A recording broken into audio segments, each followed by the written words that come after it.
Charms and Chapters, A Library Witch Mystery, Book 2. Written by L. Adams. Narrated by Hollis McCarthy. Chapter 1.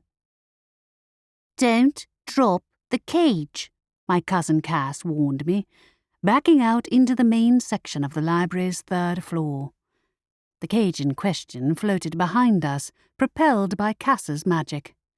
Her long curly red hair was twisted into a topknot out of her face, while water soaked her silver-edged black cloak.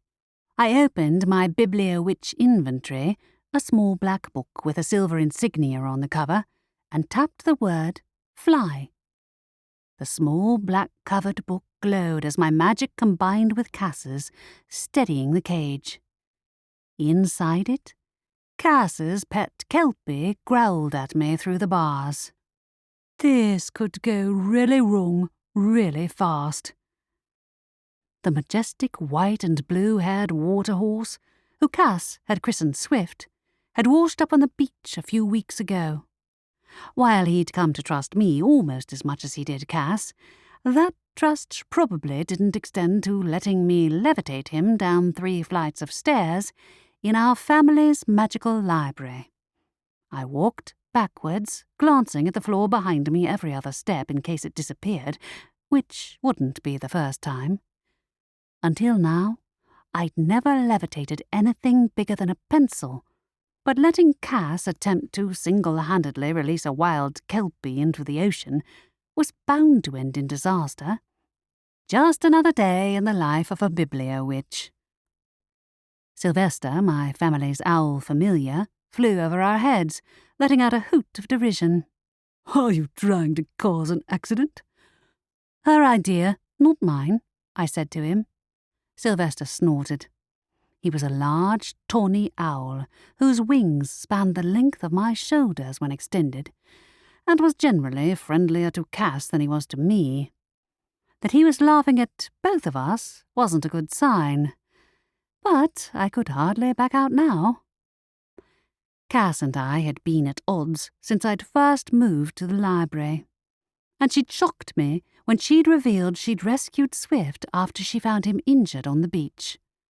After she'd spent my entire first week at the library trying to drive me away because she expected that I'd run off like my dad did, I'd decided the best way to mend things between us was to help her take care of her new friend. As we maneuvered the cage between the bookshelves, Swift snorted and shook his head, expressing his displeasure. "Sorry," I muttered to him. The tank was too heavy to levitate downstairs, and if the water had overflowed, the library would have flooded. We'd already caused a flood when we'd moved the reluctant Kelpie from the tank to the cage, which one of us would have to clean up later if we wanted to avoid Aunt Adelaide's wrath. Cass's mother had long since stopped trying to interfere in her daughter's wild schemes, while Estelle was busy with a tutoring session. Meanwhile, Aunt Candace had laughed hysterically when I'd asked if she'd like to help us, and declared that she'd prefer to live long enough to write the whole event into one of her books. "You're dripping everywhere," Sylvester said from above me. I gritted my teeth, lifting my cloak off the ground. Like Cass's, it had dragged in the water we'd spilt on the upper floor. "Talk to me when I'm not trying to keep a cage in the air." I did a kind of sideways shuffle towards the staircase down to the 2nd floor, ignoring the owl's comments. The spell's effectiveness depended on me keeping my attention on the cage, and I'd prefer not to find out how much damage a water horse could do to my family's seemingly endless collection of rare books. I tested the stairs one step at a time, holding onto the banister for balance with my free hand, in case a step disappeared again. Cass walked along behind the hovering cage, grumbling. "Hurry up," she said. "The sooner we get down these stairs, the better." "Wouldn't you rather we get downstairs in one piece?" I hopped off the last step, my soaking wet cloak tangling around my ankles. I caught myself before I lost my balance.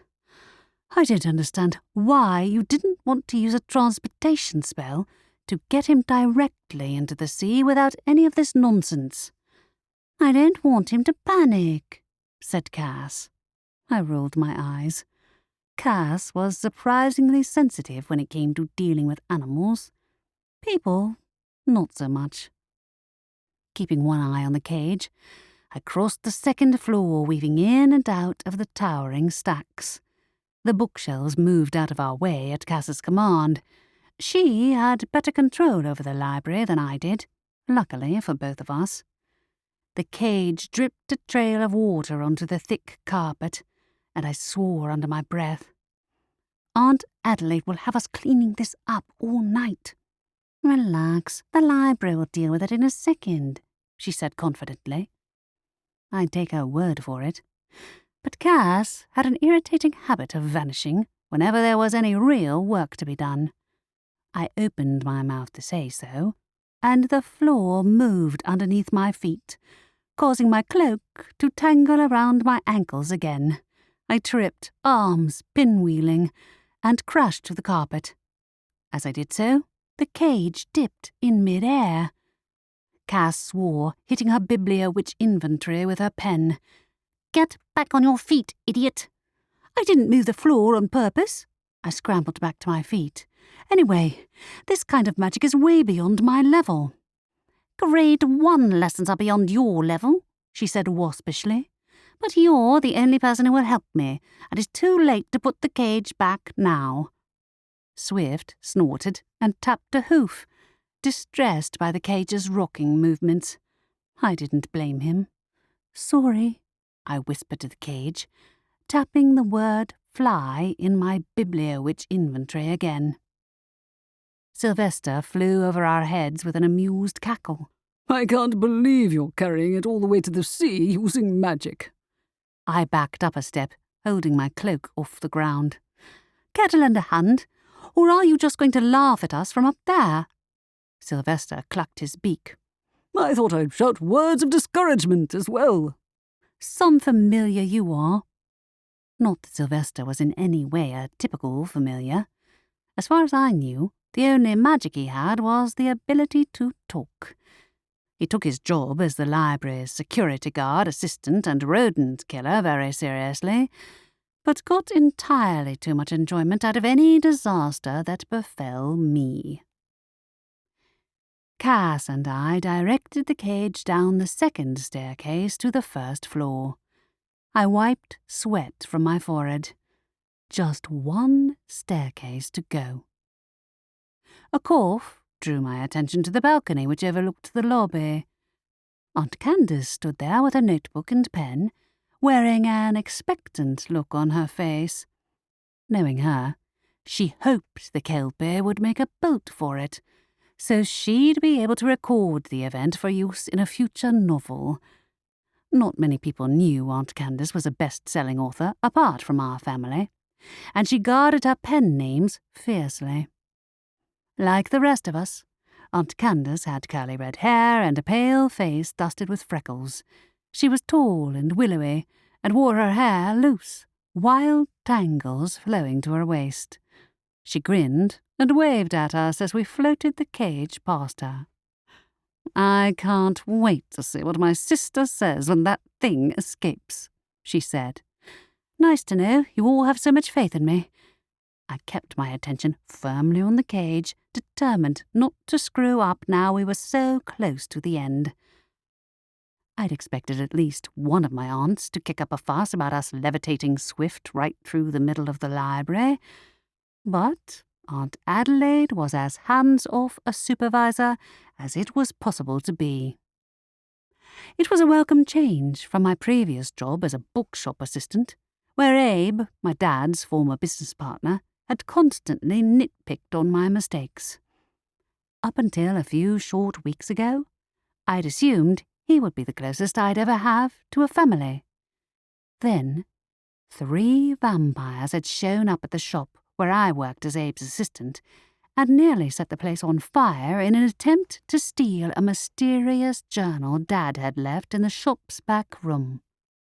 The spell Aunt Adelaide had set up to protect me had also awakened my own magic, which Dad had been forced to hide from me since my mum had been a normal, and the magical rules stated that non-paranormals weren't allowed to know about this world. Despite that rule, the magical laws seemed quite lax at times, though it didn't hurt that my family made the rules, in the library at least. Using hostile magic was strictly forbidden, but, as Cass had pointed out a dozen times that week alone, no law prevented her from keeping dangerous pets. It could be worse. At least it's not a chimera. I'd had a crash course in all things paranormal over the last 3 weeks since I'd moved here, and the library threw another surprise at me each day.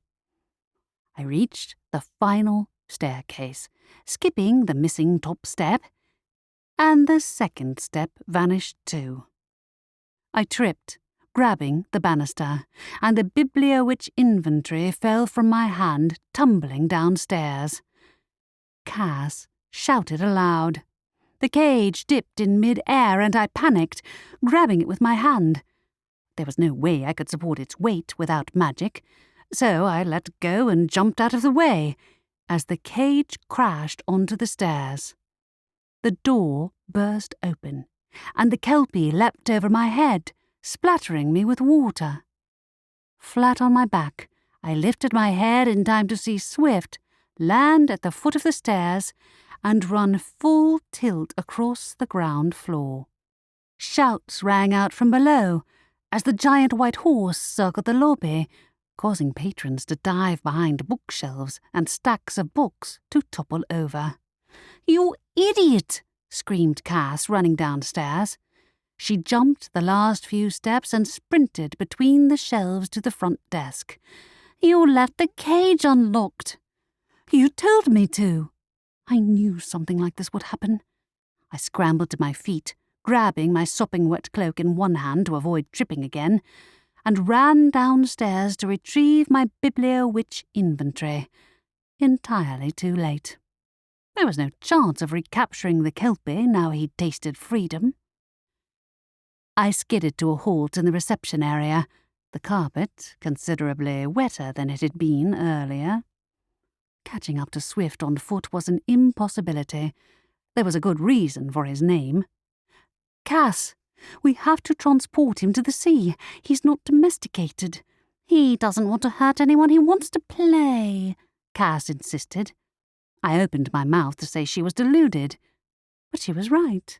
Swift had picked up a book in his mouth and threw it at a crowd of students, who scattered. "He wants to play fetch," I told them. The students didn't look convinced. One of them had fainted.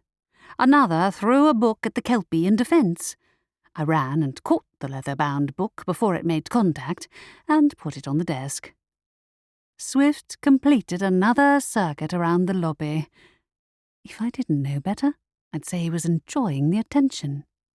"Over here," Cass said, jumping up and down in front of the front doors and waving both arms. "Use the spell," I said, running towards her. "I don't need to," she said insistently. "He recognizes my voice." Sure enough, Swift turned his long head in our direction. Then he launched into a sprint, so fast his hooves hardly seemed to touch the ground. Cass, I don't think he's going to stop if we don't move." "Don't be absurd." The kelpie kept running. "Cass, seriously." I grabbed her arm and yanked her to the side, and the kelpie soared past, knocking open the oak doors and leaping into the town square. Cass gave me a furious look. "Ew. If I'd tried to stop him, he'd have knocked me out." I caught the left-hand door before it slammed closed, and the cold sea breeze buffeted me in the face. Around the town square, panicking shoppers fled the escaped kelpie's path. I hopped down the steps into the square. Behind us, the huge brick form of the library dwarfed every other building. It had always struck me like a palace or a castle, with its majestic stained glass windows drawing the eye from miles off, and I could still hardly believe I got to call it home. Even Cass's hissing, "This is all your fault," into my ear at the sight of Swift wheeling around the town square, didn't take that away. "It's not my fault," I said. "Anyway, he's having fun." The Kelpie ran at a crowd of Christmas shoppers wearing pointed wizard's hats, who yelped and hid behind one another as he wheeled into the bakery. I heard Z swearing and ran after him, but he ducked out a moment later, a muffin in his mouth. I should have guessed he'd go there. He'd become a fan of Z's muffins after I'd fed him one, in an attempt to get him to trust me. Oops. Z herself emerged from the shop behind Swift, staring in disbelief. Flour stained her warm brown skin, and her curly hair was soaked in water. "He wrecked the whole display," she said accusingly. "Oh, no." I kept one eye on the Kelpie, who devoured the muffin in 2 quick bites. "If it's any consolation, I think he's a fan of your cooking. I'll pay you back. Tell my aunt if I'm not back in half an hour. We need to make sure he reaches the ocean first." "Mum's going to kill you for that," said Cass. "He's your Kelpie," I reminded her. Swift darted into the flower shop and emerged with a mouthful of peonies. "Hey!" yelled the shopkeeper. "I'll pay you back," I called to him, but Swift was already running to the next shop, scattering flowers everywhere as he did so. Cass swore. "Now what genius? Aren't you going to help me get him back into the cage?" "I think it's a bit late for the cage," I said. "I told you I wasn't an experienced enough witch to get the cage all the way downstairs." "Well, you should be by now," she said with a sniff. "What's my sister doing with your training? Or are you spending all your time watching Netflix instead?" "We are spending a lot of time on magic lessons, actually." OK, we studied magic with a reward of watching Netflix, but I'd missed out on about a decade of television and hadn't even owned a TV for the last 3. It was nice to have a cousin close to my own age, and Estelle had fast become my closest friend here in Ivory Beach. "Look, Cass, if you want to get him to the sea without him wrecking anything else, you're going to have to use magic on him. He won't mind." "Fine, but if it goes wrong, it's on you." She held up her Bibliowitch inventory and tapped on a word. The horse skidded to a halt and turned to her. "Hey," she said, waving at him. "Come on, we're going to the sea. This way." She walked to the giant horse, and I hurried to follow her, giving apologetic looks to the passing townspeople. "Is that a Kelpie?" asked Alice from the pet shop, her eyes wide. "I've never seen one before." He washed up on the shore a while ago," I said. "Cass rescued him, and we're getting him back to the sea now." Her brows rose. "Cass did? Really?" I guess she didn't know about Cass's secret soft spot for animals either, though maybe it wouldn't be a secret after today. Cass stood beside the clock tower. "It's not working," she said, beckoning to Swift. "Rory, don't just stand there, do something." "Hey, Swift," I called. "Don't you smell the sea air? You're almost home." Actually, I had no idea how the Kelpie had ended up here, considering they were native to Scotland, and we were on the northern English coast. But Swift turned his head towards me. Encouraged, I gestured over my shoulder at the sparkling line of sea in the distance. Swift jumped, soaring over our heads. Both of us ducked to avoid being hit in the face by a flying talon, and then Cass sprinted after him. The few people on the seafront moved aside as the Kelpie leapt down to the pebbled beach towards the sea. I stopped to clutch at a stitch in my chest, gasping for breath. Swift swam into the lapping tide, his white-blue coat blending in with the high waves, and was gone. Cass jumped down to the pebbled beach, walking out to the ocean. The sea lapped around her ankles, stirring her already soaking wet cloak. "Cass, come back!" I shouted. Even if she was a great swimmer, there was no chance of her catching up to the kelpie. I hurried down the pebbled beach, stopping at a suitable distance from the lapping waves. "Cass, give it up. It's far too cold to go into the sea." She ignored me, determinedly wading into the water. I shook my head. Then I spotted someone else in the sea just beneath the pier. A man with blonde hair stood ankle-deep in the shallows. The Reaper. Despite his name, he didn't look grim in the slightest. More like an angel, with tousled fair hair that looked white in contrast to his dark clothing, and the curved scythe he carried strapped to his back. What was he doing paddling in the sea? He'd once joked about liking swimming just fine, despite having the scythe as a permanent accessory, but I'd assumed he'd meant in a recreational sense, not fully clothed on a winter's day when the water was like an ice bath. "Hey, Xavier," I called, walking along the beach to him. "What are you doing out here?" Then I saw what lay tangled in the shallows at his feet. It was a body. Chapter 2. Xavier lifted the body and waded out of the water onto the pebbled bank. Despite the water, his clothes didn't look wet, and he wasn't shivering either. Must be a Reaper thing. The body he placed on the shore, though, was definitely dead. I recognized the emblem on the front of his cloak as belonging to the uniform for the town's Academy of Magic. "Who is he?" I asked. "Haven't a clue," Xavier said. His aquamarine eyes shone with concern. "But his soul was gone by the time I found his body." "What? There's an aquatic Reaper wandering around?" I said, then instantly felt bad for making light of the subject. I didn't know the kid who died, but still. "No, it can't be," said Xavier. "I'm in charge of reaping souls in the town and the surrounding area. So maybe he died outside the town's boundaries and his body washed up here. I'm guessing he drowned, but I can't be certain. Can you call Edwin? I don't have a phone." "You don't?" That explained why he hadn't given me his number. Not that I'd thought much about the subject, but the two of us had worked together to catch a murderer and save my aunt from prison. That warranted more than a "see you around," right? "I'm not allowed one, according to my boss," he explained. I frowned. "That's a weird rule.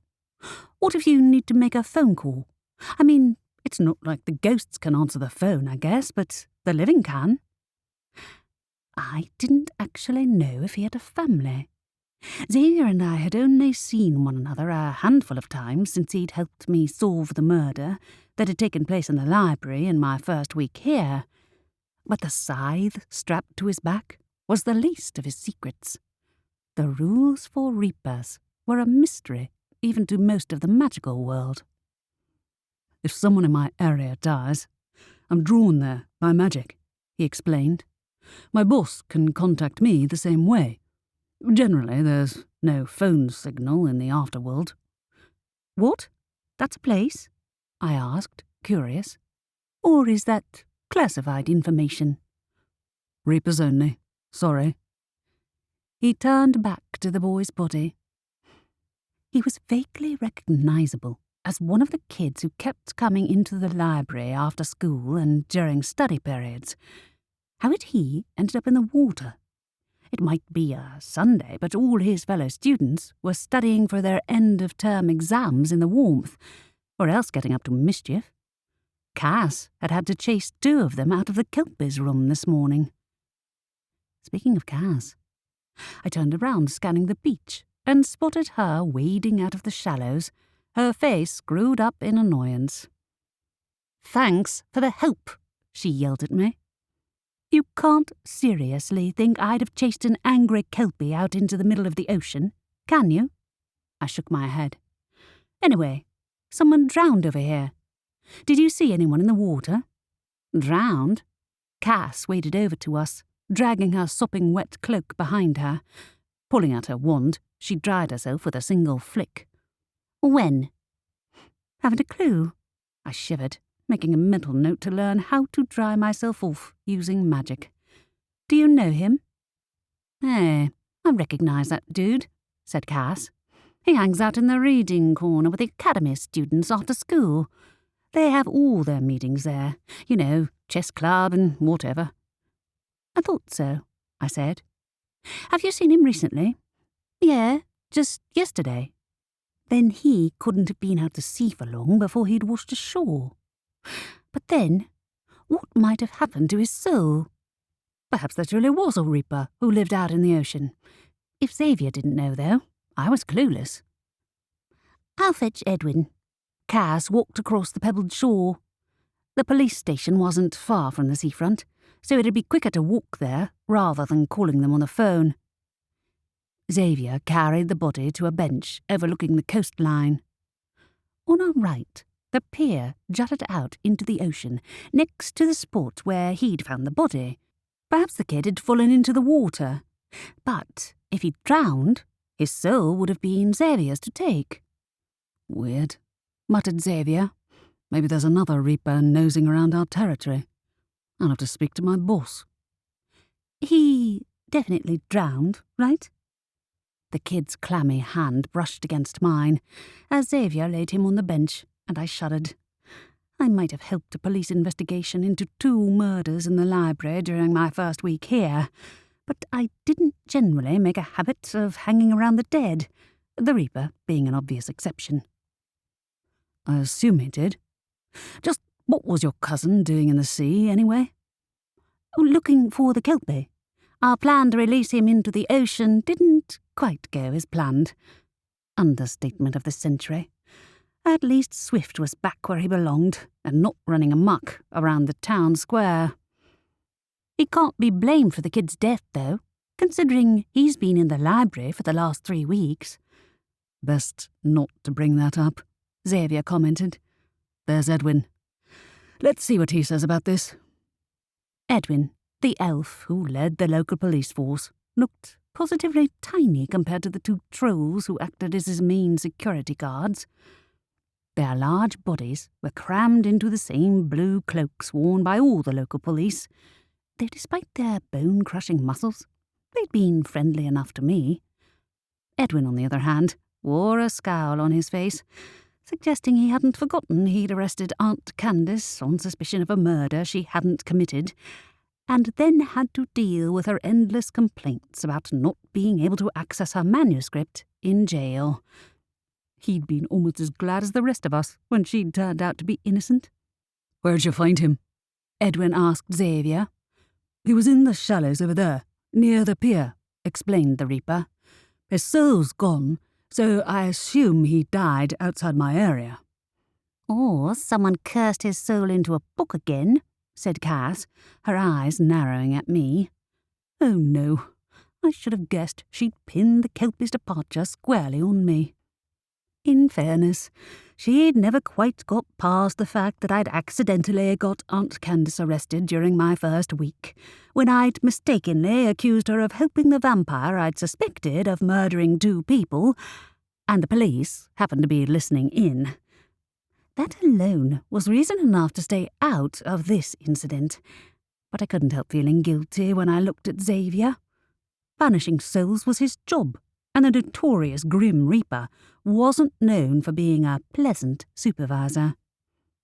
There's nowhere his soul could have gone, except the afterlife, Xavier said. But that can't happen without the aid of a Reaper. Then discuss the matter with your supervisor, said Edwin. I, however, will be taking the body with me.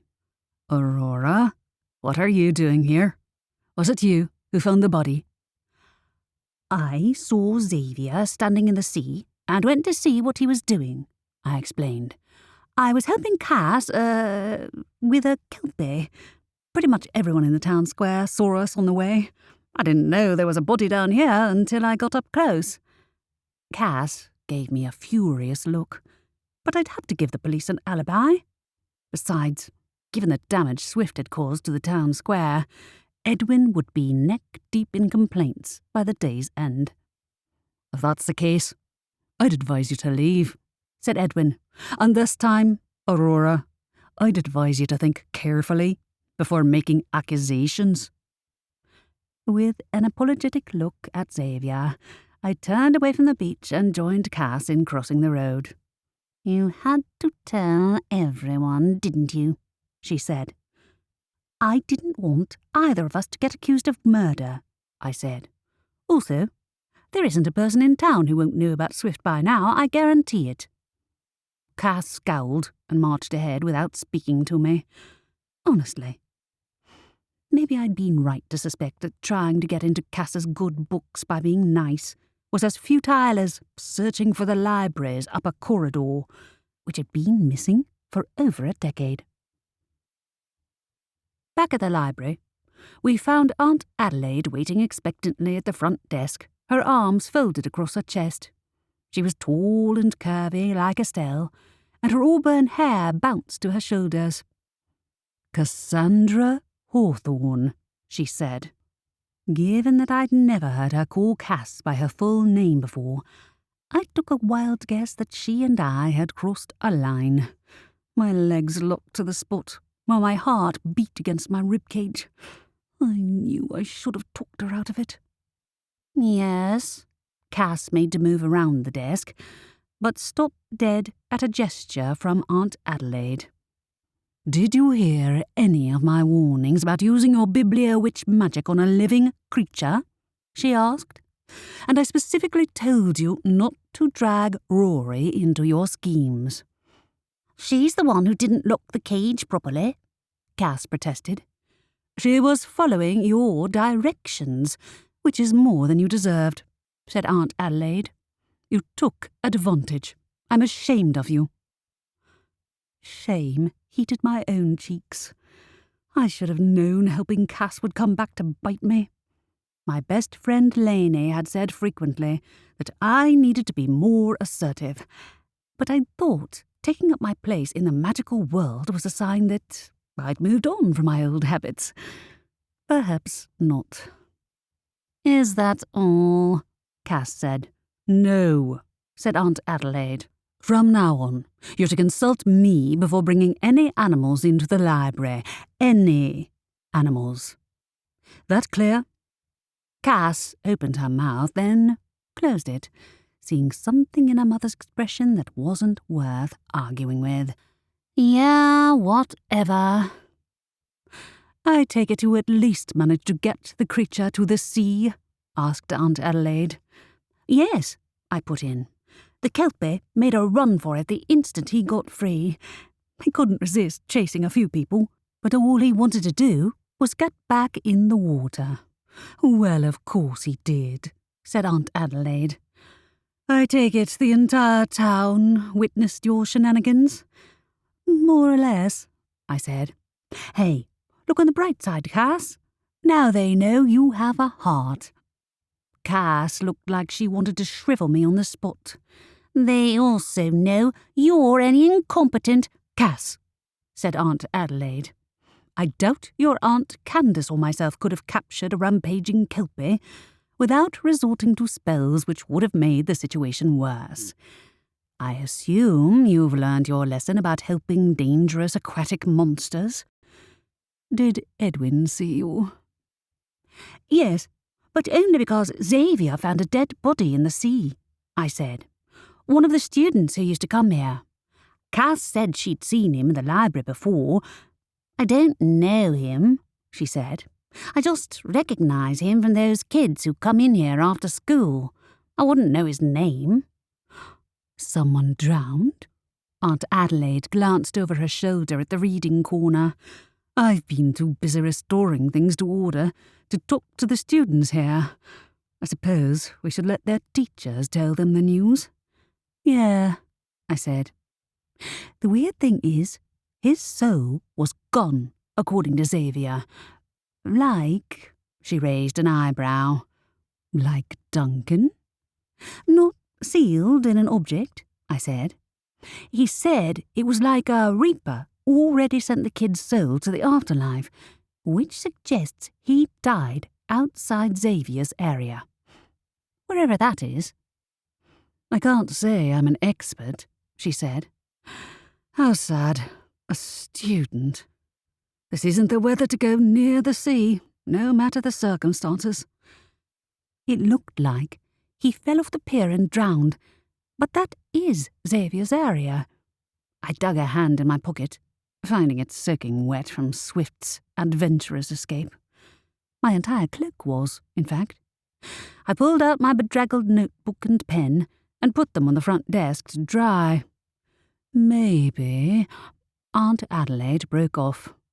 Come on out, Candace. There's no need to lurk.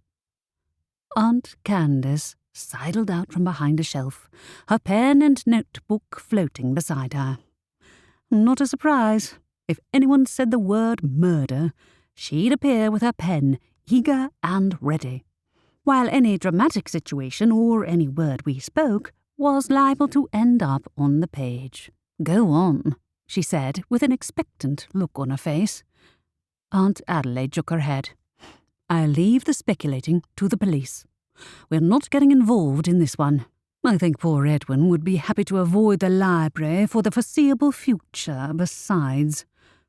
I wasn't that bad, Aunt Candace said.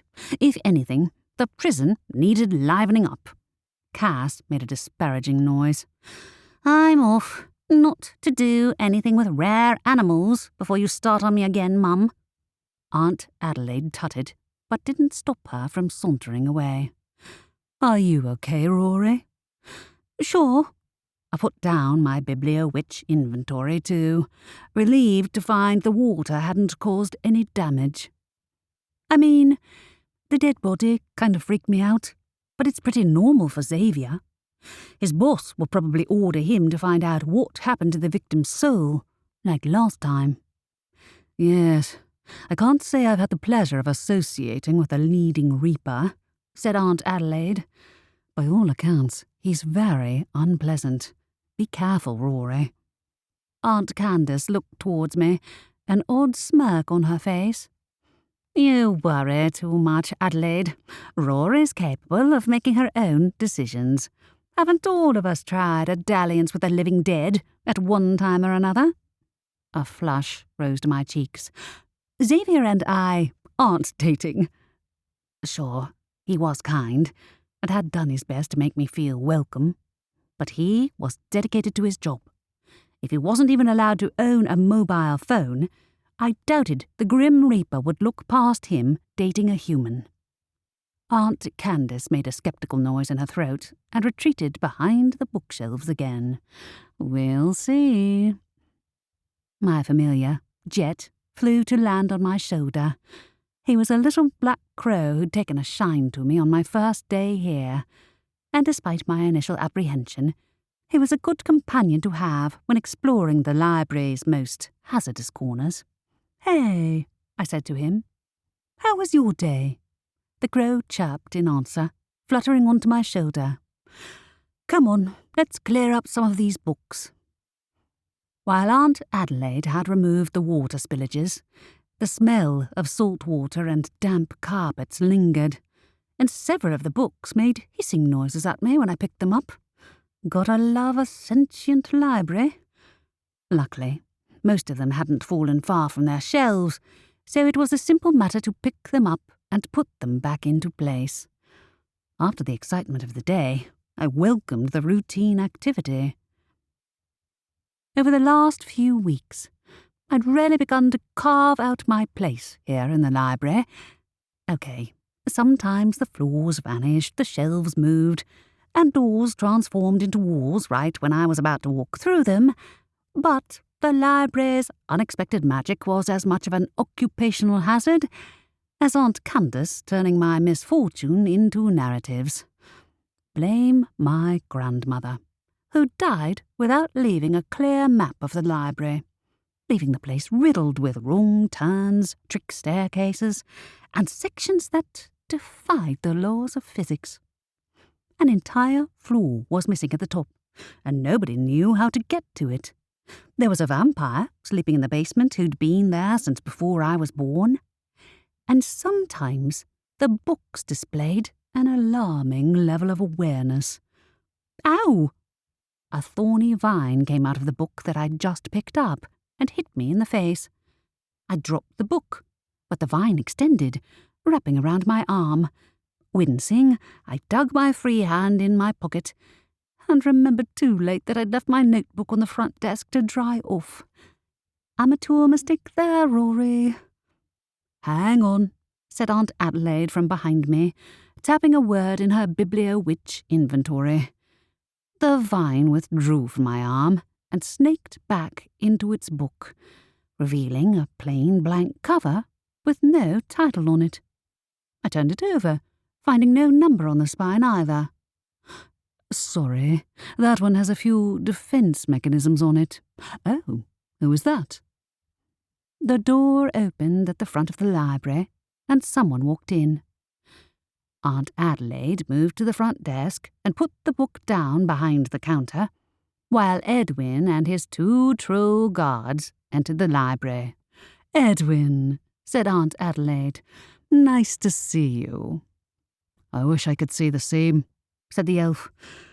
I assume your niece has told you about the student who died on the beach today. Yes, Cass and Rory told me. Are you here to talk to the students? If you don't mind. From Aunt Adelaide's annoyed expression, she did mind, but she indicated for him to go ahead to the reading corner. Remember, we have a number of classes taking place in here who'd appreciate not being disturbed. They don't look like they're doing much studying, he remarked. Looks like they're having a fight. Oh, for... Aunt Adelaide hurried towards the study area, while I approached the elf policeman. Do you think it was a murder? I asked. Or did he drown by accident? That's inconclusive, but we'd like to know if anyone saw him today before his death, the elf said. By all signs, he drowned. The positioning of the body suggests he fell from the pier, but we've yet to find any witnesses. He and the 2 trolls approached the reading corner, the supposed quiet area of the library, where a red-haired girl and a pale kid with glossy black hair sat apart from the others. Judging by their torn cloaks and red faces, they'd been the source of the fight. The 2 of them glowered at one another and at the teacher, who held their wands in his grasp. Aunt Adelaide tutted as Edwin walked past. I hoped not to involve the library in this murder case, she said in a low voice. Maybe he thinks one of the students did it, I said, dropping my voice too. In which case, they'll probably do the questioning elsewhere. The front door opened again, and Xavier entered soundlessly. It was impossible not to stare at the way he moved, unlike anyone else, even in the magical world. Vast, fluid, and otherworldly. Oh, hi, Rory, he said. I'm here to... question the students, I guessed. Did Edwin find out who the victim is, then? The victim's called Andrew Lynch. He already informed the boy's family, said Xavier. I don't know him. I rarely have reason to pay a visit to the academy or its students. Probably for the best, considering his job involved escorting the dead into the afterlife. Does he think it was an accident? I asked. Yes, he does, said Xavier. Accidental drowning. But the way his soul vanished, whether or not, there's something odd at work. Someone stole his soul? I asked. Like with the book? If that was the case, the object was nowhere near the scene. I'd have sensed it. He frowned. Or another Reaper came here. But I'd know if they did. I have the ability to detect other Reapers. That's why my boss finds it so easy to contact me. That sounded like a more extreme version than my old overzealous boss Abe, but I decided not to mention it. The Grim Reaper probably wasn't the kind of employer who understood boundaries between work and home. Wait, Did the Reaper even have a home? He must live somewhere. You're the only Reaper for the entire town, then? My boss and I are, yes, he said. Believe it or not, these situations aren't common. Seems weird that he was alone out here. It's not exactly the weather for a solo trip to the beach. You'd think the other kids from the academy would have noticed he was missing. Yes, that's odd too, he said. He's as likely to have died of hypothermia than anything, given the temperature of the water. Not that I'm generally aware of such things. Of course not, I said. Perks of not belonging to the land of the living. His bright, aquamarine eyes seemed to dim a little at those words. I guess so. Not that it's a bad thing, I said quickly. You look living to me. I mean, you look great for a dead guy. Stop talking, Rory. I didn't typically get tongue-tied around cute guys, Reapers or otherwise. But Xavier was a mile away from the sort of guys I'd associated with before my induction into the magical world. And now I just implied that my idea of flattering him was to say he was more appealing than a corpse. Socially adept, I was not. I can't say I'm up against strong competition, considering, he said mildly, but I'll take that as a compliment. Silently cursing Aunt Candace for putting the image of us dating into my mind, I looked down at the desk to hide my blush. Maybe the guy who died checked something out of the library. Xavier blinked, not fooled by my obvious attempt to change the subject. I'd resolved to stay out of the police investigation, but I might as well check the library's record book, now I knew the victim's name. I picked up the record book where Aunt Adelaide had left it on the front desk and skimmed to the most recent page. Sure enough, Andrew Lynch's name was there, and the last book he'd checked out was A Novice's Guide to Vampirism. Vampires? That can't mean anything good. Chapter 3. I put the record book down. That the victim had been reading up on vampires didn't necessarily mean anything was amiss. Students at the Magical Academy might have a dozen reasons to check out an introductory guide to vampirism. But that he checked the book out and taken it home, rather than reading it here in the library, suggested more than a passing interest. But the book, according to the record, had never been returned. It was a week overdue, actually. Of course, it didn't help that I was naturally disinclined to trust anything to do with vampires. Back when I thought I was a normal, 3 vampires had tried to steal Dad's old journal, and if not for my biblio-witch magic, they'd have killed me. One of the 3 had been jailed after attacking the library, but the others were still out there somewhere. Dominic had said they were members of a society of hunters for rare artifacts, but since none of us could actually read the journal, nobody knew what they wanted with it. It was unlikely that the death of an academy student was remotely connected to a journal nobody except my family knew about, but it couldn't quell my instant apprehension. "Rory," said Xavier, a quizzical look on his face. "Something wrong?" "Andrew Lynch checked out A Beginner's Guide to Vampirism," I said. 3 weeks ago. Never returned it. Do you think that's suspicious?" "Not really," he said. "The Academy's syllabus covers all paranormals, not just humans, but I'll mention it to Edwin." I looked for Edwin and spotted him with a group of students over by the reading corner. They all clustered around him, talking over one another. "Excuse me," I said, trying to get Edwin's attention. Instead, a woman turned to Xavier and me. From the shiny badge on her cloak and official-looking silver-brimmed hat, I assumed she was the teacher who was supervising the students in the library. "Reaper," she said, wearing the same wary expression that most people had when they spoke to Xavier. Did you speak to Andrew's spirit after his death? No, I didn't, he said. Unfortunately, his soul was already gone. What do you mean, gone? Said the woman. I've yet to find out, said Xavier, but it suggests his death wasn't an accident. Murmurs rose among the students as they tuned into the conversation. What? You think someone murdered one of my students? She asked. Nobody suggested anything of the sort, said Edwin, with a disgruntled expression on his face. Reaper, I told you to consult with your supervisor before making accusations. In the meantime, I would like to question everyone who knew the victim. As the students turned their attention to him again, the teacher moved away from the group, her eyes on Xavier. What, in the goddess's name, would one of my students have done to lose his soul? I couldn't say, Xavier replied. I will consult with my boss, of course. Andrew Lynch recently checked out a book on vampirism, I said to her. Any idea why he might have done that?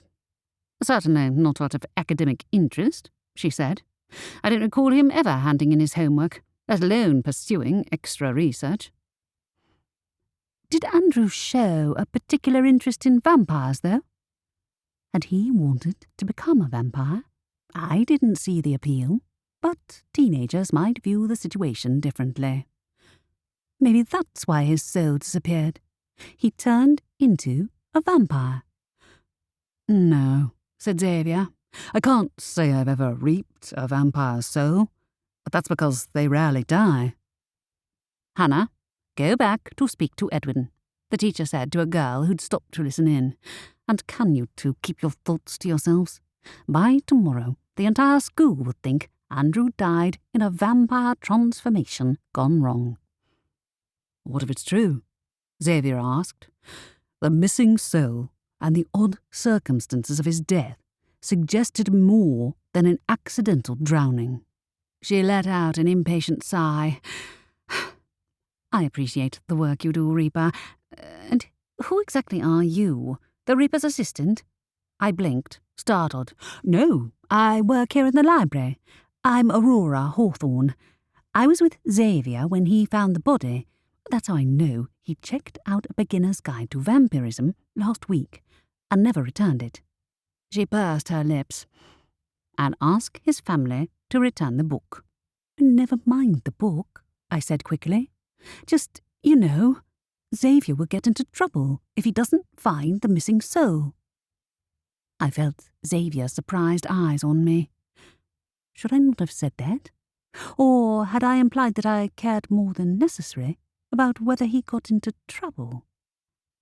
Well, I suppose it is your area, she said grudgingly.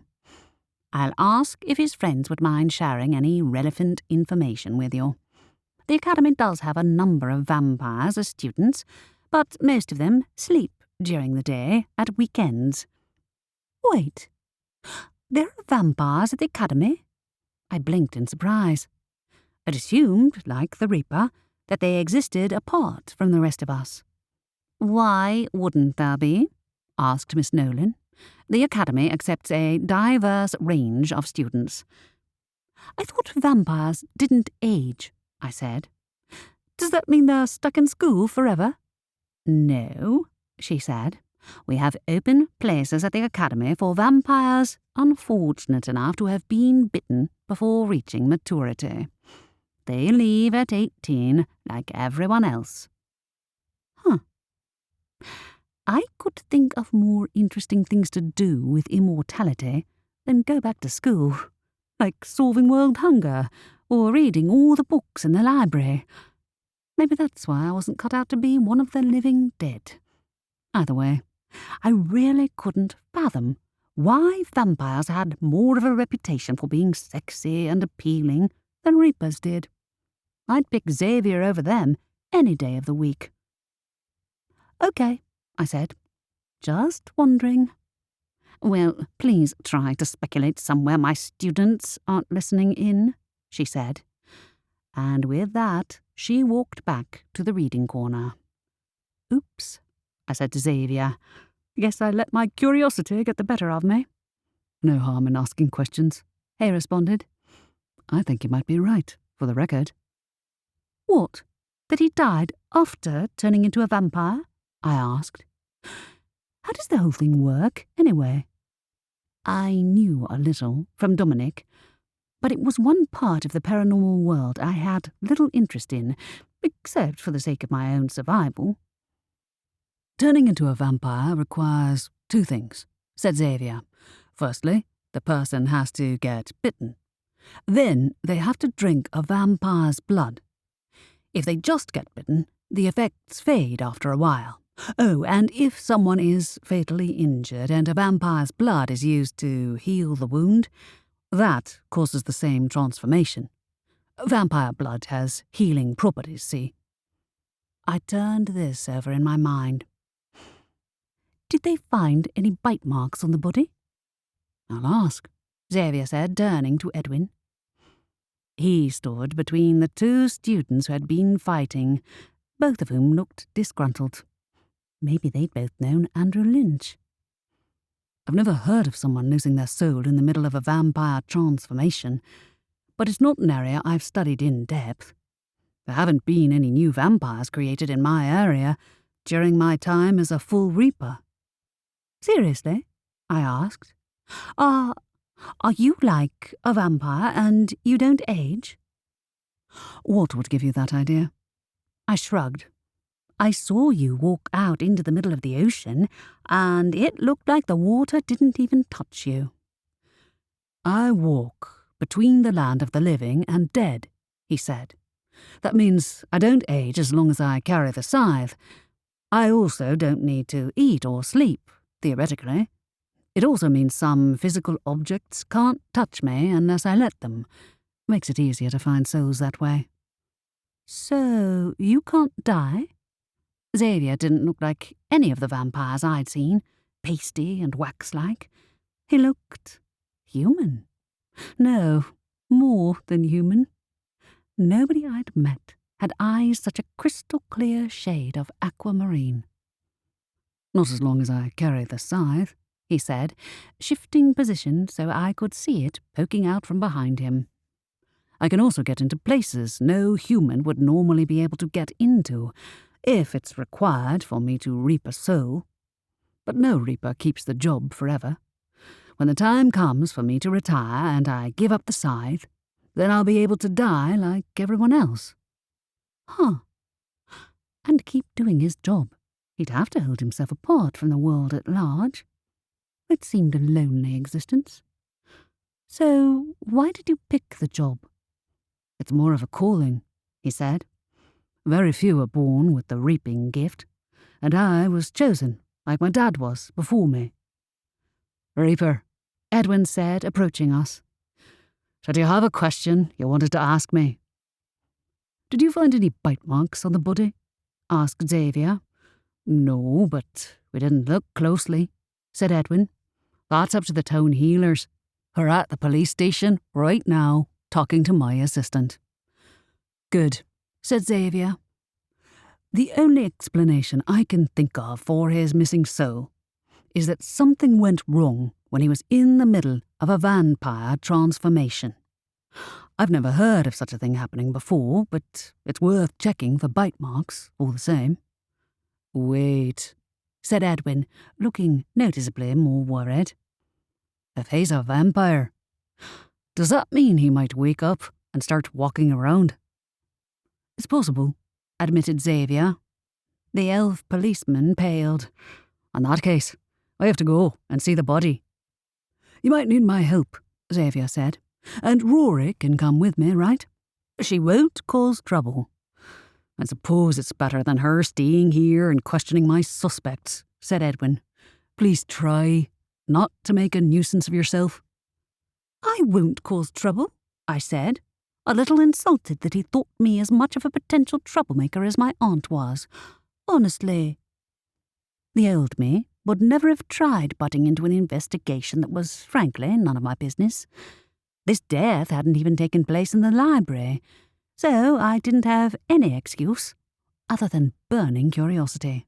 and the desire for Xavier not to end up in trouble because of me. If anything, a large part of me wished he hadn't asked me to come. Vampires had terrified me ever since those 3 strangers had shown up in Dad's shop and turned my world upside down. Admittedly, that event had led to the best change of my life, but vampires still haunted my nightmares with silent steps and corpse-like smiles.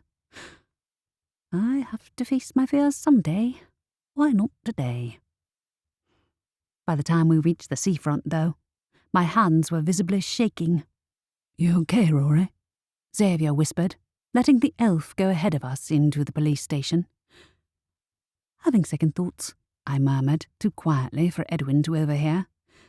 "If Andrew is going to wake up—" "I don't think he will," Xavier said. "I just figured Edwin might want to check for bite marks. But if the victim was bitten and didn't die, his soul would still be there. There's no way for it to disappear mid-transformation without being reaped. Don't tell my boss I told you that, by the way. Learn something new every day." I drew in a deep breath, facing the police station. "I'm ready." I wasn't, and I think Xavier knew it. But if I wanted to fit into the paranormal world, I needed to get over my fear of vampires. Edwin ordered me to wait in the lobby while he and Xavier went to examine the body. It took only a few minutes before Xavier came out of the half-open door. For the first time since I'd known him, he looked, well, grim. "He has bite marks, all right," Xavier said. "That means the Academy's vampires will need to be included in the investigation." My heart sank. "Isn't there someone in charge of the town's vampires?" "Yes, there is. But we usually don't report crimes to their leader unless they're serious enough to be taken to the council," said Xavier. "Edwin will send a report, and it's up to the Vampire Council whether they want to answer or not. The students, on the other hand, will be called in for questioning," said Edwin, "and your part in this, Aurora Hawthorn, is over." I should be glad to hear it. It was time for me to hand the case over to the experts, and people who didn't wake up in a cold sweat every night after dreaming of vampires chasing them through the library. For my own sanity, I was best staying out of this one. "I can't believe you didn't tell me you were going to levitate Swift out of here," Estelle said to Cass at the dinner table that evening. "I told you I was releasing the beast into the sea today," she said indistinctly through a mouthful of potatoes. "You said you planned to transport him out," said Estelle. "I thought you meant using a spell to directly send him into the sea. You live in a library with 1,000 different possible ways of getting a kelpie into the water, and you pick the most dangerous one possible." "Lighten up, Estelle," said Aunt Candace. "You're sounding positively middle-aged." "And you dragged Rory into your ridiculous scheme too," added Estelle. "We already went over it," I said, not keen to see my family dissolve into yet another argument. Aunt Candace's floating pen and paper told a different story. I'm not happy about it, but it's done. "And will never happen again," added Aunt Adelaide. "From now on, it's time you made an effort to help the rest of us, Cassandra." Cass rolled her eyes, and Aunt Candace looked up. "Are we going to start talking about the dead student yet? Because I have questions. Didn't you get enough when you were snooping around eavesdropping on Edwin's questioning of the suspects?" Aunt Adelaide pushed her empty plate away. "Don't think I didn't see you." Aunt Candace shrugged. "They were making no effort to lower their voices." Aunt Adelaide tutted. "It's disrespectful." "A poor boy." "Didn't he get bitten by a vampire on purpose?" asked Cass. "He did." Estelle turned to her, a questioning look on her face. "Yeah, all the students are saying so," said Cass in smug tones. "They say he died by accident in a vampire transformation gone wrong." "Nobody knows that for sure," I said. "Bite marks were found on his body, but he's definitely dead. Xavier said he'd be able to tell if he wasn't." "Xavier said, did he?" Cass raised an eyebrow at me. "You're aware he's pretty much a zombie, right?" "Cass, that's enough," said Aunt Adelaide.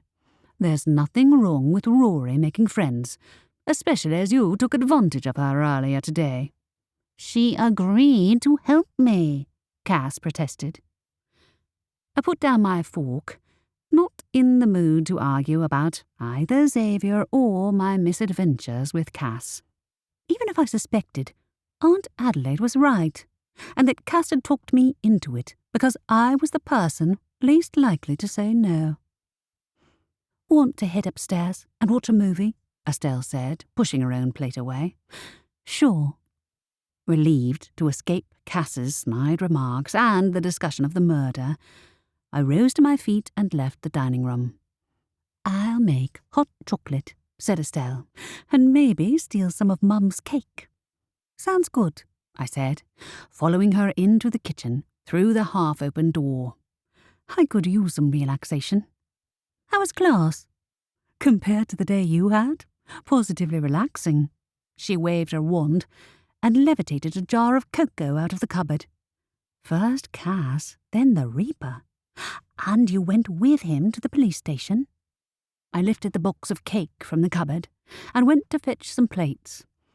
We had to check whether there were bite marks on the body in case he rose from the dead. I found out he checked out a beginner's guide to vampires from the library last week, which is why I thought he might have gone ahead with the transformation. "Ah," she said. "Yeah, put together. Those two things suggest he might have done it. Weird how his soul vanished, though. I'm sure the Reaper will sort it out." "Yeah, I'm sure he will. For all our sakes, I really hope so." I can't believe Cass either. Estelle handed me a mug of delicious-smelling hot chocolate. "I did try to tell her she was better off using a transportation spell," I said. "She wanted to say goodbye in person, I think." Estelle blew on her hot chocolate to cool it. "She must like you a little, to admit that." "It was more inferred than implied," I said. "Anyway, the whole town knows after we made a spectacle in the town square, not to mention in the lobby. I'm impressed all the water didn't damage the books." "Oh, we've had worse than a kelpie on the loose in here," she said. "From Cass?" I said. "She'll need a new pet project to replace Swift, I imagine, whatever Aunt Adelaide says." There was a loud knocking sound from the library. I turned to Estelle. "Expecting anyone?" "No." Estelle and I left our mugs and the cake behind, and we walked out into the short corridor connecting our living quarters to the main part of the library. Another knock sounded, loud in the otherwise silent and empty lobby. The library was shrouded in darkness at this hour, lit only by the floating lanterns that appeared in the evenings. They gave it an eerie, atmospheric feel, and I jumped at the sight of a giant black bird sitting on the doorframe. "Jesus, Jet," I said. "I thought you were Poe's raven sent here to haunt us." Jet cawed, fluttering out the way when Estelle opened the front door. A figure dressed in black, holding a scythe, greeted us. "Hey there," Xavier said. "Sorry, I didn't want to barge in here after hours without knocking first." "What are you doing here?" I asked, genuinely confused. "I'm definitely not here to pick you up for a clandestine meeting with the Academy's vampire students before night classes start," he said with a wink.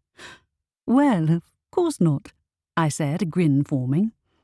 "They have classes on Sundays?" "The enthusiastic students do, which works in our favour," said Xavier, with a smile that made him look more angelic than ever. "Want to go?" I looked at Estelle. "I take it that won't be a problem?"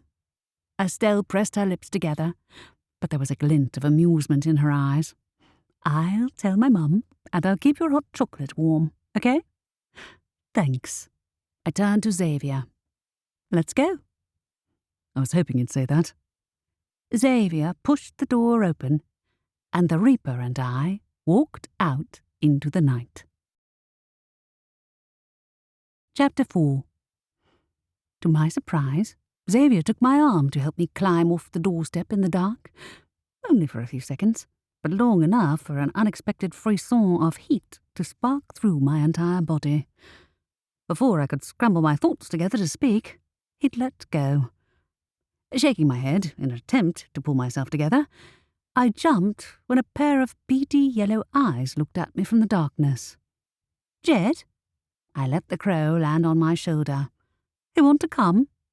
He can if he likes, said Xavier. You won't be in any danger, though. These are teenage vampires, immature and impulsive. Are they more likely to have bitten Andrew than an adult vampire?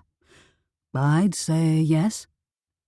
Xavier resumed walking again, his footsteps hardly making a sound in the night. As I said, immature and impulsive. An argument may have gotten out of hand, or a dare, anything. And they tossed his body off the pier into the water? I wrapped my cloak tightly around me to keep off the chill. Wait, why does the vampire's school take place at night? I thought vampires could walk around during the day just fine. They can, he said, but they're more active at night. Most of them sleep at dawn, from what I heard. As I said, I don't generally interact with them. Yeah, I can't say I do either. I'd been avoiding Dominic when he came to visit my aunt, though more due to embarrassment at landing him in jail than fear of him biting me. I assume they're expecting us? Yes, they are, since I'm officially on the case, he responded. The academy's this way. I hadn't explored most of the town yet, especially at night. Lamps lit the winding streets, casting the stone cottages into darkness. The absence of normal transportation, regular cars didn't function well around magic, hadn't struck me as significant until now. But away from the library, the silence was so absolute that it seemed more like walking through a field in the middle of nowhere than through a town with a few thousand residents. The stars above appeared unusually bright, like tiny gemstones. I hadn't grown up in a big city, but I'd never seen them so clearly before.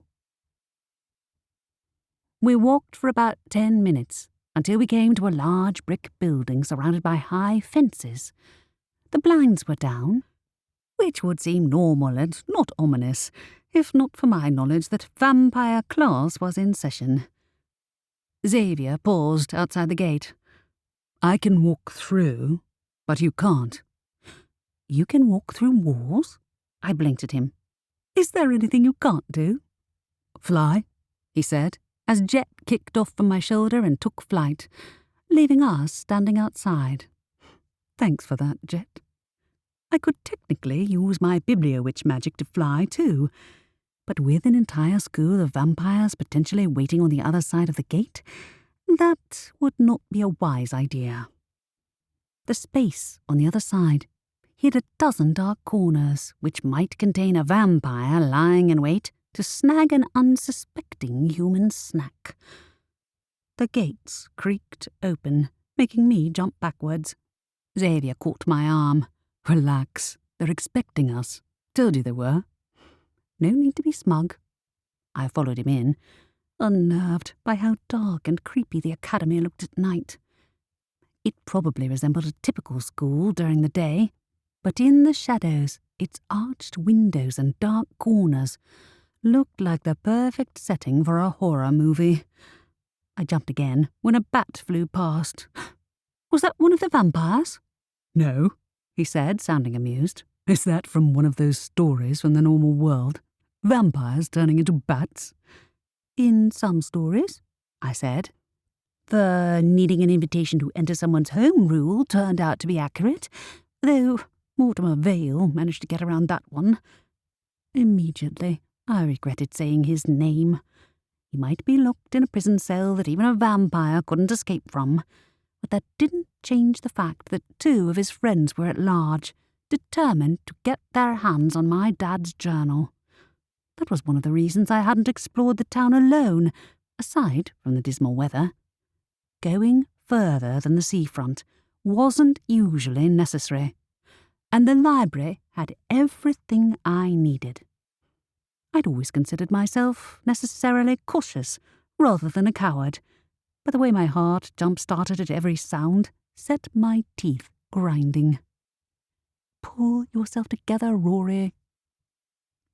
Xavier rang the buzzer by the front doors to the building, which opened by themselves. "Is someone watching us?" I whispered. "Quite possibly." I looked for vampires lurking in the shadows, but they were so good at pretending to be statues that I could walk right past one and not notice. They also seemed to be able to see in the dark, judging by the barely lit corridors. I walked close to Xavier to avoid tripping, until he paused outside a classroom which had the curtains drawn. The murmur of voices came from within. Xavier swore under his breath. It sounds like we weren't the only ones who came here to speak with the vampires. The door opened. I expected Edwin to confront us, but instead, a woman wearing a long black dress turned in our direction, then stepped towards the door with a speed that made my vision blur. My body froze. The way she'd moved brought back all my bad memories. I wouldn't forget how those 3 vampires had toyed with me, hunting me like prey. "I'm Evangeline," said the woman. "It's an honor to meet you, Rory Hawthorn." Her voice was rich and smooth, and almost made me overlook the pointed canines as she grinned at me. Her lips were painted blood red. Her skin was the colour and texture of porcelain, and her hair cascaded down her back in dark curls. She looked like she'd stepped out of a textbook depicting the beginner's guide to vampirism, and I had the distinct impression she knew it. The woman regarded me as though I was more of a curiosity than a tasty snack, but I couldn't say it was much of an improvement. Vampires had super-sensitive hearing on top of their ability to read minds and move freakishly fast, so she'd probably listen to our whole conversation on the way in. "We're here to speak to the students," said Xavier, "with permission. I'm guessing you did the same?" Curious eyes watched us from waxwork faces within the classroom. Even the smaller children, the youngest around 11 or 12, had the same eerie stillness. They also seemed to be dressed in all black, though maybe it was their school uniform. I wondered if any vampires rebelled against the norm and deliberately dressed in rainbow stripes or glitter to annoy their parents, or if they took on unconventional jobs like a professional surfer or hairdresser, Halloween makeup artist maybe. How to be a walking corpse and still look drop-dead gorgeous, pun intended. The vampires all tilted their heads to look at me at once, like creepy dolls. A shiver went down my spine. Definitely shouldn't have come here. Evangeline closed the door behind her. "I think we shall discuss the matter somewhere private. Not that it'll stop curious ears from listening in. Be careful what you think and say." Of course, nothing was private here. Even if the other vampires didn't follow and eavesdrop on us, they could read my thoughts, which meant they knew exactly how much I wished I was drinking hot chocolate with Estelle, instead of being in this dark, freezing building in the middle of the night. Why had I talked myself into conquering my fears? Evangeline led the way to an empty classroom and pushed open the door. Xavier and I entered the room as she pulled out a chair and sat in such an elegant manner that she made the drab leather chair look like a throne. Her dress left her pale arms bare, and was completely unsuitable for the weather, but, being a vampire, she wouldn't feel the cold. Evangeline is the leader of Ivory Beach's vampires, Xavier explained. She's the first to know if there are any rogue vampires biting people. Oh, that explained why Evangeline looked far more like a socialite than a schoolteacher. Then again, for all I knew, how to dress like you've stepped out of a high society party might be covered in the vampire's lesson plan. Mortimer Vale and his two friends had dressed the same way. "You're here to help a friend," she observed, her gaze darting to Xavier. "Reaper. Interesting. Am I to understand that one of your souls has been misplaced?" "So it would seem," said Xavier. "Are you here to question the students about the unfortunate incident involving a student whose body showed up with bite marks in his neck?" "Naturally," she said. "Since we are not currently aware of any rogues in town, then we assumed that the perpetrator was known to the victim." "But the vampires go to night school, and the humans go to school during the day. So how would they know one another?" I couldn't help asking. She raised a perfectly plucked eyebrow at me. Did her eerie good looks come about as a byproduct of vampirism, or did only attractive people get bitten? "Both genetics and the vampire virus, dear," she said. "Ugh, there's got to be a way to block her from reading my thoughts." "In answer to your question," she said, "it's clearly been a while since you were at school yourself, unless you weren't the rebellious type. Wouldn't a great number of teenagers find the idea of a secret night school for vampires appealing?" "Oh," I said. "Never thought of that. Of course they would. Except me, because I preferred to read fantasy adventures rather than paranormal romances when I was a teen. Admittedly, I hadn't been frightened of the idea of vampires until I'd met them for real." "You didn't grow up in this world, of course," said Evangeline. "You were violently introduced to it by a terrible encounter with 3 of my kin. I feel I must apologize for their appalling conduct." "Oh." My cheeks heated. She must have seen my memories of the confrontation with Mortimer and the others the instant she saw me. What a first impression. "No worries. I know not all of you are like that." She knew I was lying. Keeping a secret from a vampire was impossible. Maybe that's why they had to take separate classes, so vampires could learn the art of how to pretend not to notice when people had thoughts they disagreed with. "We start with control early on," she said. "The first thing a new vampire learns to do is to filter the thoughts they pick up on from others. It's impossible to read multiple minds at once, so at first it's very confusing to navigate." "I see." She'd pulled half the questions I'd been thinking from my mind before they'd even formed.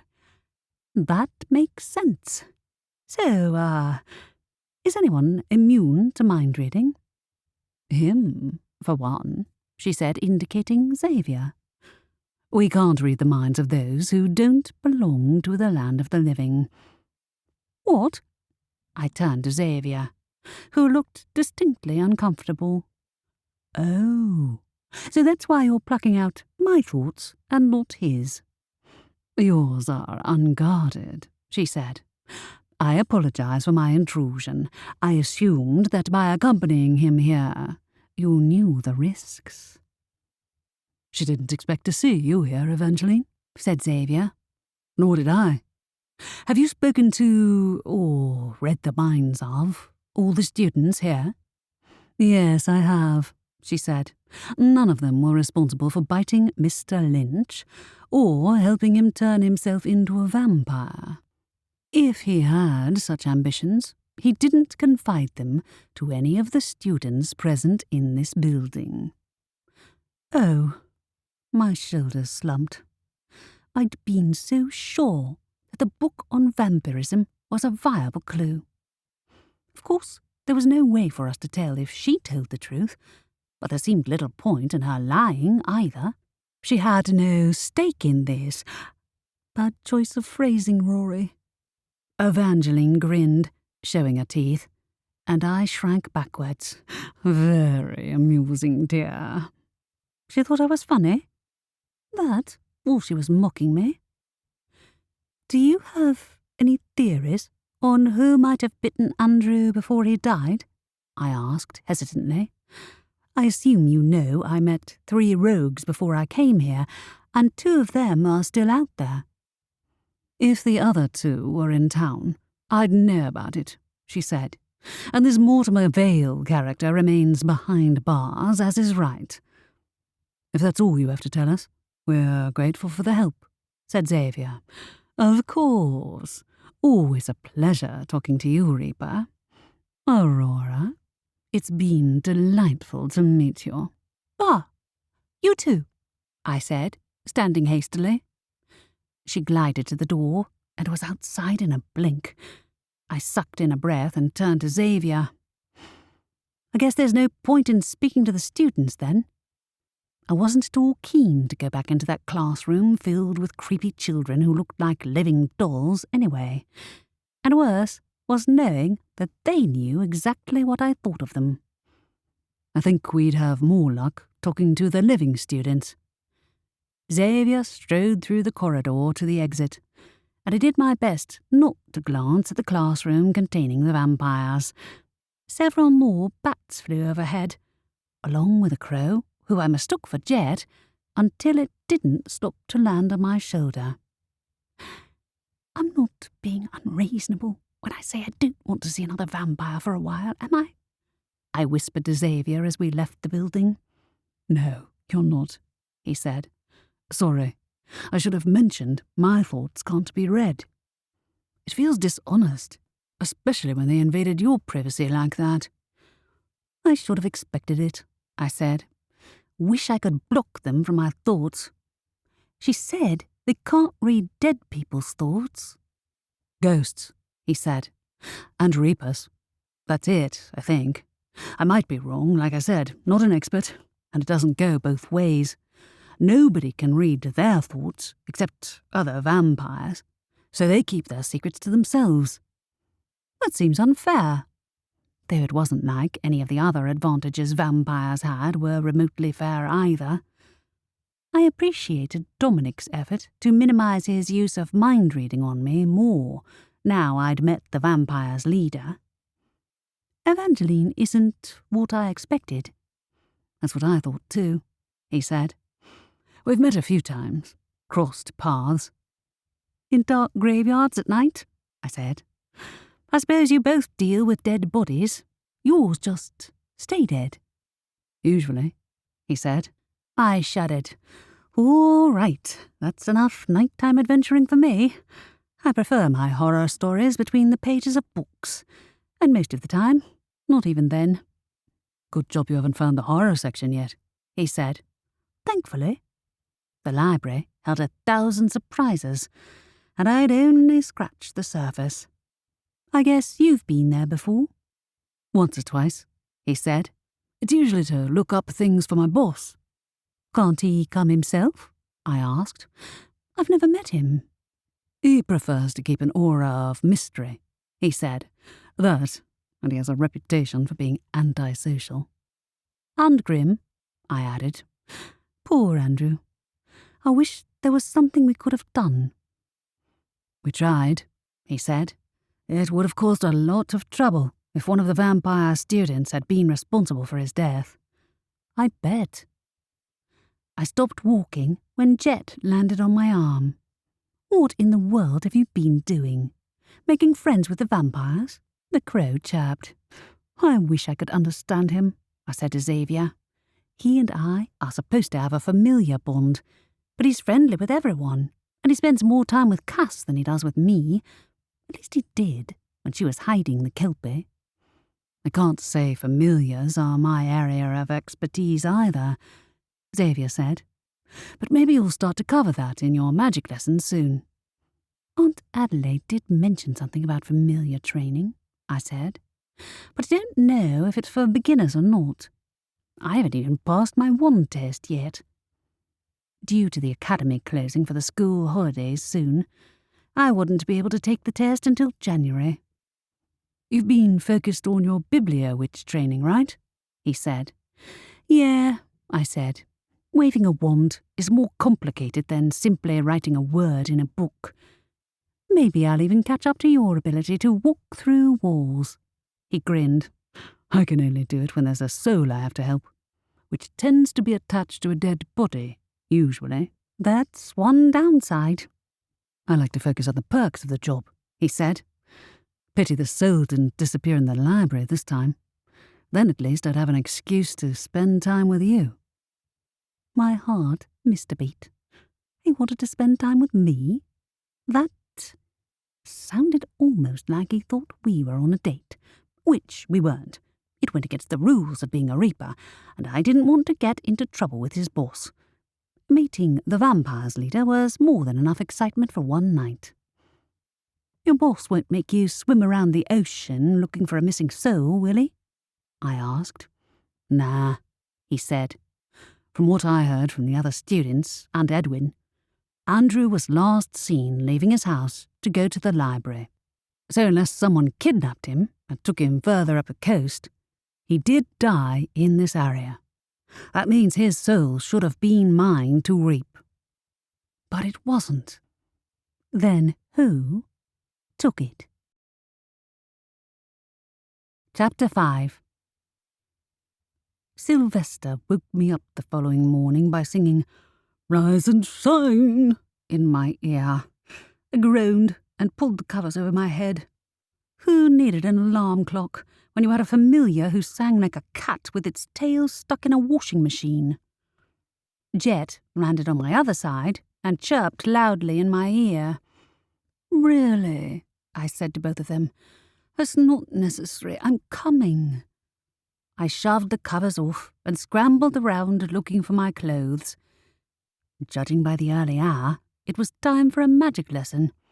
I was supposed to be on an official timetable, but since Aunt Candace was the one in charge of most of my lessons, my timetable tended to follow the rule of whenever Aunt Candace isn't working on her manuscript, which usually meant first thing in the morning, because Aunt Candace required a pot of coffee to function. So did I, come to that. My eyes were barely open by the time I'd tugged on my silver-lined cloak, dragged a brush through my hair and grabbed my Bibliowitch inventory, pen and notebook. Shoving them into a bag along with my textbooks, I rushed out of my room and ran headlong into a brick wall. Ow! Stars danced before my eyes. Now thoroughly awake, I rubbed my forehead. Outside my door, there was supposed to be a corridor leading to the stairs. Instead, a solid brick wall filled the space, as though it had been displaced from somewhere outside. My head throbbed, and I felt a hideous bruise forming between my eyes. The library hadn't pulled a trick like that on me for a while, but I bet it was because Cass was still mad at me after yesterday. What had she expected me to do to stop the Kelpie from running off? Singing my lullaby? "I have to get to my lesson, if you don't mind," I said to the wall. "Can you please move?" Being polite was usually the best way to handle the library. Sure enough, the wall obligingly slid to the side, revealing the path to the stairs. My forehead gave another throb, but I ignored it and picked up my bag. The stairs let me climb down without collapsing, which was a mercy, and I found my way to the classroom on the ground floor. Aunt Candace sat at the front of the room with a pot of coffee on the desk and a heavy-looking textbook open in front of her. "Goodness, what happened to your face?" said Aunt Candace. Beside her, her notebook and pen stirred, as though hoping for a good story. "Did you find the martial arts section?" "Nope. A random brick wall appeared outside my room," I said. "Can you please heal the damage? I don't need people thinking I've got into a fight." "Well, I suppose."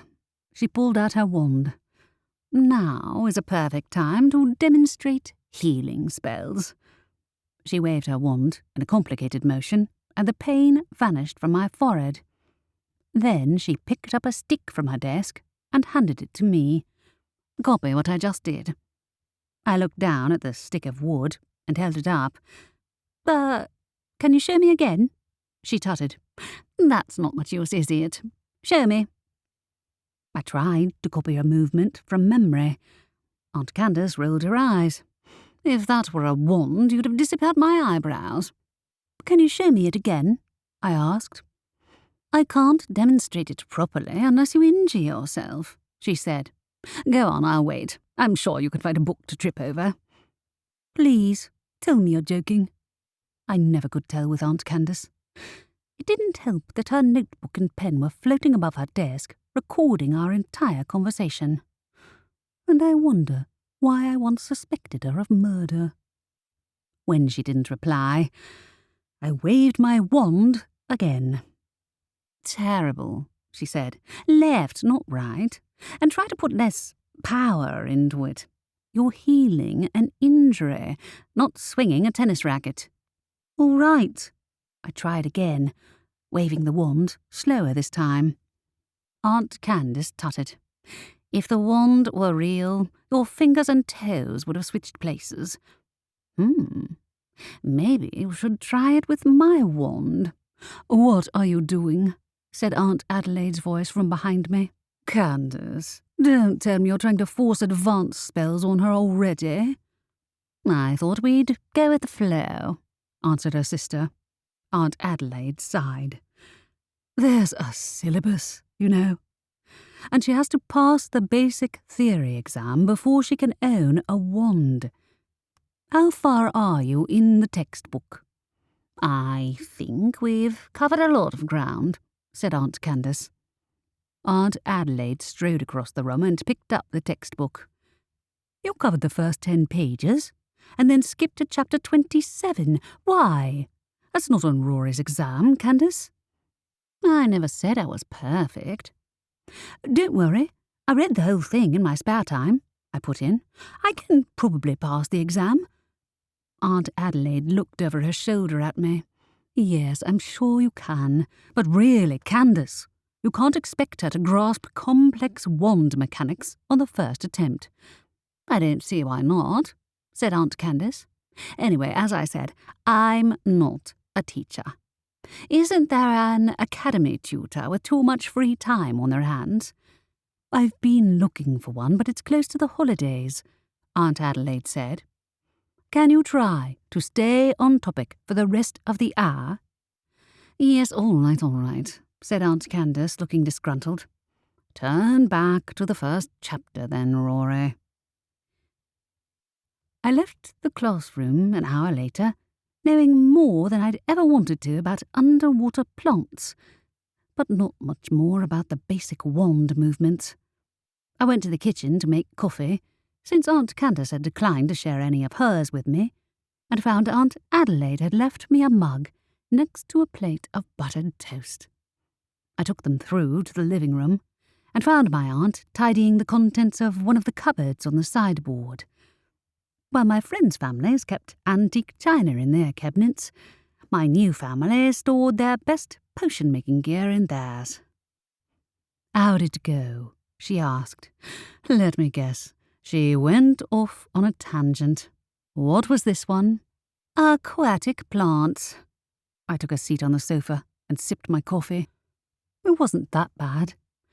I had lecturers who used to do that when I was at university as well. We had to steer them back on topic, otherwise they'd go off on one about their thesis and never get back to the subject at hand. "We'll find you a tutor," she said, selecting a few polished instruments and placing them on the sideboard next to a large silver cauldron. "You'll be starting familiar training tomorrow too. That'll be a nice change of pace for you." I swallowed my bite of toast. "What, to teach Jet and me how to communicate?" "Essentially," she said. "If you can do that, you might be able to skip a few grades in your magical education. It's a shame that you have to pass the theory exam before you can get a wand." "I don't mind waiting," I said. "I have my bibliowitch magic. That's more than enough for now. Just learning my way around the library was occupying enough of my brain space without adding wand lessons on top of it. Besides, wand waving was much more complicated than the bibliowitch magic, which had come naturally to me ever since it had saved my life. I find wands can be more adaptable for practical use," she said. "But I understand why you would feel that the first magic you developed is the most intuitive. Estelle prefers bibliowitch magic. Cass too. She rarely uses her wand." "She rarely uses magic at all. Even with Swift rampaging around, she'd only used magic on him as a last resort. Oh, except on the library. When will I learn to do that?" "That's a combination of advanced bibliowitch magic and a level of trust between yourself and the library that can only develop over time," said Aunt Adelaide, locking the cabinet. "I know the basic lessons are frustrating, but they're laying a foundation for the rest of your magical development." "I don't mind beginners' classes." With Aunt Candace in charge, I ended up walking away with a bunch of obscure facts on her latest obsession, in addition to basic knowledge. "What's on the agenda for today?" "There's a whole heap of returns to sort," she said. "Also, the students left the reading corner in a real mess yesterday. Most of them ended up leaving early after the unfortunate incident at the beach." "Ah, yeah. To my relief, my aunt hadn't objected to my nighttime excursion with Xavier, only told me to be careful not to annoy the vampires. I can tidy it now if you like." "That'd be wonderful, Rory." The last time I'd solved a murder, I'd found the clues right here in the library. I might not know where Andrew Lynch hung out in his free time, but his fellow students had been in the reading corner for hours yesterday. Maybe he wasn't the only person who'd taken a passing interest in vampires. When I'd finished my breakfast, I headed to my favourite part of the ground floor, a space near the back filled with bean bags, cushions, hammocks, and comfy seats. The reading corner was also the site of the weekly poetry night and various other functions. Yesterday's students had left empty crisp packets, scraps of paper, and even articles of clothing lying around. I sorted everything into 2 piles, lost property and junk. Then I added a 3rd pile, ambiguous, for things like half-written essays and broken pens. It was a wonder any of them had walked out with anything they came in with. Shaking my head, I did a last circuit of the reading corner and spotted a piece of paper affixed to one of the shelves near the back. "This is written in invisible ink," the poster said, which was clearly untrue. Above that, the heading said, "Aspiring Vampires Society." Frowning, I read on. "Each meeting is at 6 p.m. on Monday, while the poetry night is taking place. Come to the upper right corner of the library." Aspiring Vampire Society? Was that even allowed? And had Andrew Lynch been a member before his untimely death? I usually spent poetry nights marathoning Netflix with Estelle to avoid having to listen to the neighbourhood's worst poets. But now I had a new plan. Meet the Aspiring Vampire Society and find out if they were connected with Andrew's death. By the time the poetry night rolled around, I was more in the mood to curl up and nap than deal with vampires, or wannabe vampires, for that matter. The brick wall incident was only the beginning, and after a day of false turns, fake doors, disappearing floors, and books that spat slime at me when I picked them up, I had a pounding headache and the strong desire to lock Cass in the vampire's basement for a bit. Estelle found me waiting in an alcove near the reading corner as the various attendees of the poetry night filed into the library. "Are you joining in the poetry night?" "Definitely not," I said. "I'm waiting for the Aspiring Vampire Society members to show their faces." "The what?" asked Estelle. "I found this earlier," I said, showing her the poster I'd removed from the shelf. "They're supposed to be meeting at the same time as the poetry night, in the back corner of the library. Seems more than a coincidence, considering what happened to Andrew." "Huh," she said. "Yeah, you're right. It's worth checking out. I won't last 5 minutes at the poetry night, besides," I added. "I don't blame that wizard last week for sneakily casting a sneezing spell on half the audience to get the guy with the 20-page dramatic poem to stop." She grinned. "We can watch a movie once we've dealt with the vampires. They're not real vampires." I dropped my voice as a group of wizards wearing green cloaks filed into the reading corner. Oddly enough, the poetry night had gained popularity after 2 people had died a few weeks ago, and every night brought at least one performance inspired by the events of my arrival here in Ivory Beach. That was reason enough to avoid them. One thing Aunt Candace and I had in common: we weren't fond of being the centre of attention. The crowd filled the reading corner, gathering in every available chair and hammock. Then a croaking noise sounded as the first poet took to the stage. A tall, red-haired wizard unfurled a roll of paper. He carried a toad tucked under one arm for some inexplicable reason. "Today I'm here to read my—" As he started his recital, the toad jumped out of his hands and hopped away among the shelves. "Toad on the loose!" someone yelled. The wizard dived to catch his toad, missed, and crashed headlong into the snack bar, knocking sandwiches flying. The toad disappeared between 2 shelves at an impressive speed. Estelle groaned. "I'll deal with them. You'll find those aspiring vampires. Let me know if you need backup, okay?" "Will do." They couldn't be as scary as the vampire's actual genuine leader, right? They were just a bunch of kids, I think. I ducked behind the shelves at the back of the library, searching for the meeting point. The shelves here formed a maze that was difficult to navigate, even without the library pranking me, so I followed the faint sound of voices that weren't screaming about toads until I found a gap in the shelves. About 10 or so young men and women had gathered in the corner around a desk that had clearly been pulled out from one of the classrooms. A teenage boy of around 16 stood on the desk, holding a clipboard. He wore a hooded cape that looked like it was designed for someone a foot taller than him, and when he bared his teeth at me, the canines were pointed. He took a step forwards, tripped off the table and landed flat on his face. My apprehension vanished. Real vampires didn't trip or stumble. They didn't blush either. His face was bright red when he came upright. "What are you doing here?" "I'd like to have a word with you about this." I held up the poster. "How did you read the invisible ink?" he demanded.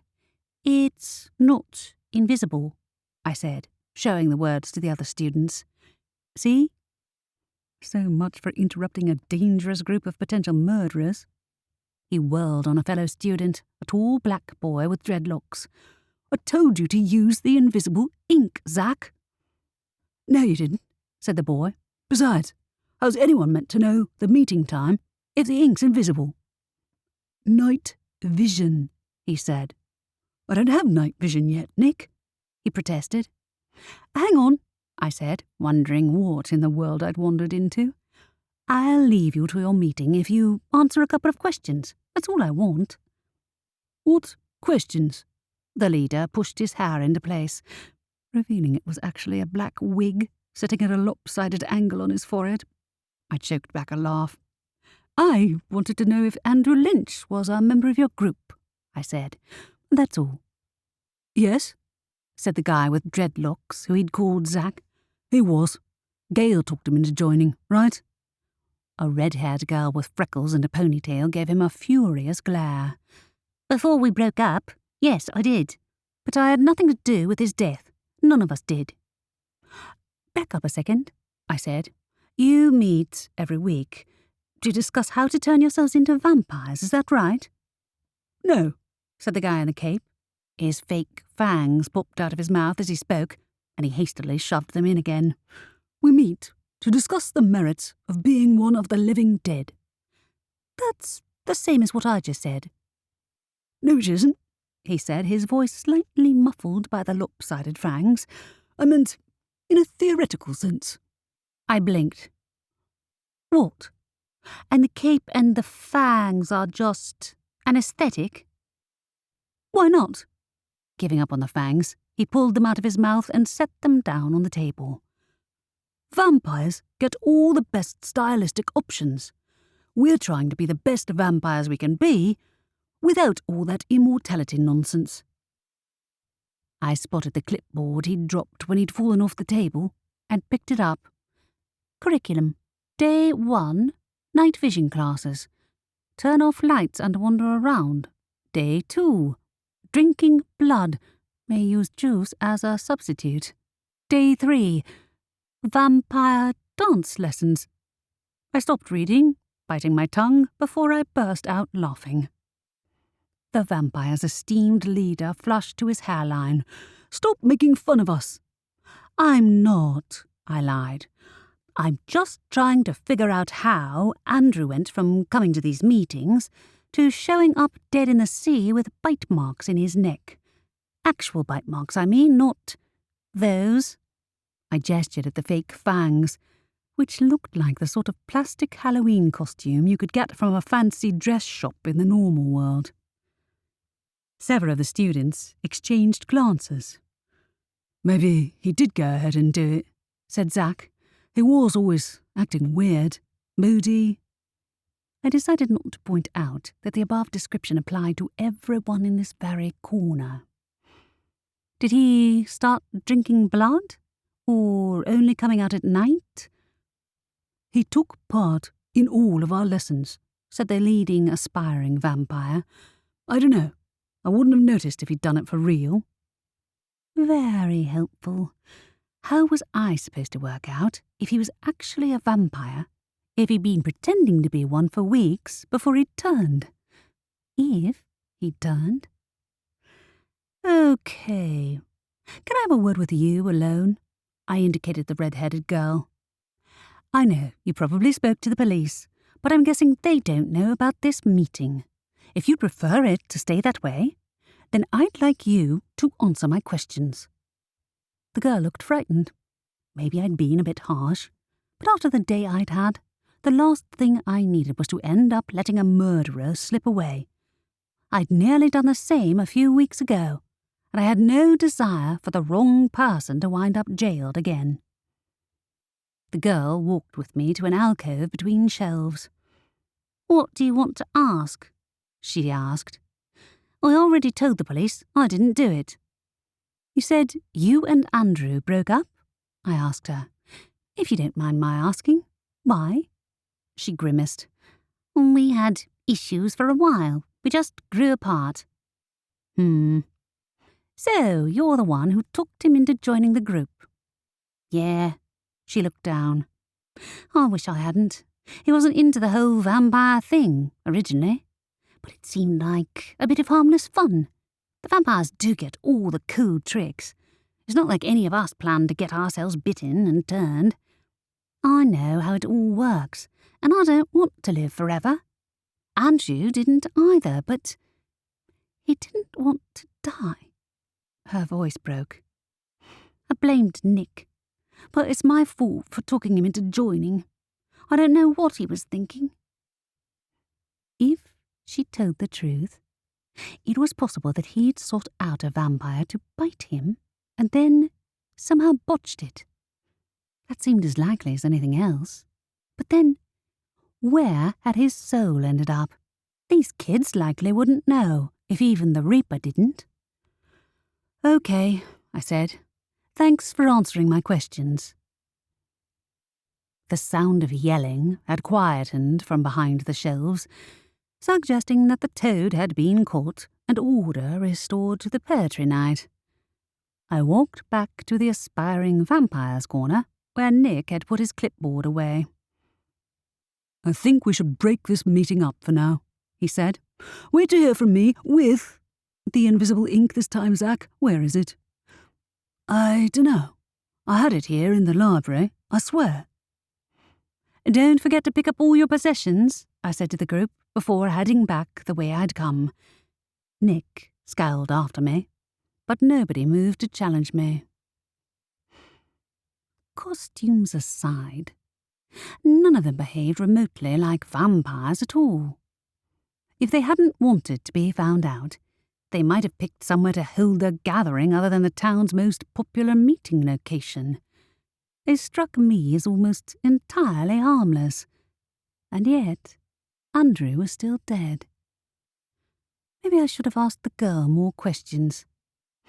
Now I thought back, I was sure she and the boy on the desk had been the two who'd got into a fight in the library when the police had come to report Andrew's murder. Why? She'd blamed Nick for his death, but that didn't mean he was directly responsible. But had the society led to Andrew's death? Or had it only been a symptom of his fascination with vampires? Chapter 6. After breakfast the following morning, Aunt Adelaide asked me to meet her downstairs for my first familiar training session. I walked into the classroom to find a disgruntled-looking Cass waiting at the front desk beside Aunt Adelaide. "Wait, Cass is my tutor?" I looked at my aunt in disbelief. "Well, nobody else was free," said Aunt Adelaide apologetically, "and she has the strongest bond with Sylvester out of all of us." "Because she always gives me treats," Sylvester said. "Candace doesn't even know my name." "There it is," said Cass, wearing her sourest expression. "Lesson 1, know your familiar's name. Call him and he'll come." "I know how to do that," I said. "You know that. You've seen me do it." "Yeah, but for the purposes of this lesson," she gave her mother a disgruntled look, "I have to ask you to demonstrate." "Jet," I said. "Come here." There was a pause. Then the little crow flew into the classroom to land on my shoulder. "That's lesson 1, said Cass, moving towards the door. "Come back next week for part 2. Aunt Adelaide blocked the way. "You know what Rory has already covered. I'm sure you can take an hour from your busy schedule to teach her the rest of the first chapter." "I'm not a teacher," Cass retaliated. "Besides, it's all there in the textbook." "I'll read it myself," I said. "It's not a problem. I prefer to do it that way."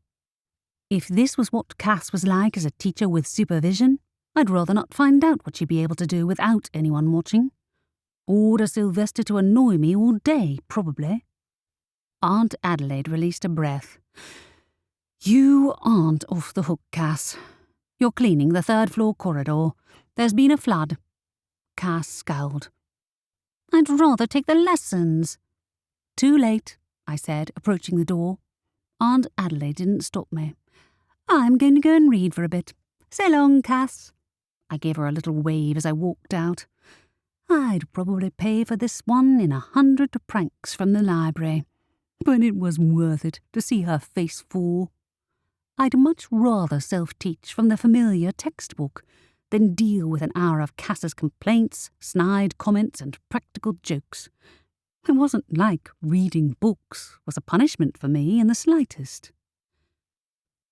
Sylvester's raucous laughter followed me as I walked to the reading corner, found a spare chair, and sat down to read.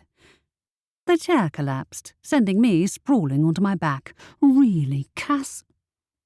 Climbing to my feet, I spotted a cloak someone had left behind in the corner, either from the poetry night or from the wannabe vampires meeting. Now I looked closely. There were all sorts of random items scattered around. Apple cores, homework, socks. I was starting to understand why librarians didn't get much actual reading done. By the time I'd sorted everything into piles, it was almost opening time. Tipping the junk into the bin, I checked the first lost property item, the dark cloak I'd found in the corner. The name label inside the hood read, Andrew Lynch. Had someone borrowed his cloak? Or had he left it in here before he died? There was no badge, like I saw on the academy students' uniforms, so it must be his vampire costume. I turned it over and spotted a dark stain near the hem. My heart jumped into my throat. The dark colour hid stains, and it might have been anything, even water, but when I touched it, my hand came away red. I started upright when the door opened, the sound carrying through the quiet library. Standing, I moved the pile of lost property, cloak included, and left them beside the front desk to deal with later. I didn't get a spare moment until after lunch, in the hour or so before the after-school classes began. I took the opportunity to check the library's record book to see whether anyone other than Andrew had checked out the book on vampires recently. Before Andrew, it appeared the book had remained in the library for at least a few weeks. Then again, the group's meetings took place in the library. They didn't have to check any of the books out to use them in their meetings.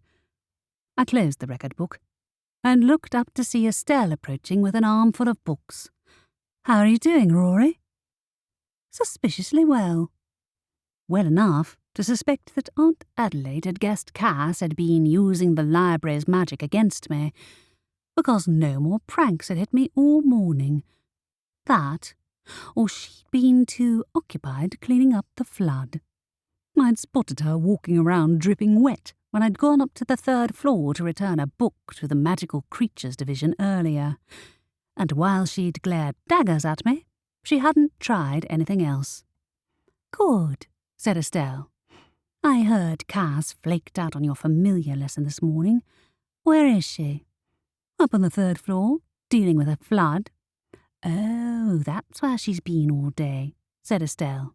"I assumed she found a new guy, or Kelpie." "I take it Swift never came back to say goodbye," I said. "That's why she's still in a mood with me. I prefer studying on my own, so I don't mind that she didn't want to teach me. Pretty sure she and Sylvester would have ganged up on me." "You might be right," she said, spotting the lost property box on the desk. "What's in there?" "All the junk I found in the reading corner." I pulled out the cloak. "This is Andrew Lynch's. Guess he left it here before he died." Estelle frowned at the label. "Oh, shall we give it to one of the other students to hand over to his family?" "One thing first." I showed her the stain at the hem. "Can you figure out what that stain is? It turned red when I touched it." She grimaced. "Please tell me you're not channeling Aunt Candace." "It might help the police investigate." "I knew it." She rolled her eyes. "Yes, I can do a detection spell on it. But after that, we're giving it back to Andrew's family, okay?" "Of course," I said. "Thanks. I knew there must be a spell, but I didn't want to try anything too advanced." "I think you could handle it," she said. "I know my mum wants to do everything by the book, but you don't have to. Not that I'm recommending going as wild as Aunt Candace, but I think it's worth taking a few risks now and then." Maybe she was right. I did have a tendency to play it safe as it was possible to in the magical world anyway. As Estelle left, the members of the Aspiring Vampire Society all entered at the same time. While none of them wore their ridiculous costumes, they walked in a tight-knit group, whispering to one another. Wishing I had an eavesdropping spell, I watched them pass, heading to the reading corner. Maybe they were discussing a new meeting spot for their group.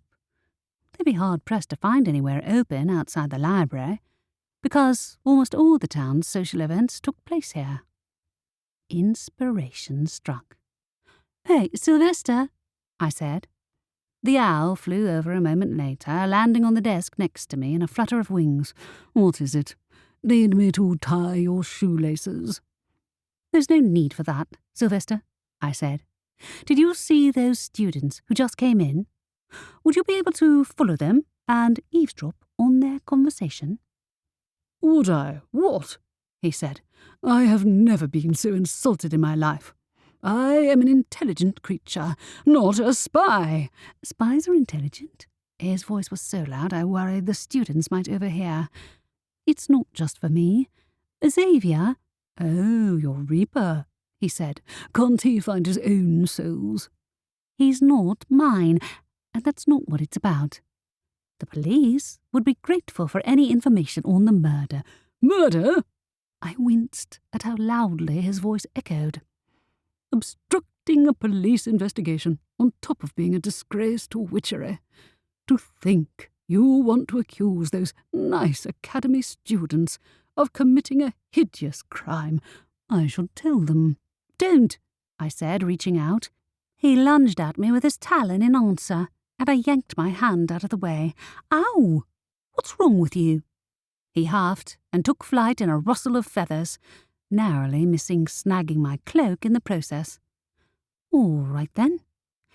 If Sylvester refused to cooperate, then I'd just ask my own familiar for help. "Hey, Jed," I called. After a pause, the little crow flew down to land on the front desk, nudging my hand affectionately with his beak. I gave him a stroke along his glossy black feathers. "Jed, can you do me a favour?" I asked. "I think those students, the ones who just came in, might be talking about Andrew Lynch, the guy who died last weekend. Would you be able to listen in on the conversation?" Jet cawed, dipped his head, and took flight. Sorted. Okay, I couldn't actually understand him when he tried to talk to me, but I'd find a way to learn if he'd overheard anything useful later. Despite what the students told me yesterday, I was sure they'd omitted details about Andrew's involvement in the aspiring vampire society. If Andrew had gone ahead and transformed into a vampire for real, people would have noticed. It wasn't the sort of thing you could easily hide. Besides, if they were as subtle as they'd been with their meeting, they wouldn't be hard to eavesdrop on. Jet flew back over after about half an hour and landed on the open record book, nudging my fingers with his beak. I obligingly gave him a stroke. "Did you hear anything from them?" The crow let out a series of incomprehensible chirps. "Ah, sorry, I don't understand. Can you give a demonstration?" He flapped his wings and flew around in circles, chirping. Maybe I should have learned how to communicate with him before telling him to spy on them. But even the most talented witches couldn't actually talk to their familiars. Sylvester was an exception. I pulled out the familiar textbook and opened it, skipping the basics. While there didn't seem to be a listed spell that would enable me to understand his speech, I had no trouble getting Jet to follow my commands, though judging by the textbook's opening chapters that wasn't always the case for a new witch. I felt a rush of gratitude that I had such a placid and friendly familiar who didn't make life difficult for me. Okay, Sylvester was a different story, but he was my family's familiar, not mine. How can he talk then? Okay, I was in a magical library that defied the laws of nature. You'd think by now I'd have learned not to ask that question. "Hello," said Sylvester's voice. He landed on the desk in front of me as though my thoughts had conjured him up. "Not cheating by jumping ahead in the textbook, are you?" "It's not cheating if I've already covered the basics." I pulled the textbook out of reach of the owl's talons. "Have you changed your mind and decided to help me after all?" Of course not, he said. But if you're hoping that crow will be able to tell you anything useful, you'll be disappointed. Why? Can you understand him? I asked curiously. No, he said with a sniff. Unintelligent beings like him are beneath me. Jet gave an indignant chirp. How did you learn to talk anyway? I asked. Cass, he said. She used a familiar bonding spell. It was supposed to make her be able to understand me, but because I belonged to the entire family, the spell was extended. Really? I said. Can I use the spell on Jet to make it so that I can understand his speech? You could, but that would mean bending the rules. His eyes gleamed. Not defying your aunt, are you? I'm not defying anyone, I said. She didn't tell me I couldn't do it. Besides, I can make up my own mind. Ooh, said Sylvester. Very well then. Work your magic, Aurora dearest. I glanced at Jet, who continued to pace around the desk, chirping.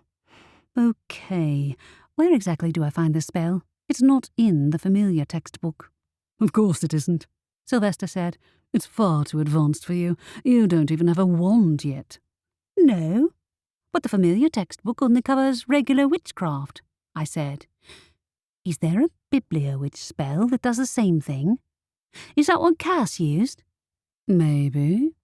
He landed directly in front of me, making me take an uneasy step back away from his sharp claws. Are you sure you want to do this? Well, not really. But Jet had something to say about the students' discussion of the murder. Besides, I wouldn't lie. The idea of a sidekick only I could communicate with was appealing. That's what a familiar was supposed to be, right? And if it helped us find out who'd killed Andrew, so much the better. I'm sure, I said. What's a spell, then? What indeed? You'll have to ask your cousin. Come on, Sylvester, I know you know. I certainly do not, he said, ruffling his feathers. I didn't ask for the spell to be used on me, but I doubt your cousin meant it to be permanent. Go on, I said. There must be somewhere in the library I can find the spell, right? There might. He rotated his head all the way around, in a manner that made me slightly nauseated to watch. You're not trying to get into the forbidden room, are you? Forbidden? I frowned. I thought Aunt Adelaide consulted the library all the time. Asking questions isn't forbidden, is it? She consults the library for answers, he said.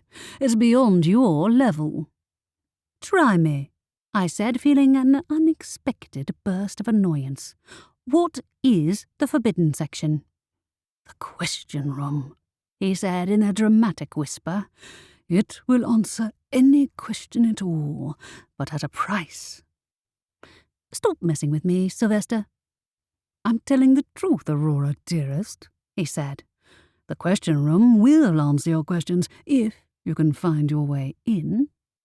As for my warning, if you try to access magic beyond your level, it's capable of turning a lesser witch into a gibbering wreck. The familiar spell isn't that high level, right? I said, already having second thoughts.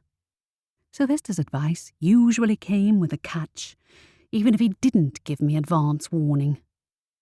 But if this room could answer any question, could it tell me who the murderer was? No, it isn't, said Sylvester. I suppose you're too cautious to try it.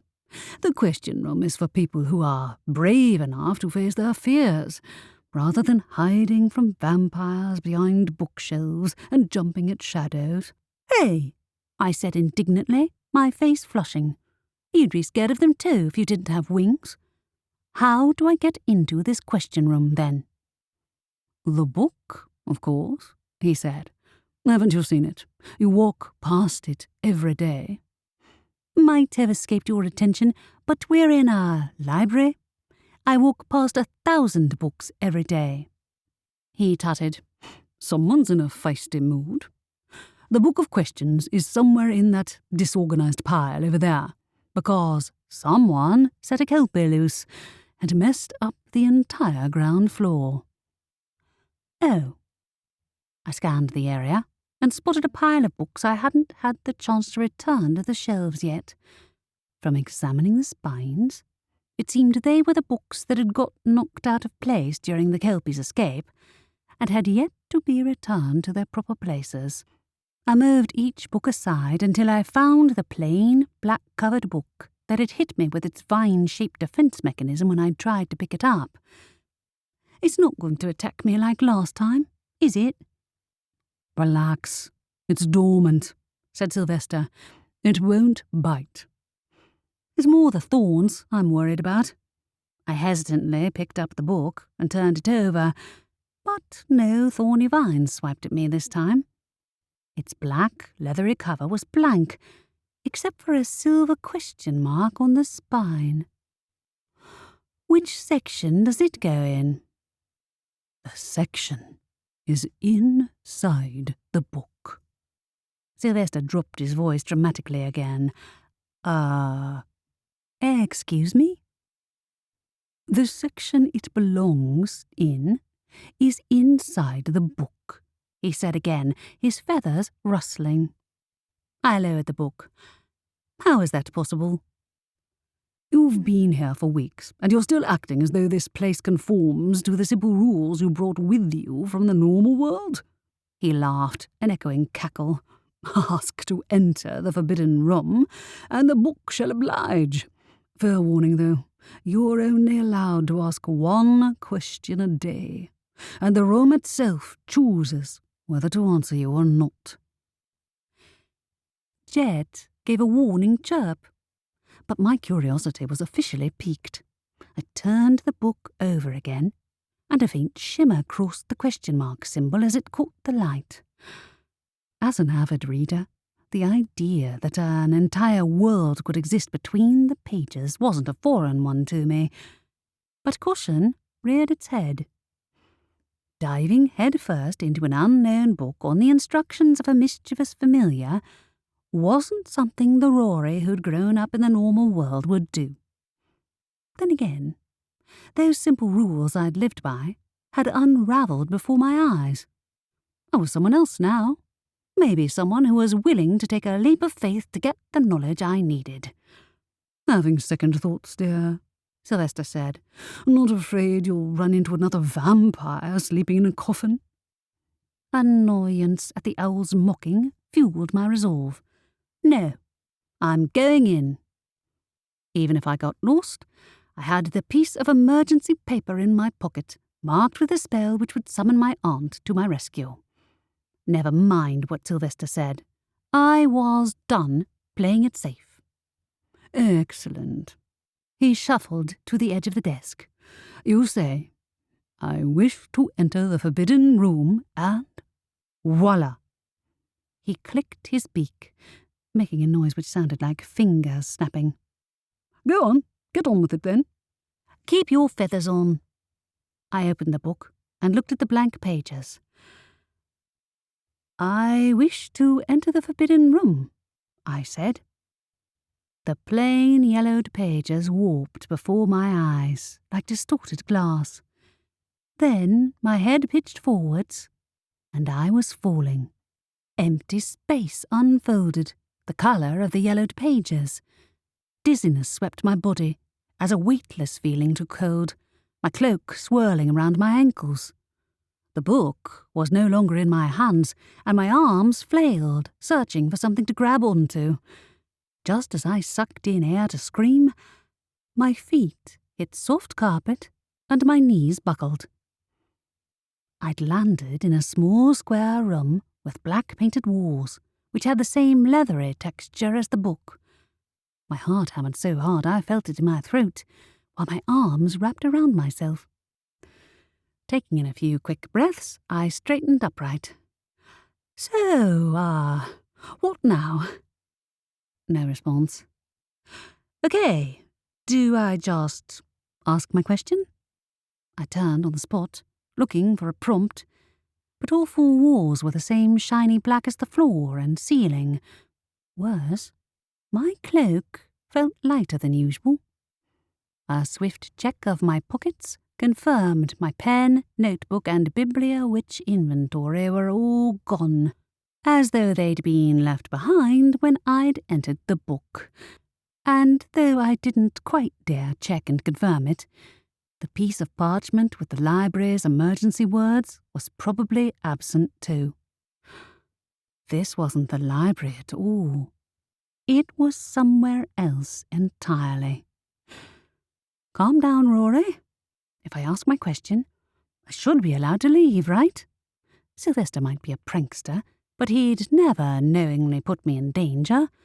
Aunt Adelaide would never let him. Taking in another deep breath, I said, "Here's my question. Who murdered Andrew Lynch?" There came the sound of a thunderclap.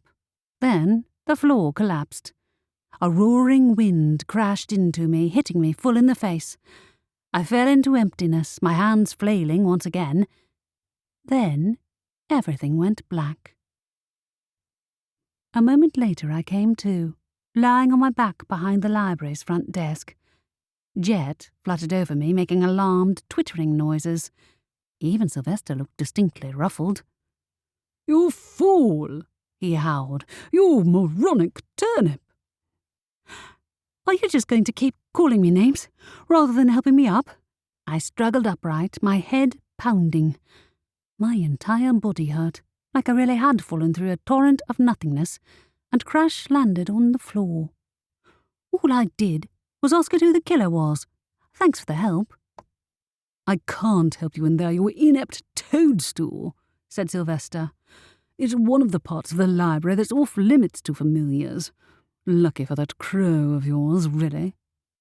I grimaced, climbing to my feet.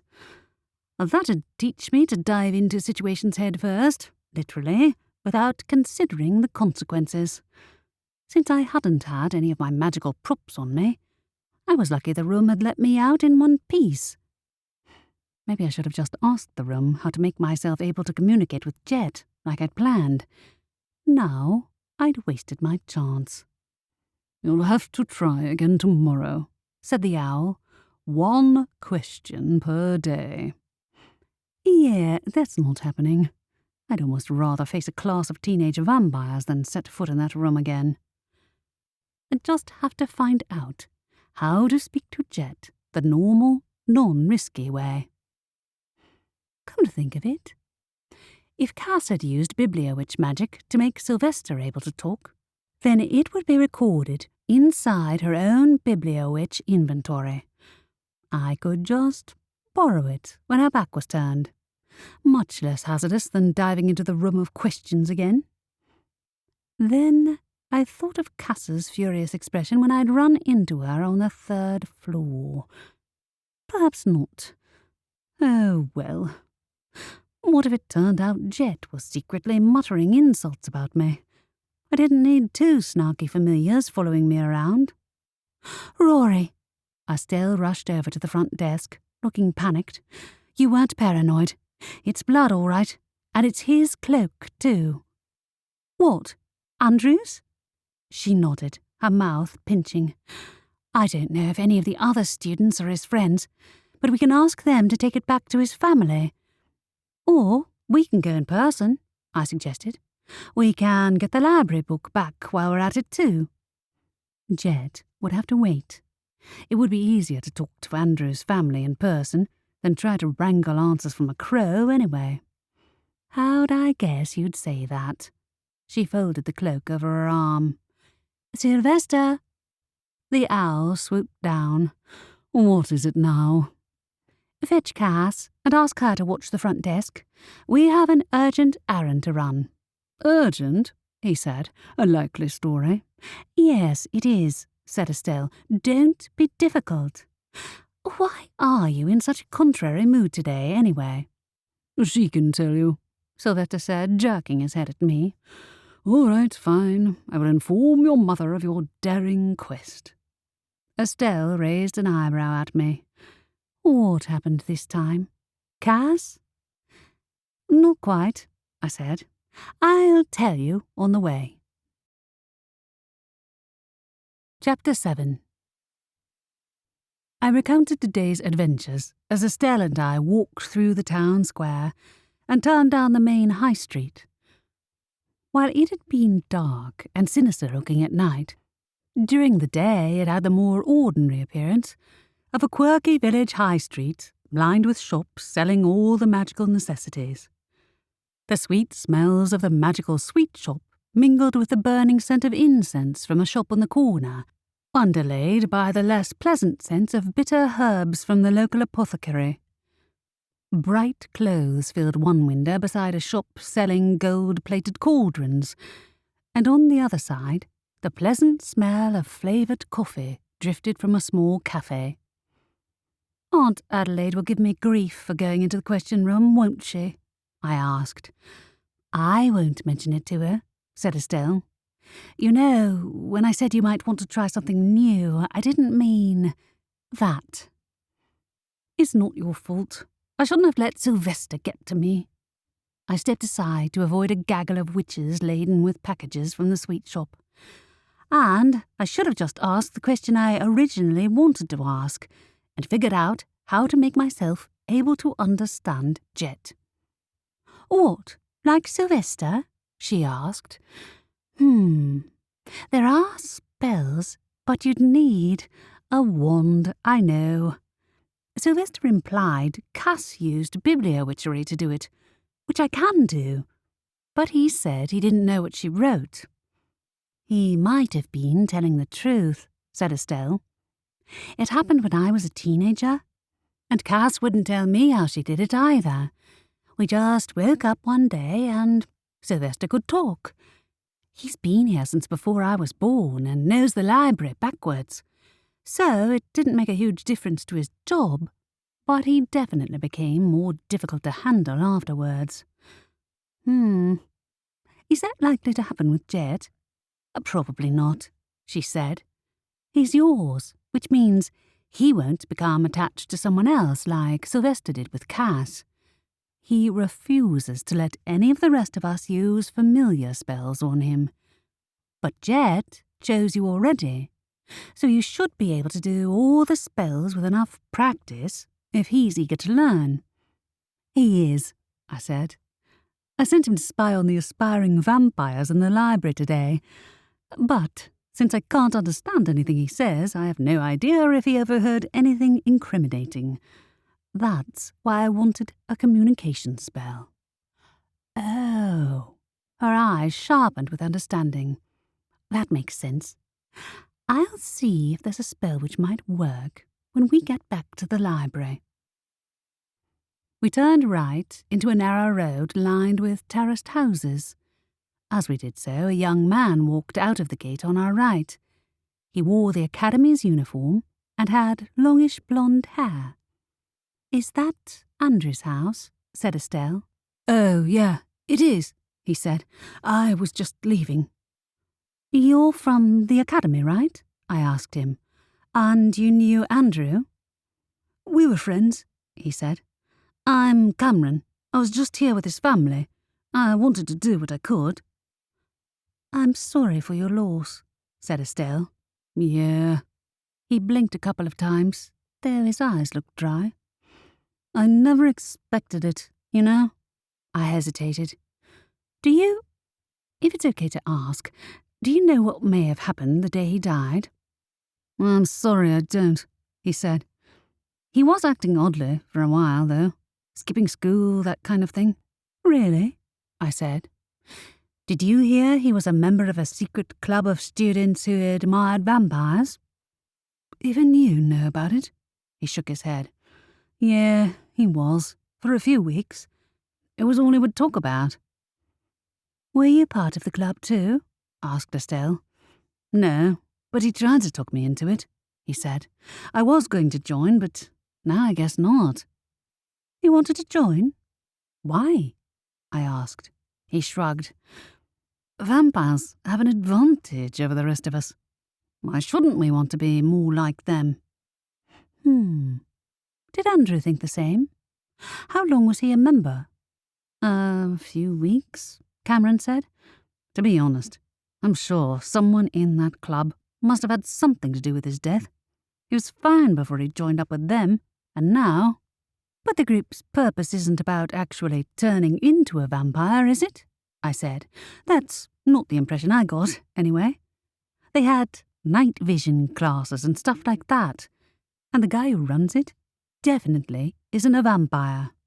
No, he's not, said Cameron. But Nick and Andrew argued the day before he died. They did? I frowned. And then he showed up dead with bite marks in his neck. Nick can't have been responsible. I don't know what to think, Cameron said, glancing over his shoulder at Andrew's house. Like I said, he was fine before he started getting involved in that club. I think he only joined as a joke at first, too. Then he started taking it super seriously, complaining at me for wanting to hang out when he was in meetings, acting moody. His girlfriend ditched him last week, and he didn't even seem to care. Estelle elbowed me in the ribs, alerting me to a curtain fluttering in the window. Andrew's parents must have spotted us. Thanks for talking to us, I said to Cameron. If you find out anything else, you're welcome to come to the library and tell me in confidentiality. Oh, of course. He continued to walk while I turned over his words in my mind. Nick couldn't have turned Andrew into a vampire by biting him, even if they'd argued. So where had the bite marks come from? Estelle turned to me. The kid from the Aspiring Vampire Society, did he really seem like a murderer? No, I said. He fell off a desk when I surprised him. Doesn't exactly have the vampire stealth thing going for him. The guy couldn't even use invisible ink right. I doubted he'd committed the murder. I understood why Cameron would think so, though, given the circumstances. I'd see if Andrew's parents said anything different before jumping to conclusions. Estelle knocked on the door, which opened after a pause. Andrew's parents looked rough, as I'd expected. Both of them had dark circles under their eyes and looked at us with blank expressions. Hey, I said. Sorry to bother you. We're from the library, and we wanted to return something of your son's we found. Estelle held out the cloak. I'm terribly sorry for your loss. Mrs. Lynch took it with trembling hands. Thanks for returning it to us. I hope it's okay to ask, but we had it on record that he checked out a book called A Novice's Guide to Vampirism. Do you have it? I asked. Oh. She looked over her shoulder, distracted. I'm sure it's somewhere in his room. I haven't been in there since. I'll get it, said his father, not looking much keener on the idea. We can fetch it, Estelle said quickly. I promise we won't touch anything. Estelle was probably acting out of kindness, not just nosiness, but I couldn't help wondering if Andrew had left any clues behind. Not that I wanted to bother his grieving family, but if Andrew had been involved in that secret vampire society and ended up dead because of it, the police needed to know in case the same happened to others, too. If I jumped ahead and told them, without proof, though, someone innocent might end up arrested again. Mr. and Mrs. Lynch moved aside to allow us to enter the house. If you don't mind my asking, was Andrew acting oddly before his death? I asked them. Very, said Mr. Lynch. He spent most of his time in his room, refusing to speak to anyone, skipping meals, saying he didn't feel like going to school. That's what he did the morning he disappeared. And was he spending a lot of time in the library? Asked Estelle. Yes, said his mother. He was in there all the time. He said it was for school, but a few weeks ago he started going there in the evenings too. A few weeks ago? That was around the time Andrew had signed up to the Aspiring Vampire Society. We'll get the book from his room, said Estelle. Second door on the right. said Mrs. Lynch, indicating the staircase to our left. Estelle and I made our way to the first floor. The door to Andrew's room was closed, but it opened when Estelle pushed it.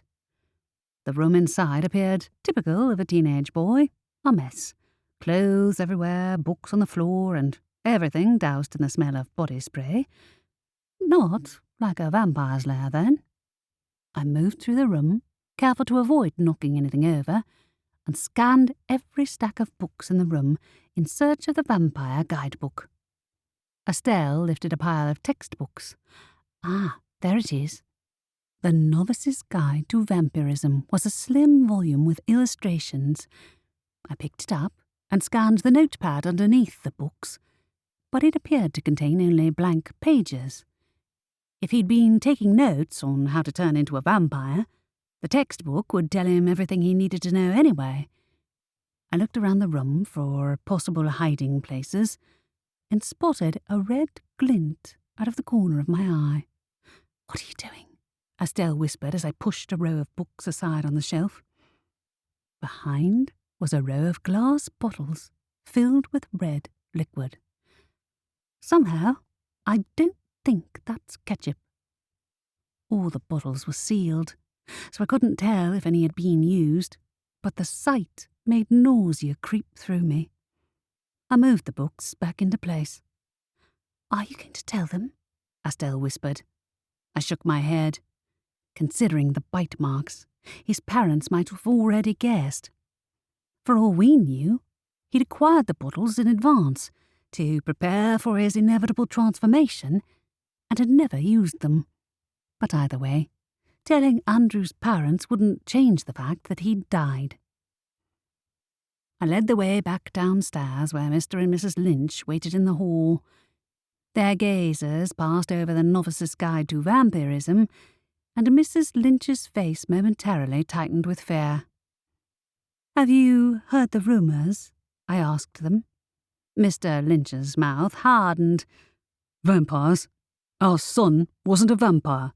It's disgusting how those rumours get started." Maybe it's more than a rumour. The words were on the tip of my tongue, but Estelle got there first. "There were bite marks." "Not a vampire," he repeated, his voice firm. "Thank you for returning his cloak." Estelle nodded. "Sorry for your loss." There was nothing more to say. Opening the door, I tucked the book into my pocket, leaving the grieving parents behind. "He's in denial," Estelle muttered when the door closed behind us. "Poor guy." No kidding. Andrew had acquired the bottles of blood from somewhere, but unless his parents searched his room, they wouldn't know they were there. Did they count as evidence? Maybe I should have told Mr. and Mrs. Lynch, but it wouldn't have done us any help. "Those bottles looked unopened," Estelle added, opening the front gate. "Didn't they?" I couldn't tell. Maybe he never had the chance to use them. Or he hadn't been a vampire for long. Being moody and withdrawn and wanting to go out at night didn't prove anything. I mean, it described most teenage boys I'd met. Add to the fact that the society members had made it their life's mission to emulate the vampires.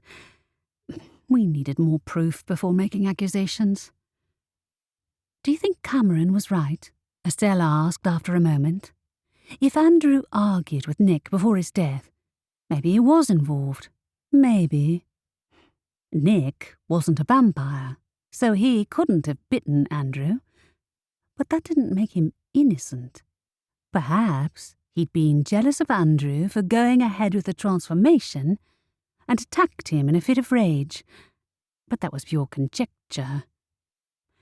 Like it or not, it did look like Andrew had taken his vampire obsession further than the aspiring vampire society had intended.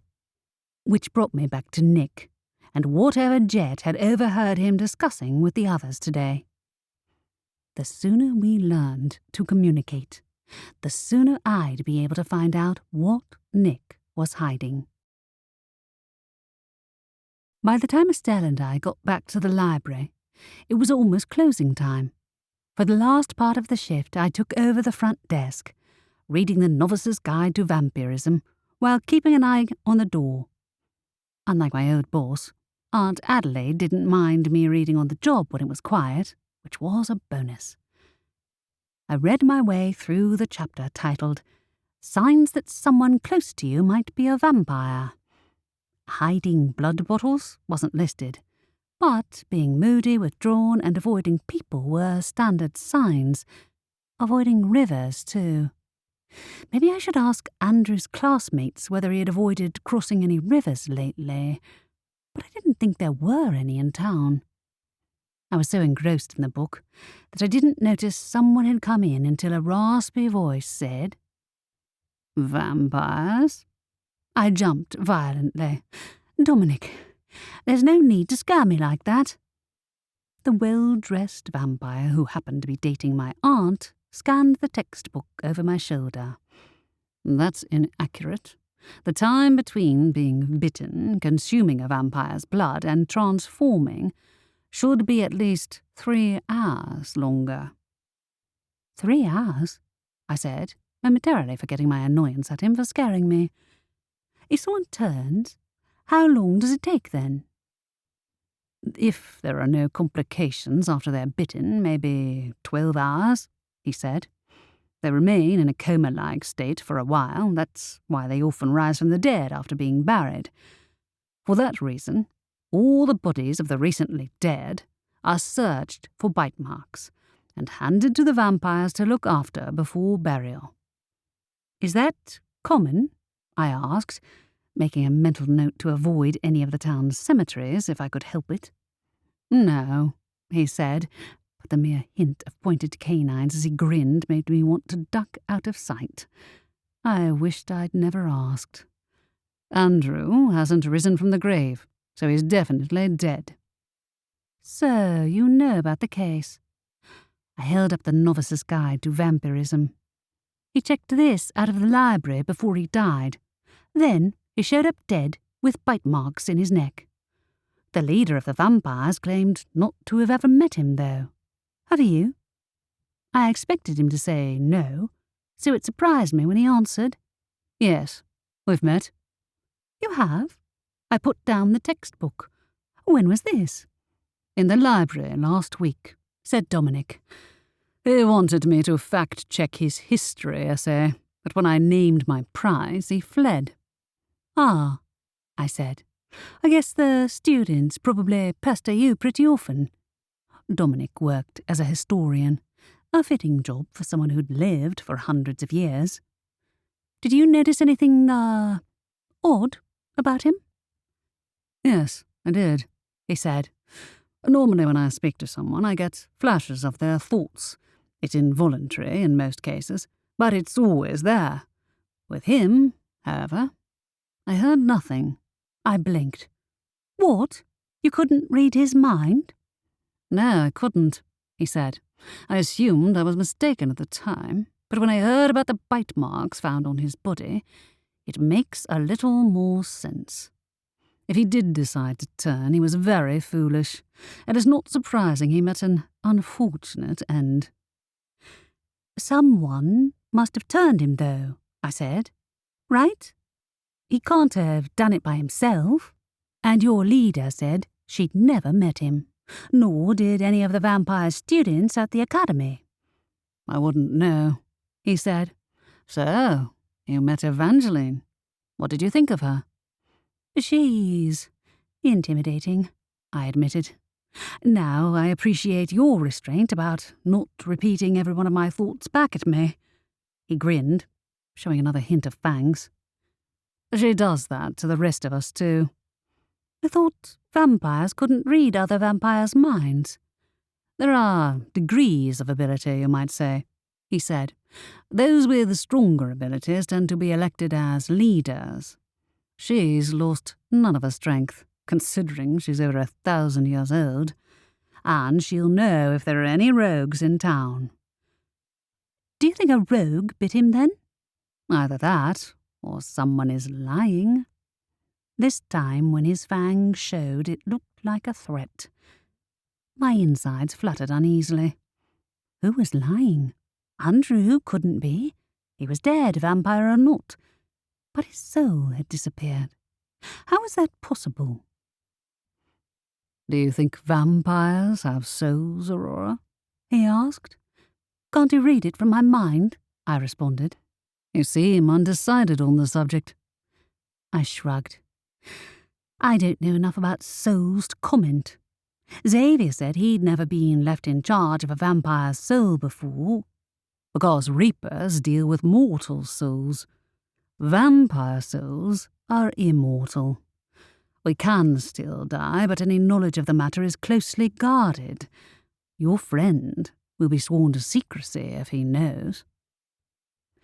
But he doesn't know how Andrew's soul vanished, I said. If he was a vampire, though, how can he have drowned? Unless... You can't cross running water, right? No, we cannot. But it's not possible for a vampire to drown, he said, the corners of his mouth turning down. There are very few ways of killing us. I don't doubt the police have ruled out the major ones after they examined the body. He wasn't stabbed or anything, right? I said.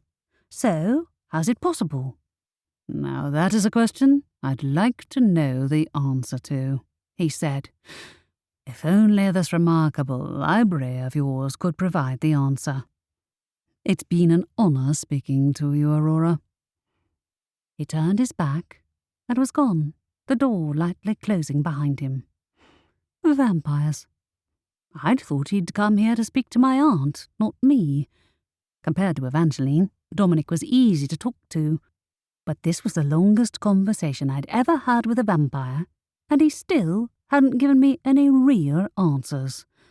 Nor any reason not to fear his fellow vampires.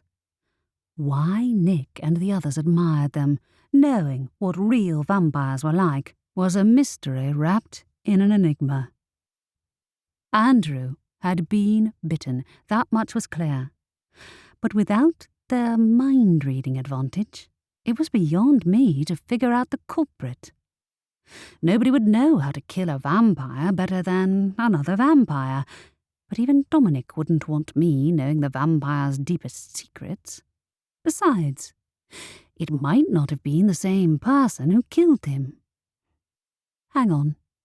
Had Dominic seen the forbidden room when he'd looked into my thoughts? Was that what he'd meant when he'd implied the library might be able to give me answers? I'd rather not repeat that particular experience, but if I asked the right question, it might be the only way to find out the vampire's secrets without risking my neck. Rory? Aunt Adelaide approached the desk from behind. We're closing in 5 minutes. Lost track of time. I closed the textbook. I got this back from Andrew's parents earlier. Oh, Estelle told me, she said. Such a shame. It seemed like that young man fell in with the wrong crowd. What, the vampires? She didn't know about the secret society, right? I heard he joined a foolish group of students who wanted to turn themselves into vampires, she said. The police are investigating them. What? They are? I said, disarmed. So the kid who leads the group is in custody? I've been in the library all day, dear. I wouldn't know, said Aunt Adelaide. Anyway, it's unbecoming to gossip about the dead. If he was murdered, though? Dominic thinks he was a vampire, and that means he can't have drowned. Is that so? She said. Rory, I think you have enough on your plate without interfering with an ongoing investigation. Sorry, I said. Dominic showed up earlier and told me he couldn't read Andrew's mind, so of course I had to wonder. And now the wannabe vampires were in custody. That meant the police might guess Nick was responsible. But what if he wasn't? If the group had only been a cover and he had contact with an actual vampire? Someone had helped him transform. Leave it to the experts, dear, said Aunt Adelaide. Have you read the first chapter from your familiar textbook? I have, I said. I can get Jet to fly to me. That's no problem. Excellent. She beamed. As for your theory classes, you're progressing nicely, despite my sister's attempts to derail you. And I assume you've been using your Bibliowitch inventory to help you locate books for visitors. I have, but I actually have a question about my Bibliowitch magic, I said. If I wanted to use a spell but not make it permanent, how would I do that? I know whenever I tap the word fly, I start flying, but it doesn't last. Would it be the same with any other word I wrote? It depends, she said. Almost no spell is permanent, but it depends on the strength of the caster and on whether you write the word in your Bibliowitch inventory. Words you use from the inventory will always be more powerful than ones you haven't used before.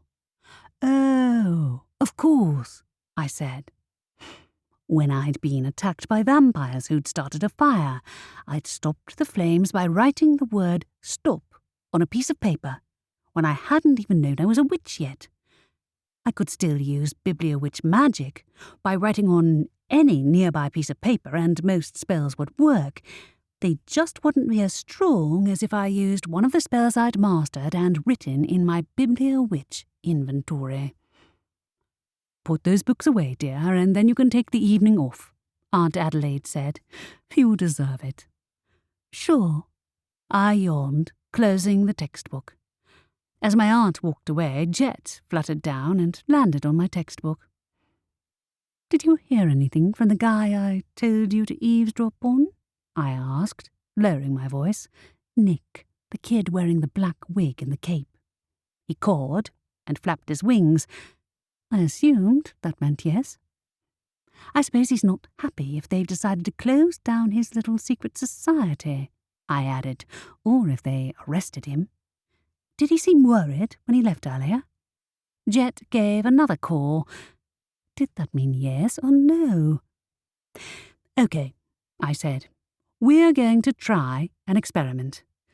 Apparently I can use Bibliowitch magic to create a spell, so I can understand every word you say.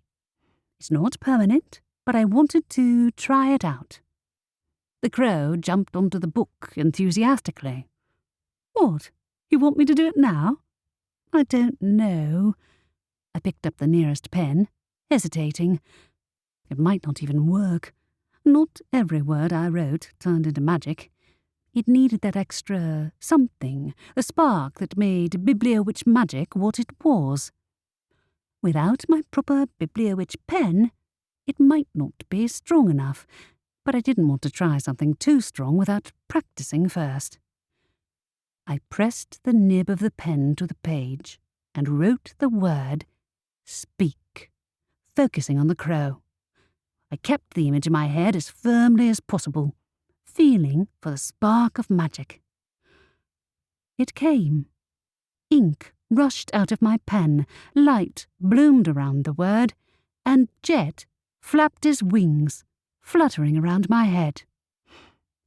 It's an honour to finally be able to speak with you, said Jet in a squeaky voice. Oh! I dropped the pen. It worked?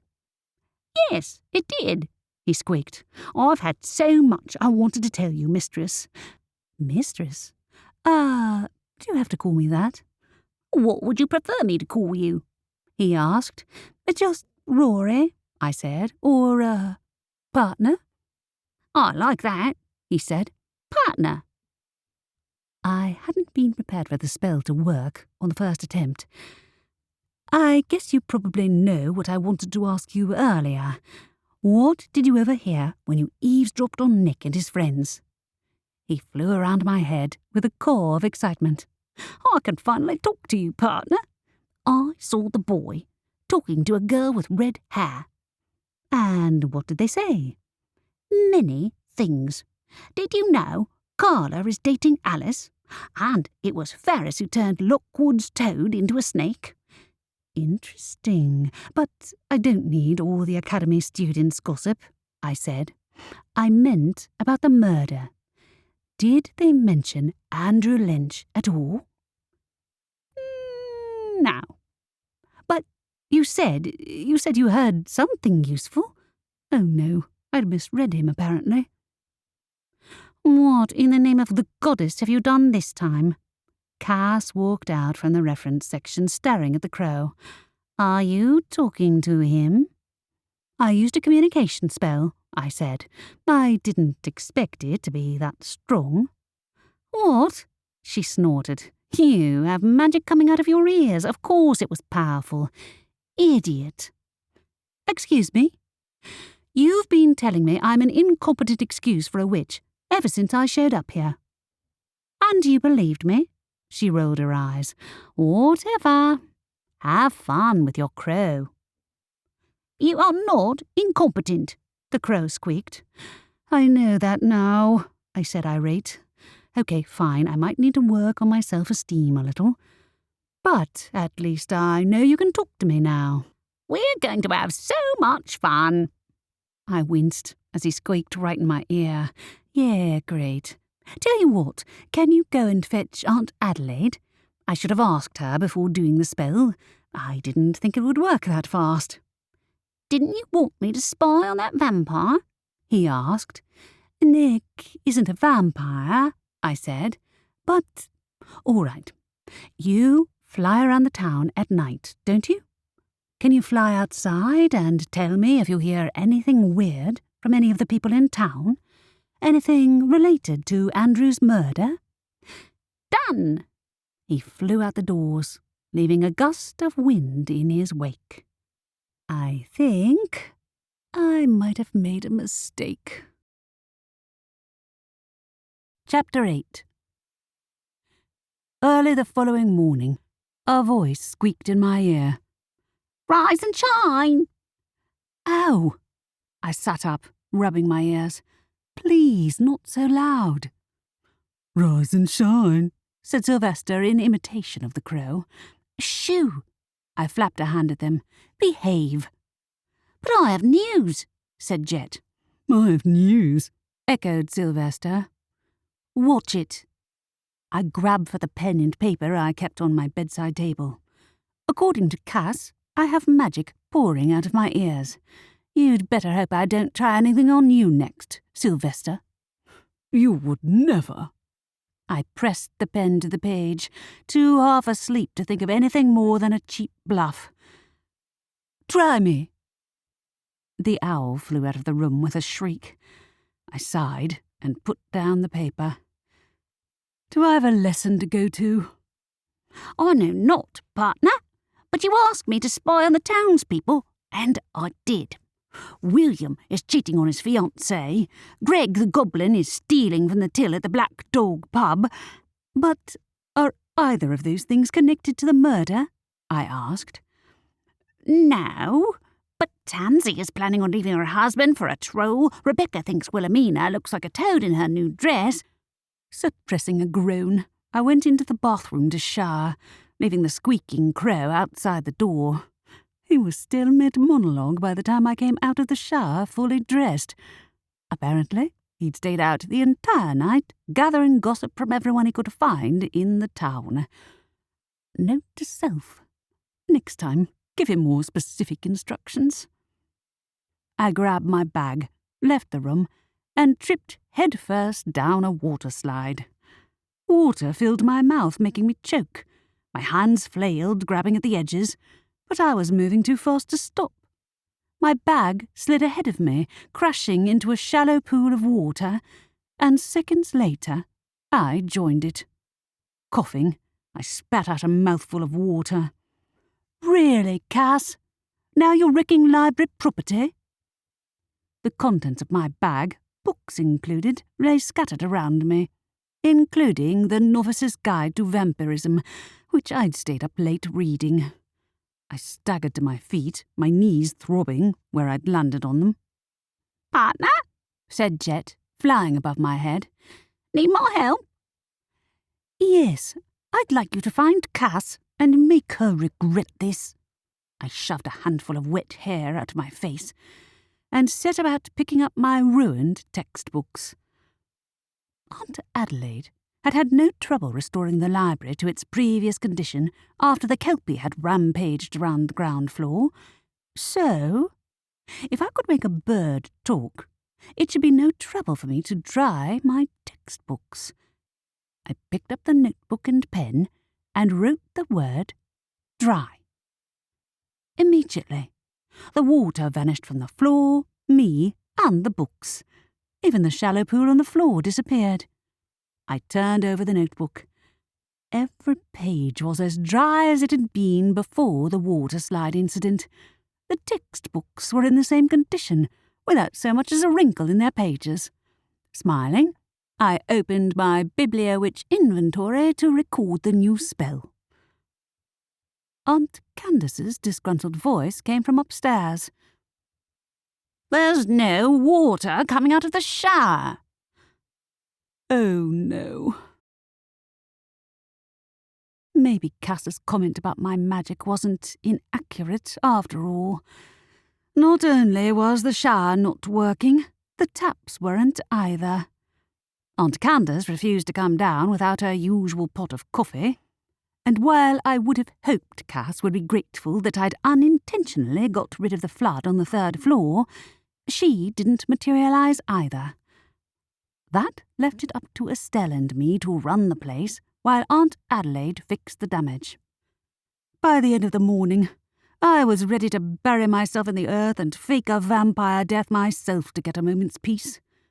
Jet followed me everywhere I went, telling me any gossip he overheard, and judging by the patron's confusion at seeing me talking to a bird, I was the only person who could understand him.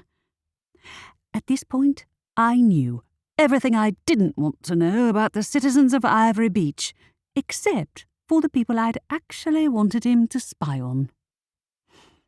"Can you please go to the jail and see if Nick is still there?" I asked him, "and the other academy students.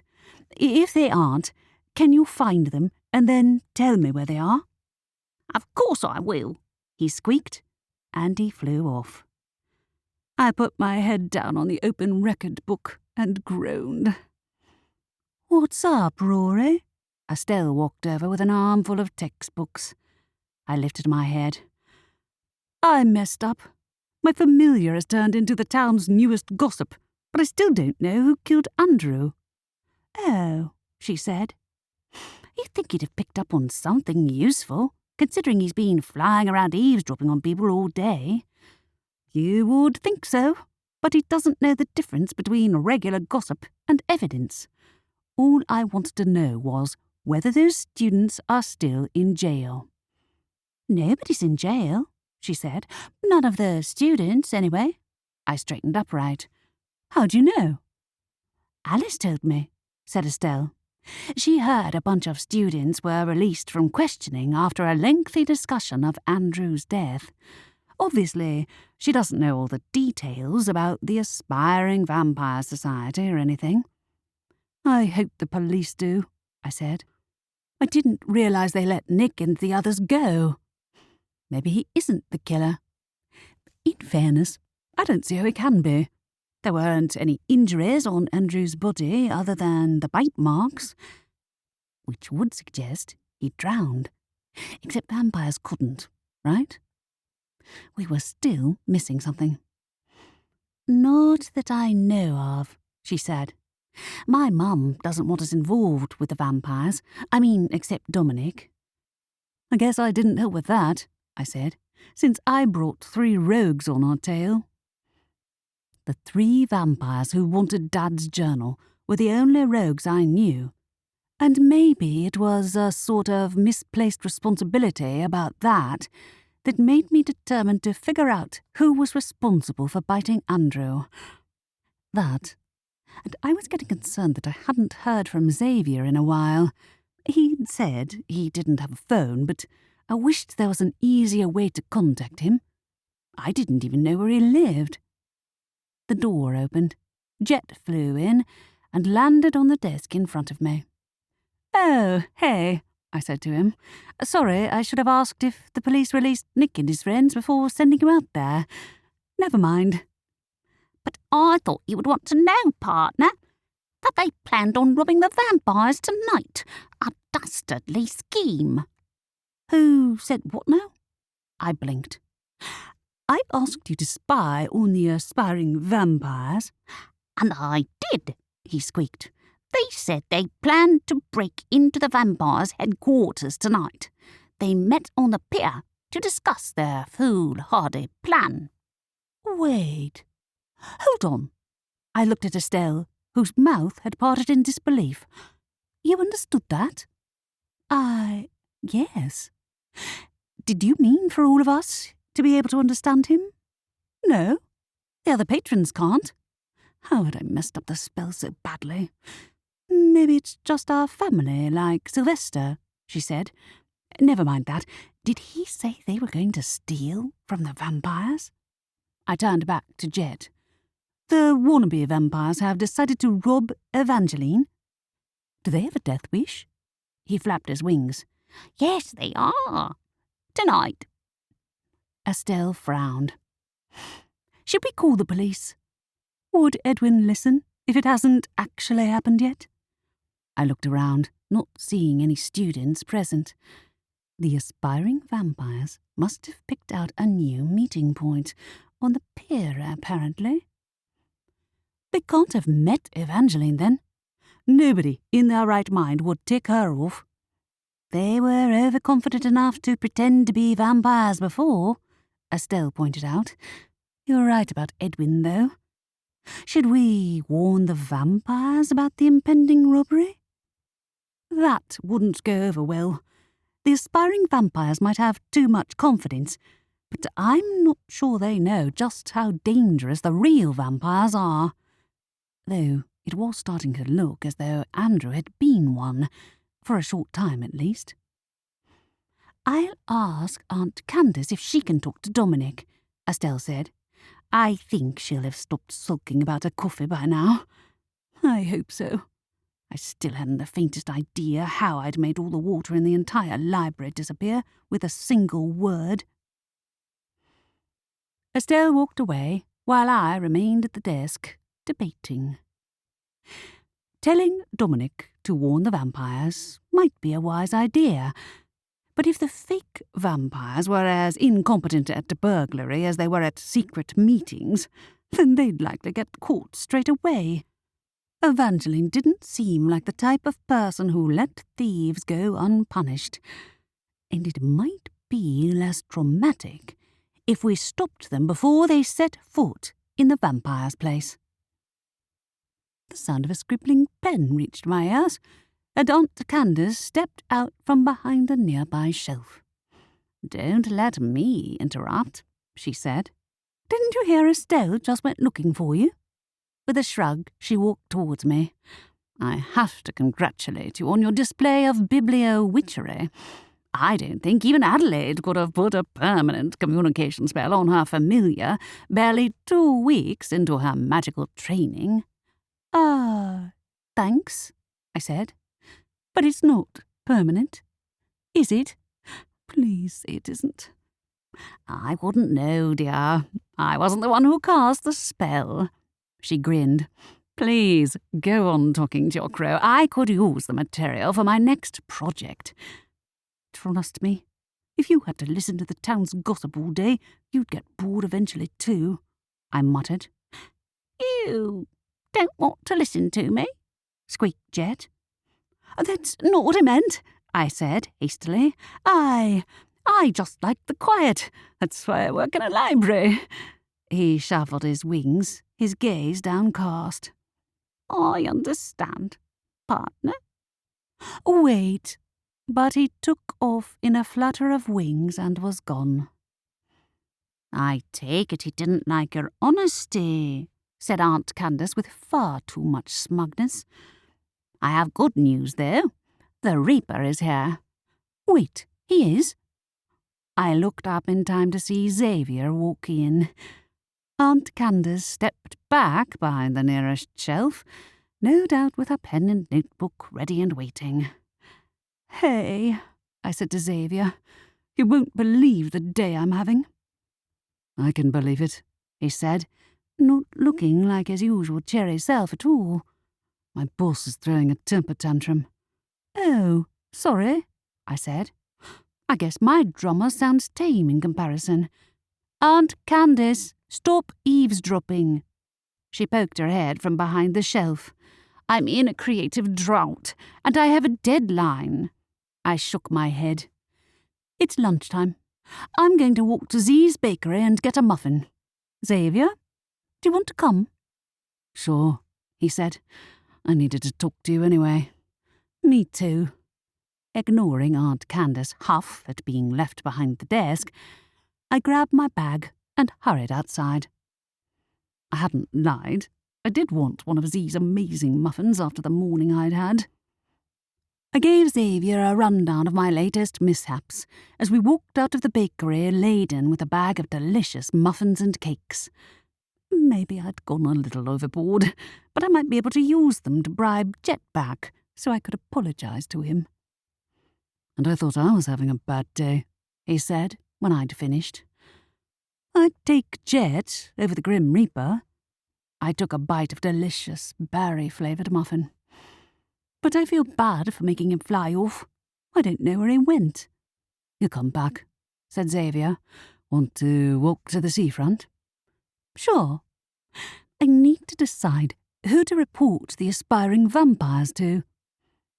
The police might preemptively arrest them, or they might not believe me. The vampires, on the other hand, might do something scarier and more scarring.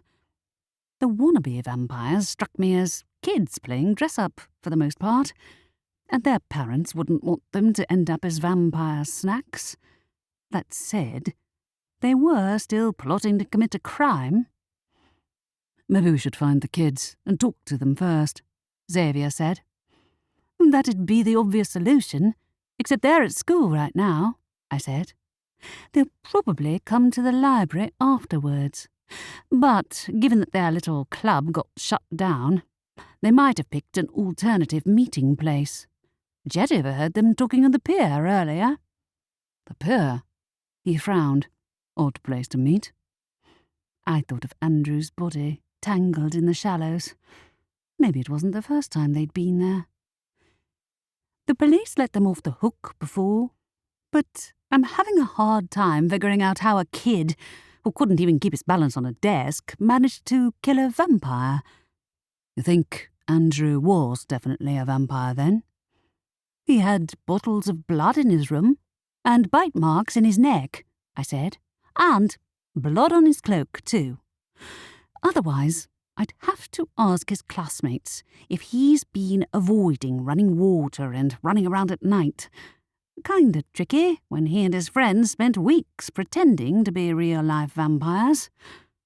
Just a little, said Xavier, and I detected some of my own frustration in his tone. The police didn't mention finding any more marks on his body, and as for his missing soul... No more clues? I asked. Unfortunately not. Hence my boss's temper.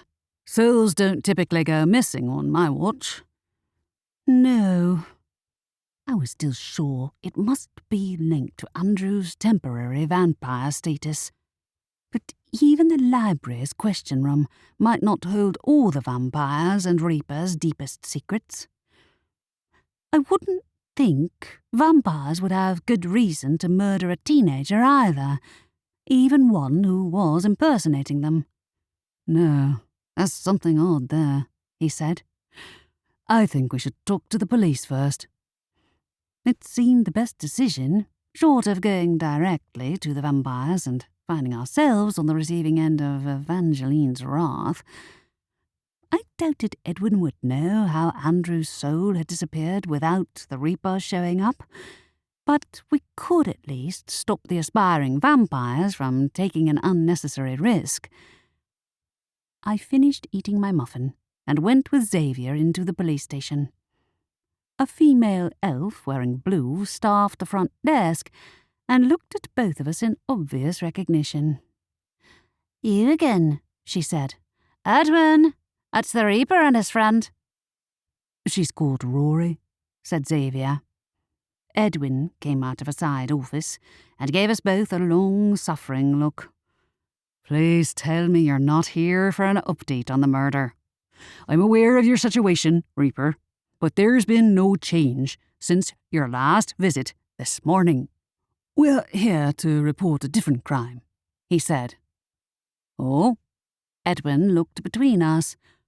Do tell. Well, it hasn't actually happened yet, I hastened to add. The students from the academy who you arrested earlier, some of them anyway, are planning on stealing from the vampires tonight. His brow furrowed. Which students precisely? We can't arrest people for a crime they haven't committed yet, without any evidence. Nick is one of them, I said. The kid you arrested earlier. But I'm not sure if anyone else is involved. And how exactly did you become aware of this robbery, pray tell? Both he and the receptionist wore identical sceptical expressions. My familiar overheard them talking, I said. He told me their plan. Edwin arched a brow. And can your familiar come here and back you up? I can call him, but I'm the only person who can understand him. A flush heated my neck under their expectant stares. Jed! Unsurprisingly, he didn't respond. I think that only works in the library, right? Xavier supplied.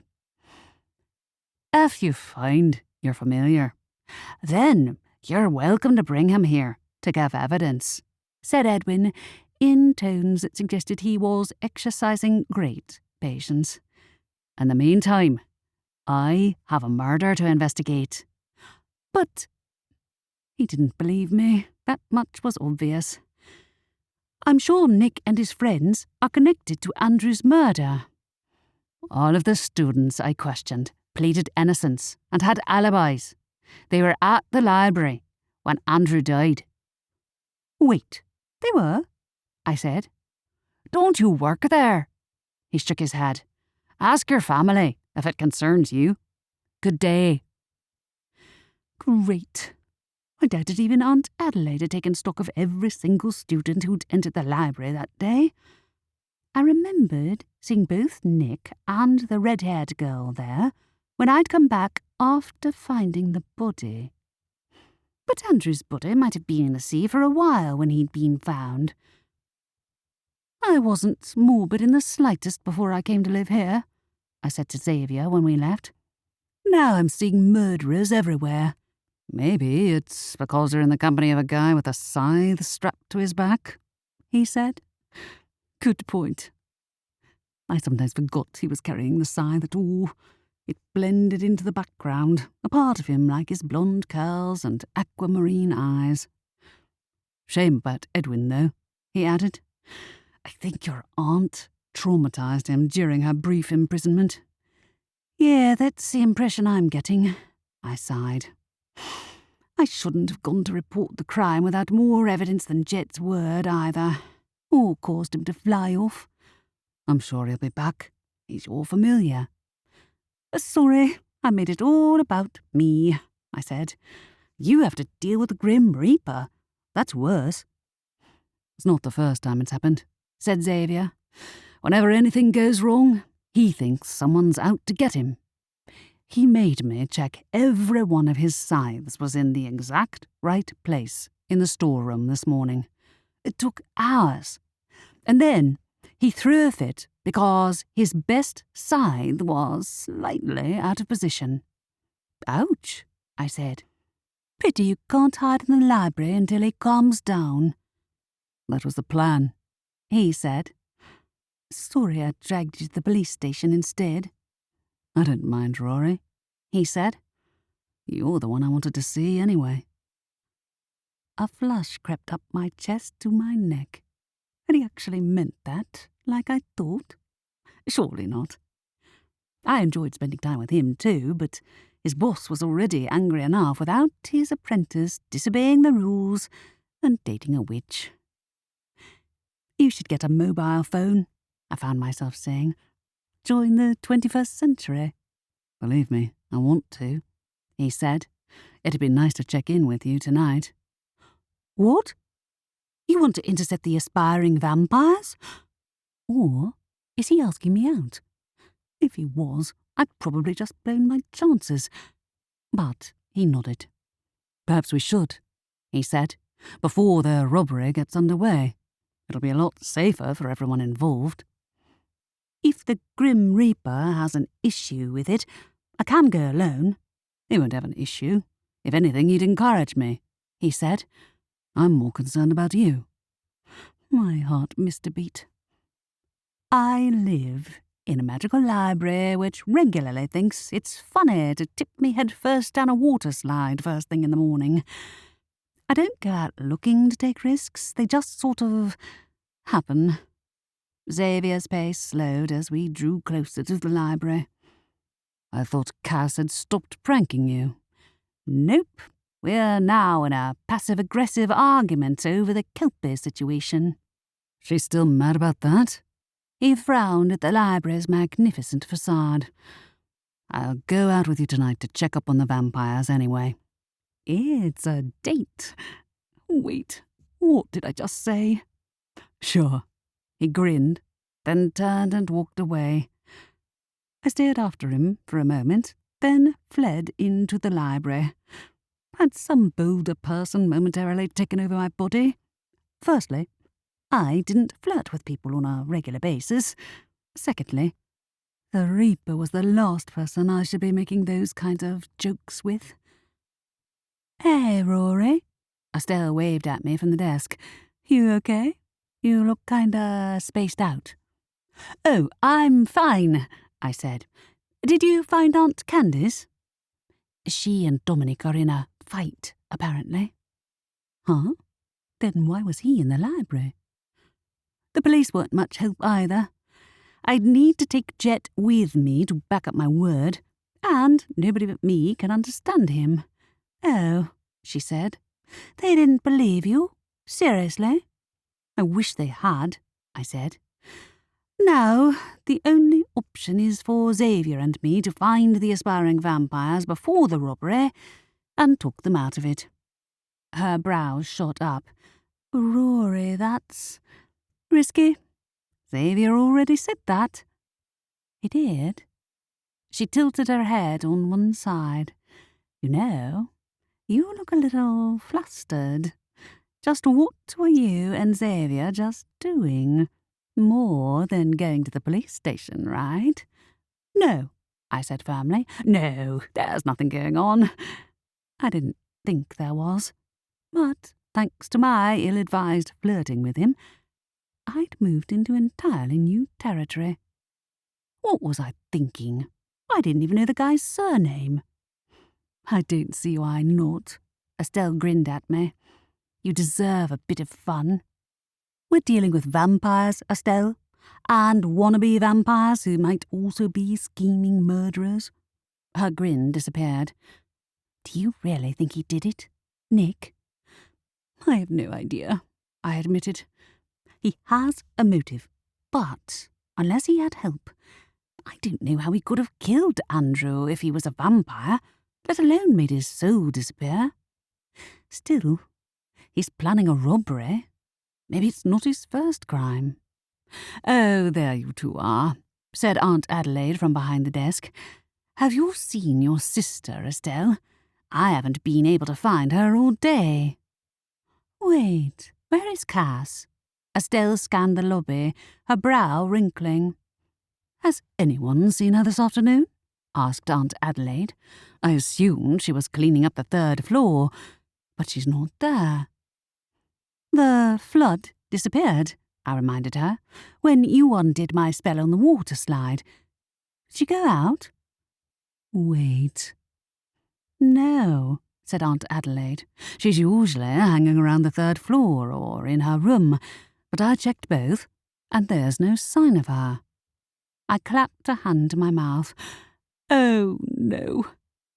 I told Jet to play a prank on her earlier because she made the library tip me down a water slide.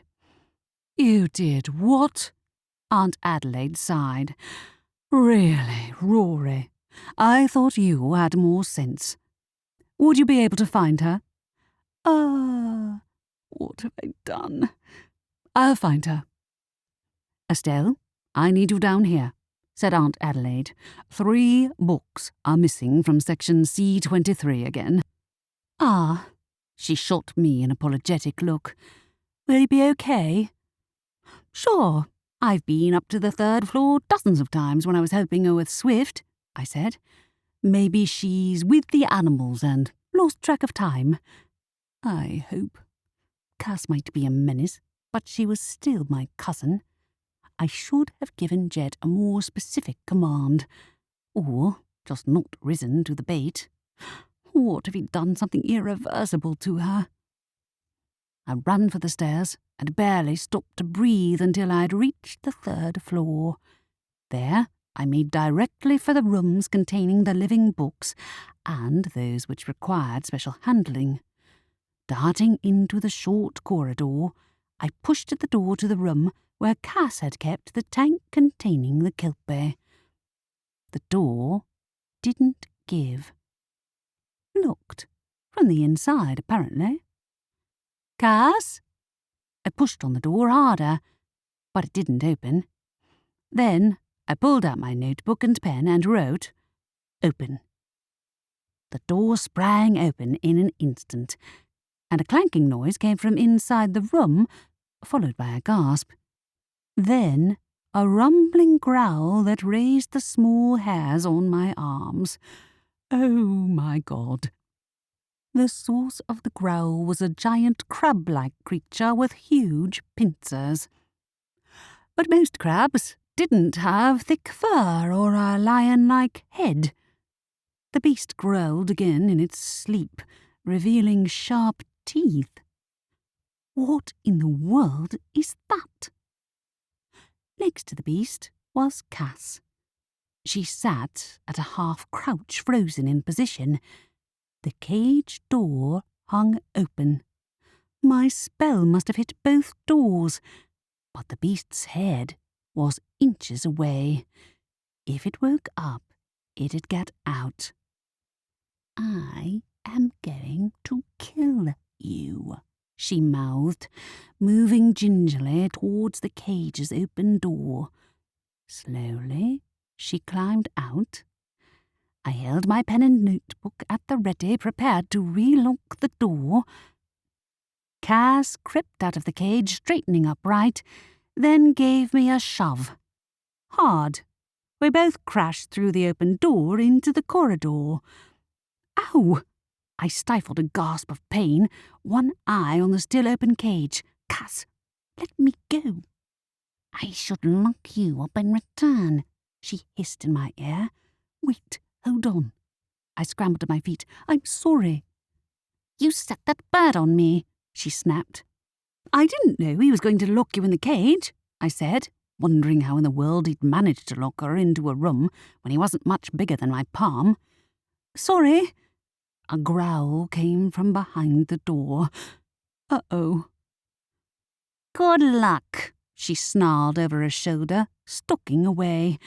Another growl, louder. I grabbed my notebook and pen where they'd fallen to the floor. Cass, wait! How do I lock the door? Not only was it unlocked, there didn't seem to be a lock on the outside at all. And on the other side was the crab-lion thing. Oh no. The door nudged open, and a giant pincer came out. I stabbed the page with my pen, scrawling the word, fly. The crab-lion flew back into the air with a roar. A tremendous rustling noise came from behind me, and I spun around in horror as all the books on the shelves took flight at the same time. Rustling sounded, the clamour of 1,000 books escaping into the air. Stop! I yelled frantically. The door was wide open, showing me the crab-lion flailing around in mid-air. But I hadn't the faintest idea how to undo the spell without setting it loose again. What have you done this time? Sylvester said from behind me. You brought in a manticore. No, I didn't, I protested. Help me undo this spell. I'm going to pretend you said please, Sylvester said, flapping his wings. There came a rushing sound, and the manticore landed on the floor in front of the cage. Before it could move, the door closed, and there was the click of a lock. I turned slowly around, already knowing I'd find all the books back on the shelves where they belonged. "Since when did you have magic?" I looked at Sylvester in disbelief. There were thousands of books on this floor alone. How did he do that? "Just because I don't waste mine on trivial nonsense doesn't mean I have no talents," he said. The manticore howled from behind the door, and I backed away. I'd had quite enough close brushes with death for one day. Chapter 9. When I left the library with Xavier at 9 that night, I figured that unless the night ended with me stuck in the vampire's lair, it couldn't be worse than what I'd experienced this week already. Cass wasn't speaking to me. Aunt Adelaide seemed ticked off too, though she understood that Jet had been the one who'd taken my revenge request too far. The crow himself had yet to reappear after his earlier flight. Only Aunt Candace was in a good mood, walking around humming in a manner that suggested everyone's misery was the perfect fuel for her novel. "Chasing vampires feels like a breath of fresh air," I said to Xavier, shivering in the ocean breeze chilled with December's frost. "Cass will probably have turned my bed into a coffin by the time I get home. Where do the vampires live, anyway? In a crypt?" "Almost," said Xavier. "There's an old manor house next to the local cemetery. Most of the older vampires live in there. The younger ones don't, but that's Evangeline's base." "I should have guessed," I said. "If we were foolish teenagers plotting to steal from the vampires, where would we meet up first? The pier?" "Maybe," he said. "I don't think it'll be hard to spot them at night, considering they're too young to go out drinking." He wasn't wrong. The town didn't have much in the way of nightlife, but most people went to the pubs on the seafront at night if they felt like braving the cold. The streets on the other side of the square were dark and deserted, and I found myself glad of Xavier's company. Walking through dark streets at night was less scary with a reaper at my side. Would it kill them to put in more street lamps? The sea looked like an endless mass of blackness in which anything might be lurking, and the pier resembled a desolate location from a horror movie. "Nah, that'd kill the atmosphere," he said. "I agree, it's a bit dark and creepy." Coming from the angel of death. He chuckled and strode ahead, his steps confident. We found nobody on the pier, however, so Xavier led the way back through the square and down the high street. At night, the windows' bright displays took on sinister undertones. The robe-wearing mannequins in the clothes shops looked unnervingly like shadowy figures waiting to jump us. But Xavier's confident pace didn't slow. A sinister, empty street to him was like a sunny beach to normal people, or to me, a room full of books. "Almost there," he said. Sure enough, the outline of the old manor house came into view as we turned left into a side street that sloped uphill. The house was as grand as I'd expected, with arched windows and carved balconies, and had been fenced off, maybe to protect the people who lived in the houses nearby from its vampire inhabitants. What if they were hanging around in the shadows, watching us right now? Don't think about that, Rory. The vampires might be creepy, but they weren't the ones plotting a crime tonight. "I don't think they're here, Rory," muttered Xavier. He seemed to be right. Nobody else was about, living or otherwise. They might be running late, or have lost their burgling equipment or something. Maybe their parents had put their feet down and stopped them, or they'd come to their senses. The aspiring vampire society had been forced to disband, and they'd narrowly avoided a stint in jail. Committing another crime right away was foolish at best. "Now, what are you two doing here?" said a soft voice. I turned around, my body tensing. Evangeline stood outside the gate of the old manor house as though she'd been there all along, watching us with her head tilted on one side. "Nothing," I said stupidly. "I mean, just enjoying the nice winter night. Going for a stroll." "Are you?" She raised a perfect eyebrow. "It seems an odd place for a witch like you to take a stroll, with so little light to see by. All these houses belong to creatures of the night. I would have thought the Reaper would have wanted to avoid straying so close to his own territory, too." "His own territory?" "Maybe the Reaper has his reasons," said Xavier. "I assumed you were busy tonight. Not teaching at the academy?" "That's merely a hobby. New vampires are so fresh." "Are you looking for company?" She smiled widely. "Very kind of you to offer, Evangeline," said Xavier. "As a matter of fact, you're here to prevent a robbery." She looked squarely at me. "A robbery committed by human teenagers. Interesting. Do you know what I did to the last human to steal from the vampires?" "No." I shouldn't have come. As long as I couldn't shield my thoughts from her, there was no keeping any secrets. "I'm assuming they didn't live to tell the tale?" "Oh, he lived all right, but he wished he didn't."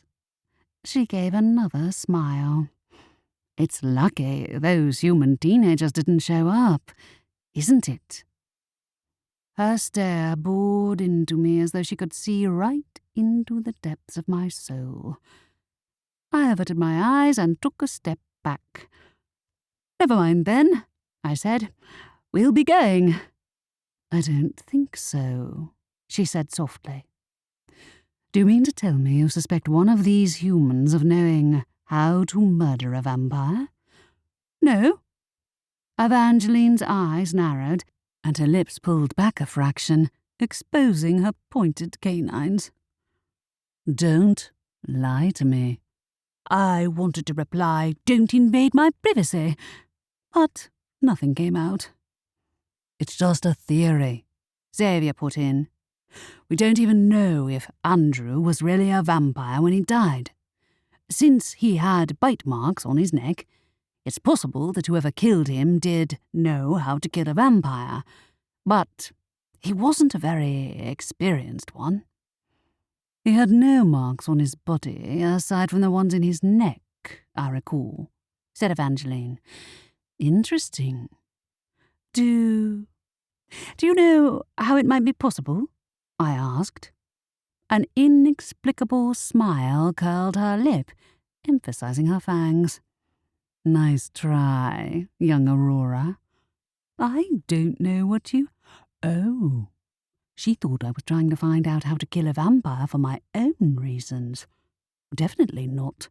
I'd happily forget everything I knew about vampires forever, if only they left me alone. "I just want to find out who killed Andrew, to help the poor kid's family get some closure." She moved forwards, and I instinctively stepped back. I didn't think I'd ever get used to the fast, fluid way vampires moved, as though they were fully aware that every atom of them was different to the rest of us. "Is that your only motive, Aurora? You can't shield your curiosity from me. Your mind is positively brimming with questions. You'd think living in a magical library would have solved at least some of your thirst for knowledge." "I assumed there were some things you kept to yourself," I said. "Never mind. Forget I asked." "Evangeline," said Xavier in a warning tone, "there's no need to frighten her. She's not doing any harm." Her gaze snapped to him. Do you presume to give me orders, apprentice? It's unbecoming of a reaper. You're in a position of authority. It's unbecoming to use that position to intimidate Rory," he said. I wished I had his courage. Then again, he probably couldn't be affected by a vampire bite, so he had nothing to lose by ticking her off.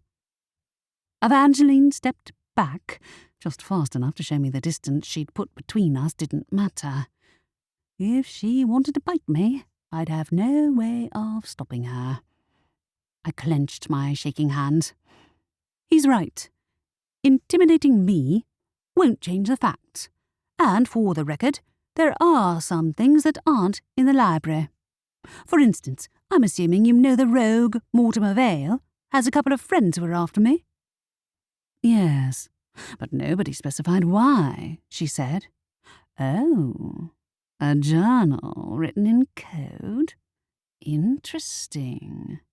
Ugh, I shouldn't have even thought about it. But she'd probably known about the journal from the instant we'd first locked eyes. Her surprise now was just an act. Don't worry, I won't intrude, she said. I am curious to see this journal, but not enough to invade your privacy. I didn't have to be able to read minds to know that for a blatant lie. And while the library was protected against intruders, she was the vampire's leader. If she wanted to look at the journal, there was little I could do to stop her. It's not that important, I said, my throat dry. I can't read it. Nobody can. If the code document ever existed, Abe probably threw it out. Her eyes locked to mine, and it forced my mind back to the day I'd found the journal in the back of the shop, where Abe had been throwing it into the bin.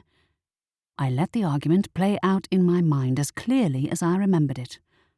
Why do you want to keep an old piece of junk like that? It was probably one of Roger's weird projects, Abe had said. Nothing important. Evangeline tilted her head on one side. I'm not hiding anything, and I'm not lying, I thought. Besides, Mortimer Vale had tried to take the journal from me and ended up jailed for it. She gave a soft laugh as though she'd overheard my last thought before I'd slammed a lid on it. Interesting. I have to say, your arrival is one of the most intriguing events that's happened in this sleepy town for a long time. Maybe you should stroll this way more often. Aren't you bothered about the idea of people stealing from you? Xavier said, taking a step closer to me. If you ran into these teenagers, you'd hand them over to the authorities, right? There's no need to take action yourself. As you rightly said, Reaper, I am the authority, she said. It's been delightful seeing you. And in a whisper of a step, she was gone.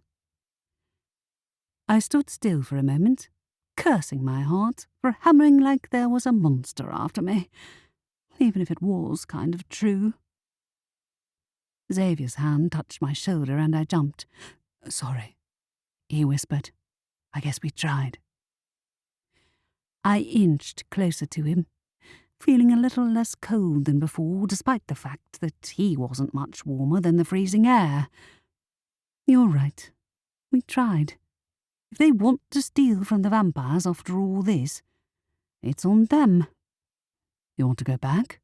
He frowned, lifting his chin. Hear that? Footsteps sounded on the pavement, somewhere ahead on our left, around the back of the vampire's home. I raised an eyebrow. They're late. Xavier trod lightly alongside the fence. I followed, wishing I had the same talent for making my footsteps go silent.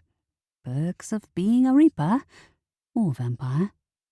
The distinct sound of feet tapping on the road proved the people sneaking around nearby didn't have that skill either.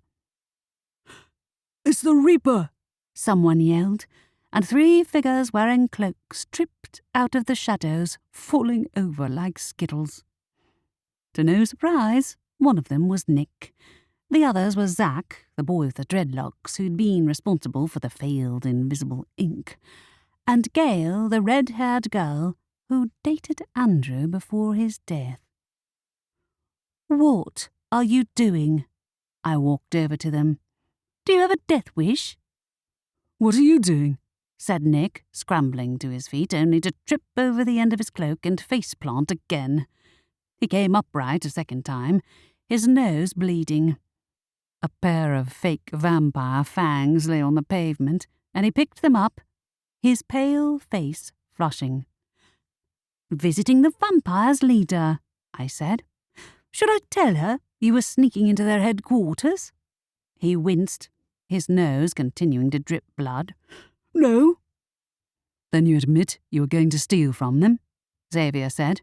"Would you rather speak to the police?" "I didn't do anything."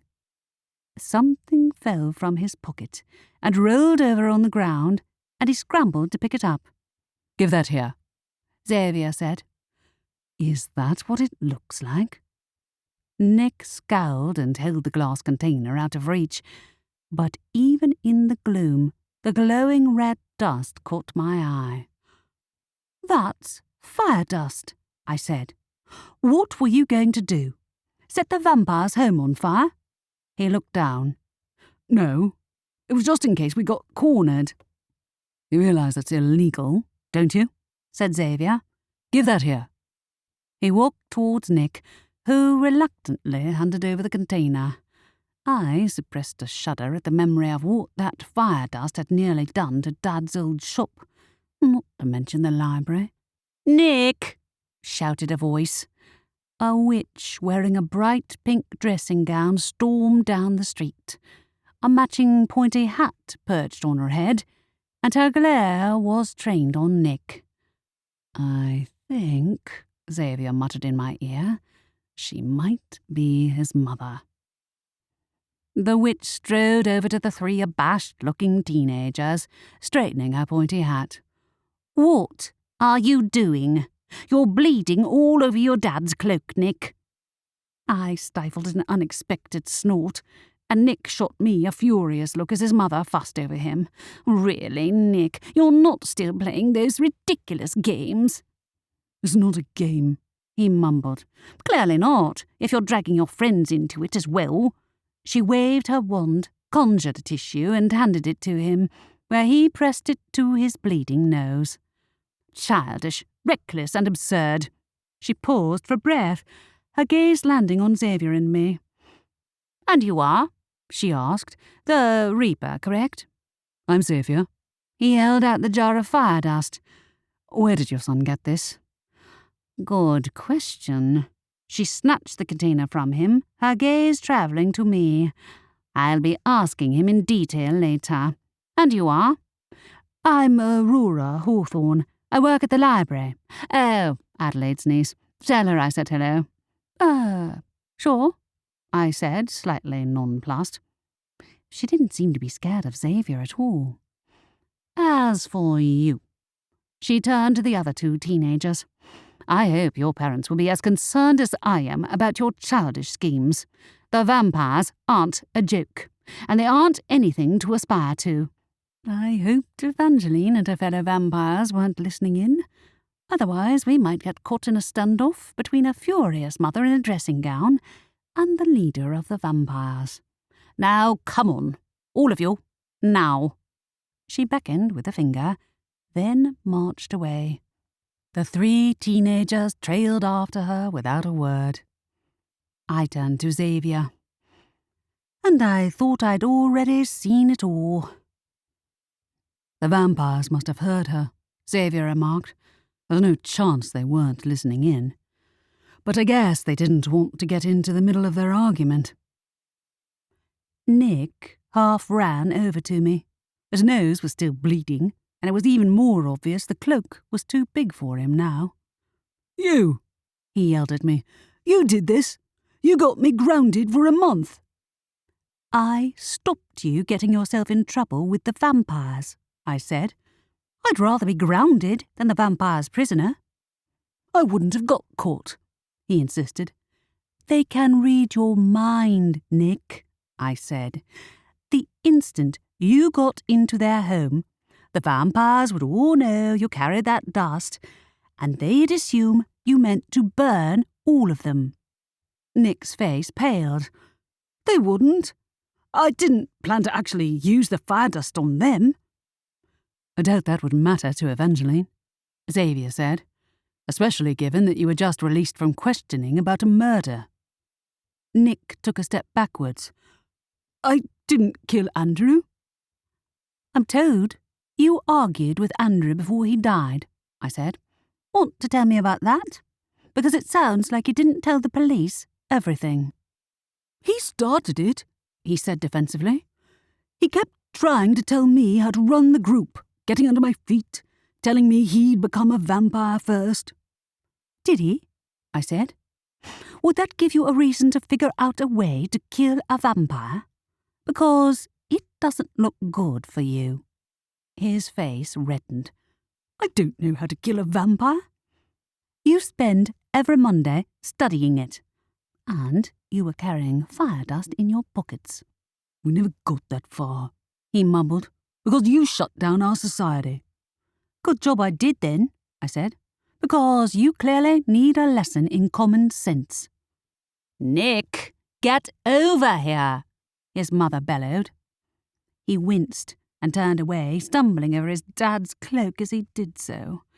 He's lying, I whispered to Xavier. Why did the police let him go? Because he was in the library when Andrew's body was found. That proves nothing. He could easily have committed the murder and then left the scene, hiding among the other students. With no witnesses, it was anyone's guess. If he is the killer, then his mother won't let him out of her sight any time soon, Xavier added. No, I guess not. I looked around the deserted street. I can't believe he had that fire dust. Where'd he even get that? I bet he stole it, he said. Killer or not, he's got a future behind bars the way he's going. All because he wants to be a vampire. I let my gaze pass over the deceptively quiet house. You know we're probably being watched, right? Of course we are. He narrowed his eyes at the grand manor house. They must have chosen not to interfere. I can't say I know why.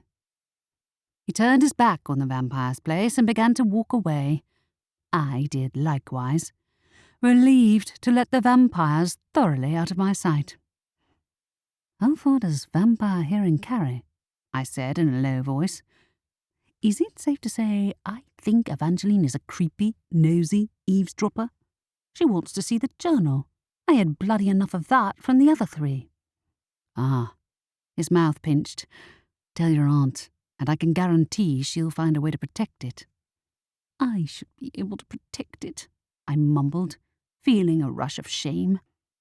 I might have faced my fears today, but I was way out of my depth. But I knew one thing.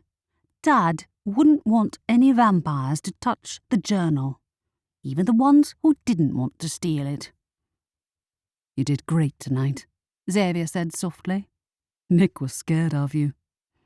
Nick was scared of his mother, I reminded him, but I smiled. Glad I didn't have to use magic on him. The way things are going today, I'd have made the whole street disappear. You can do that? Maybe, I said. When I tried to clean up a flood, I accidentally disappeared all the water in the library, and Aunt Candace was in the shower at the time. He laughed. When he did, his eyes lit up, like I was looking at a human, not a reaper. I wish I'd been there. Trust me, you don't, I said. But I'm glad I came out tonight, even though we never proved a crime was committed. I think we stopped any future crimes from that particular group, so I vote this evening a success. He moved a little closer to me as we walked, his hand brushing against mine. My heart skipped a beat. Had he done that on purpose? Do you have plans tomorrow? He asked. Yes, he did do it on purpose.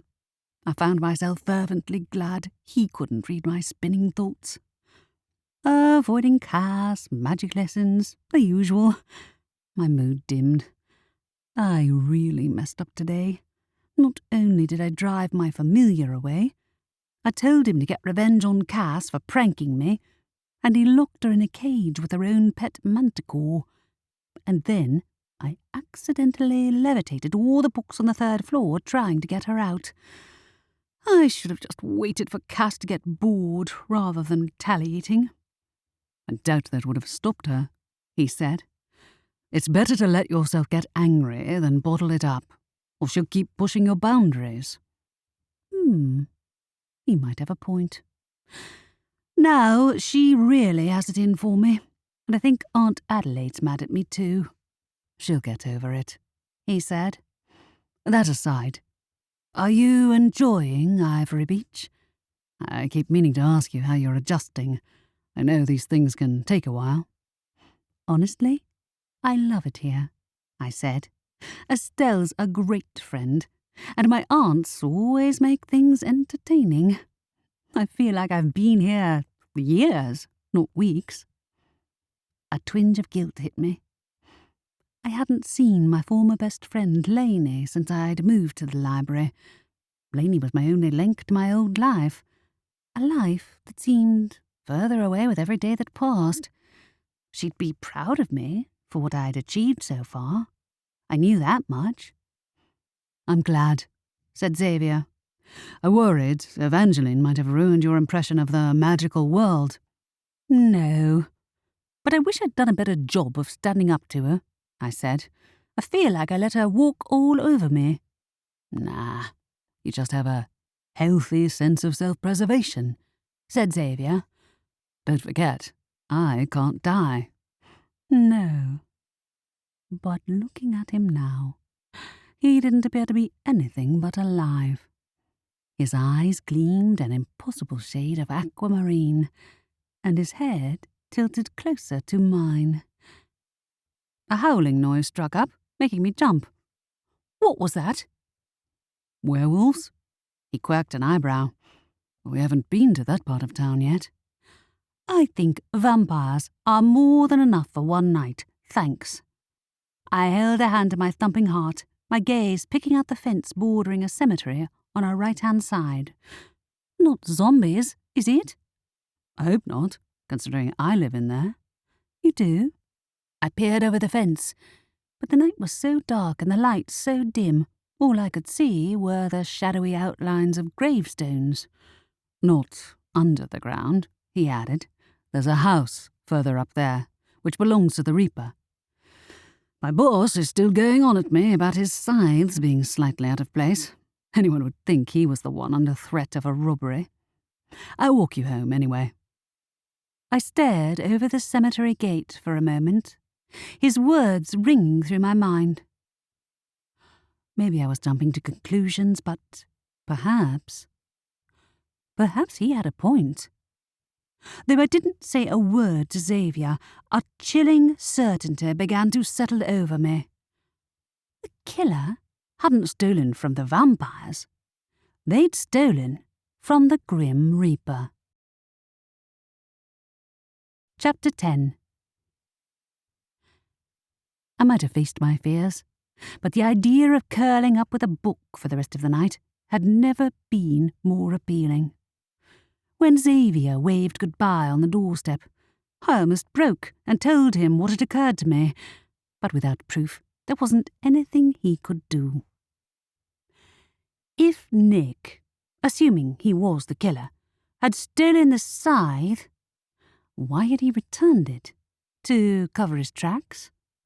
Maybe he hadn't meant to kill Andrew, but as Xavier had said, all the signs pointed to another Reaper being responsible for Andrew's missing soul.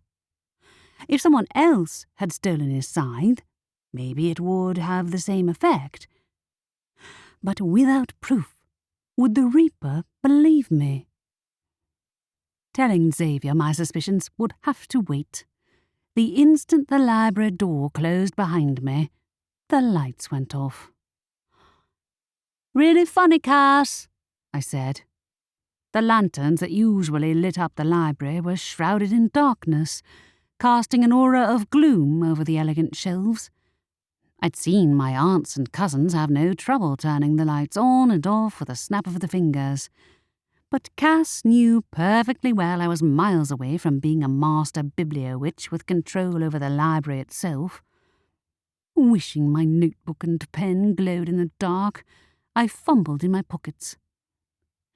"Turn the lights back on, Cass," silence answered.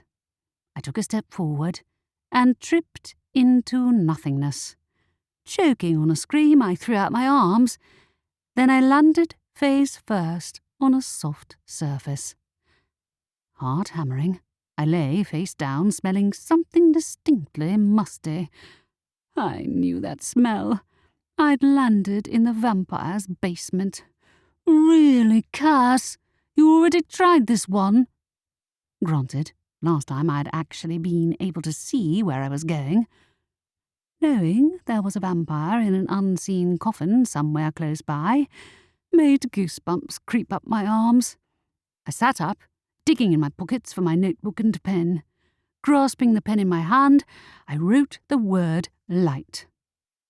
Dazzling brightness pierced my sight.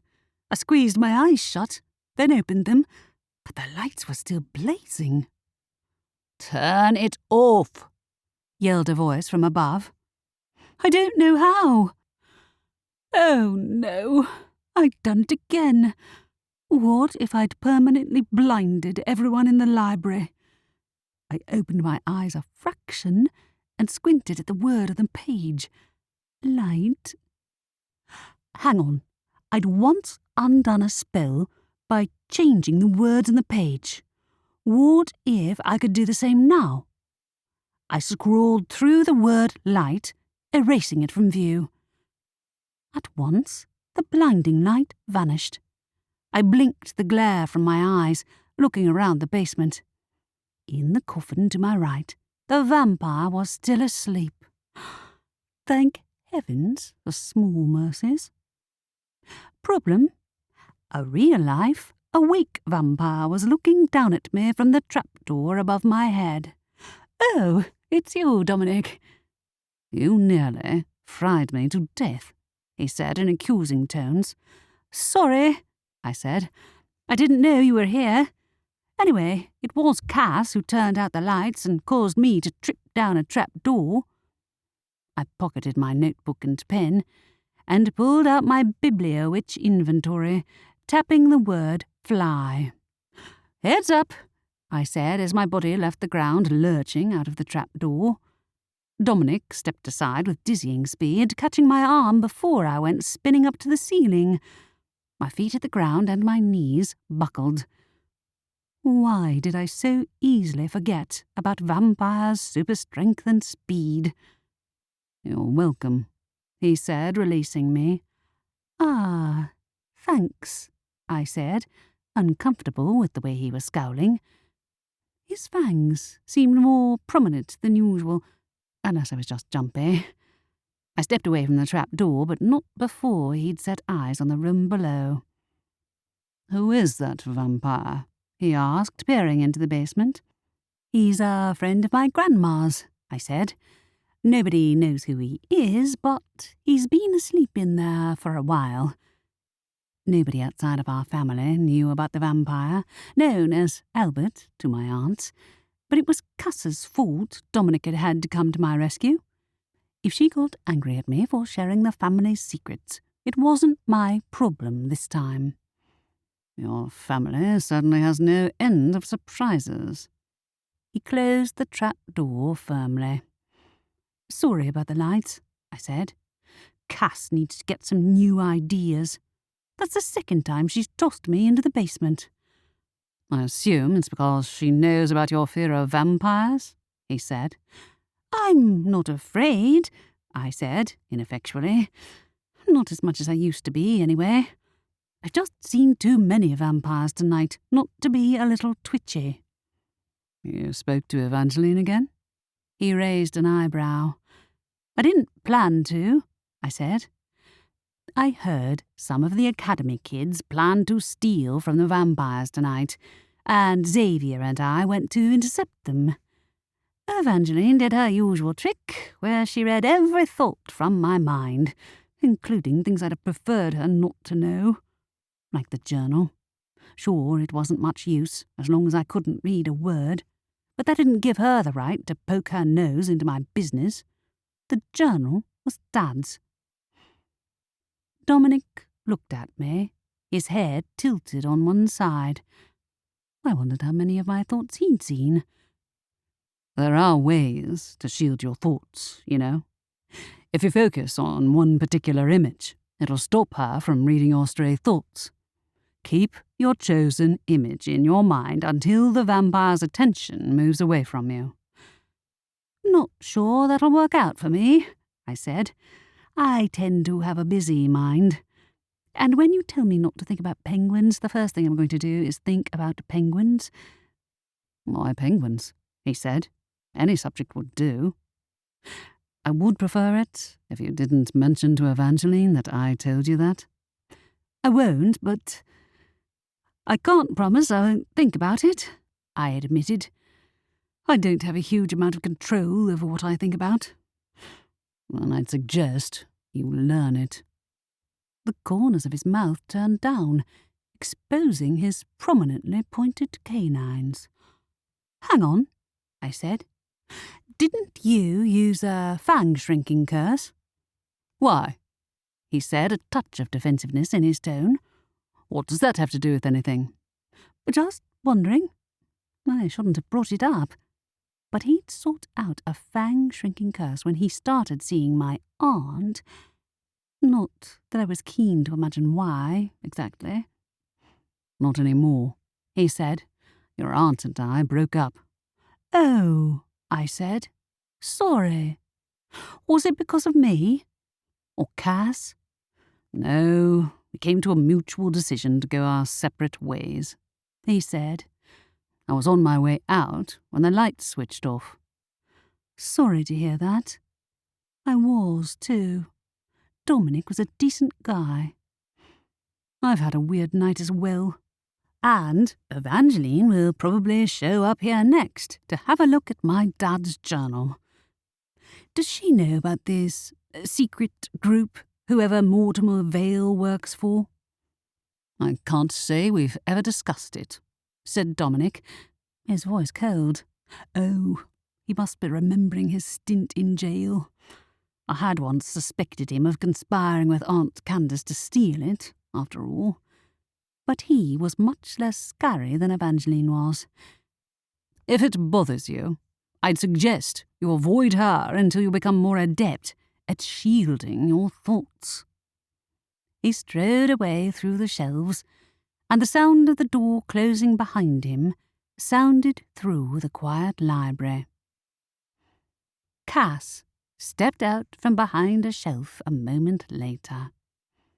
He's right, you know. You're in way over your head. And you have too much free time on your hands, I responded.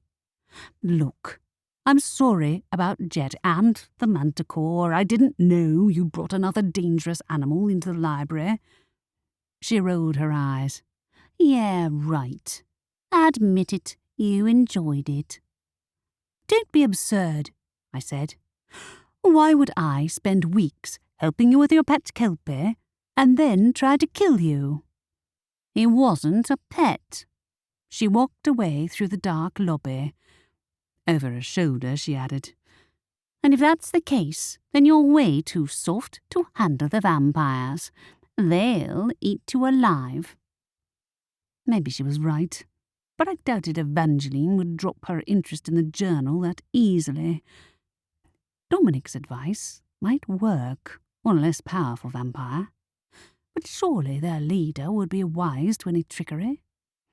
More annoyingly, I'd forgotten to tell Dominic about my suspicions regarding the Reaper's involvement in Andrew's death. He was the one person who might take me seriously for suggesting it. Then again, he'd been in an odd mood after breaking up with my aunt, and I had no proof. didn't want to provoke the Reaper's wrath without being certain. You're way too soft to handle the vampires. Maybe I was, but I'd rather be soft than cold and prickly like Cass was. I didn't think she actually did get any enjoyment out of pranking me. She was just looking for an outlet because her one companion had run off, and she blamed me for it. That means I have to figure out how to get Swift back if I want her to forgive me. The following morning, Jet didn't wake me up by chirping at me. Nor did he come when I called him, though I tried several times from different parts of the library. Even Sylvester ignored me while I was running all over the library handling returns. Thanks to the spell I'd used to levitate all the books yesterday, dozens of them had ended up in the wrong sections. Maybe I should take a break from magic until I get my act together. When I carried a stack of history books across the ground floor, I spotted a study group in session in the reading corner. The Academy's students were here for the morning, and sure enough, Nick sat at a table with his friends. I changed my route to pass behind their group, trying to overhear their conversation, but Nick saw me first. His eyes narrowed. I averted my gaze and returned the books to the correct shelves. When I walked past the table, a bottle of ink flew at me, spraying everyone nearby. "Oops," said Nick. "Sorry." "Oh, there's the invisible ink," said Zack, his friend. "Bad luck." "Did you say invisible?" Sure enough. While my coat showed dark stains, and so did the carpet, the ink appeared colourless. I pressed a fingertip to the carpet, and it came away damp and smelling slightly of ink, but not stained. Nick leaned over and grabbed the bottle as it rolled to a stop. "What's it doing in here? This is supposed to be normal ink." "Did you switch the bottles?" said Zack with a snicker. Keep it down, said Gale. "Everyone already knows," said Nick, pulling out a wand. "No magic in the library," I said. I'd hardly raised my voice, but they all froze. I must have sounded more disciplinary than I thought. "I was going to get rid of the ink," said Nick. "I'll do it." I dug my hand in my pocket, pulled out my notebook, and got transparent fingerprints over the pages as I turned them. Wait. Maybe I shouldn't use Bibliowitch magic to remove the ink from the carpet. Aunt Candace would never forgive me if I made every speck of ink in the library vanish. "What is going on?" Aunt Adelaide asked from behind me. "Invisible ink," I explained, indicating the stained carpet. I'd hardly touched it, but somehow the ink had ended up on all my fingers, not to mention my notebook. As my aunt waved her wand, making the ink vanish, I flipped my notebook closed, tearing out the page I'd got inky fingerprints all over. Then I frowned, looking more closely at the page. There was a word written there that I hadn't noticed before, scrawled in the same transparent font as the ink on my fingers. Someone had put invisible ink in my book and used it to write the word amplify. And I'd bet I knew who it was. Cass, I am going to kill you this time. I sucked in a deep breath, marched back to the table, and snatched up the invisible ink bottle from in front of a bewildered Nick. "I'm confiscating this." The students blinked, confused, as I walked away with the ink bottle in hand. Once I was out of their line of sight, I turned to the offending notebook page again and tipped the ink over the word amplify, erasing it. That ought to do it.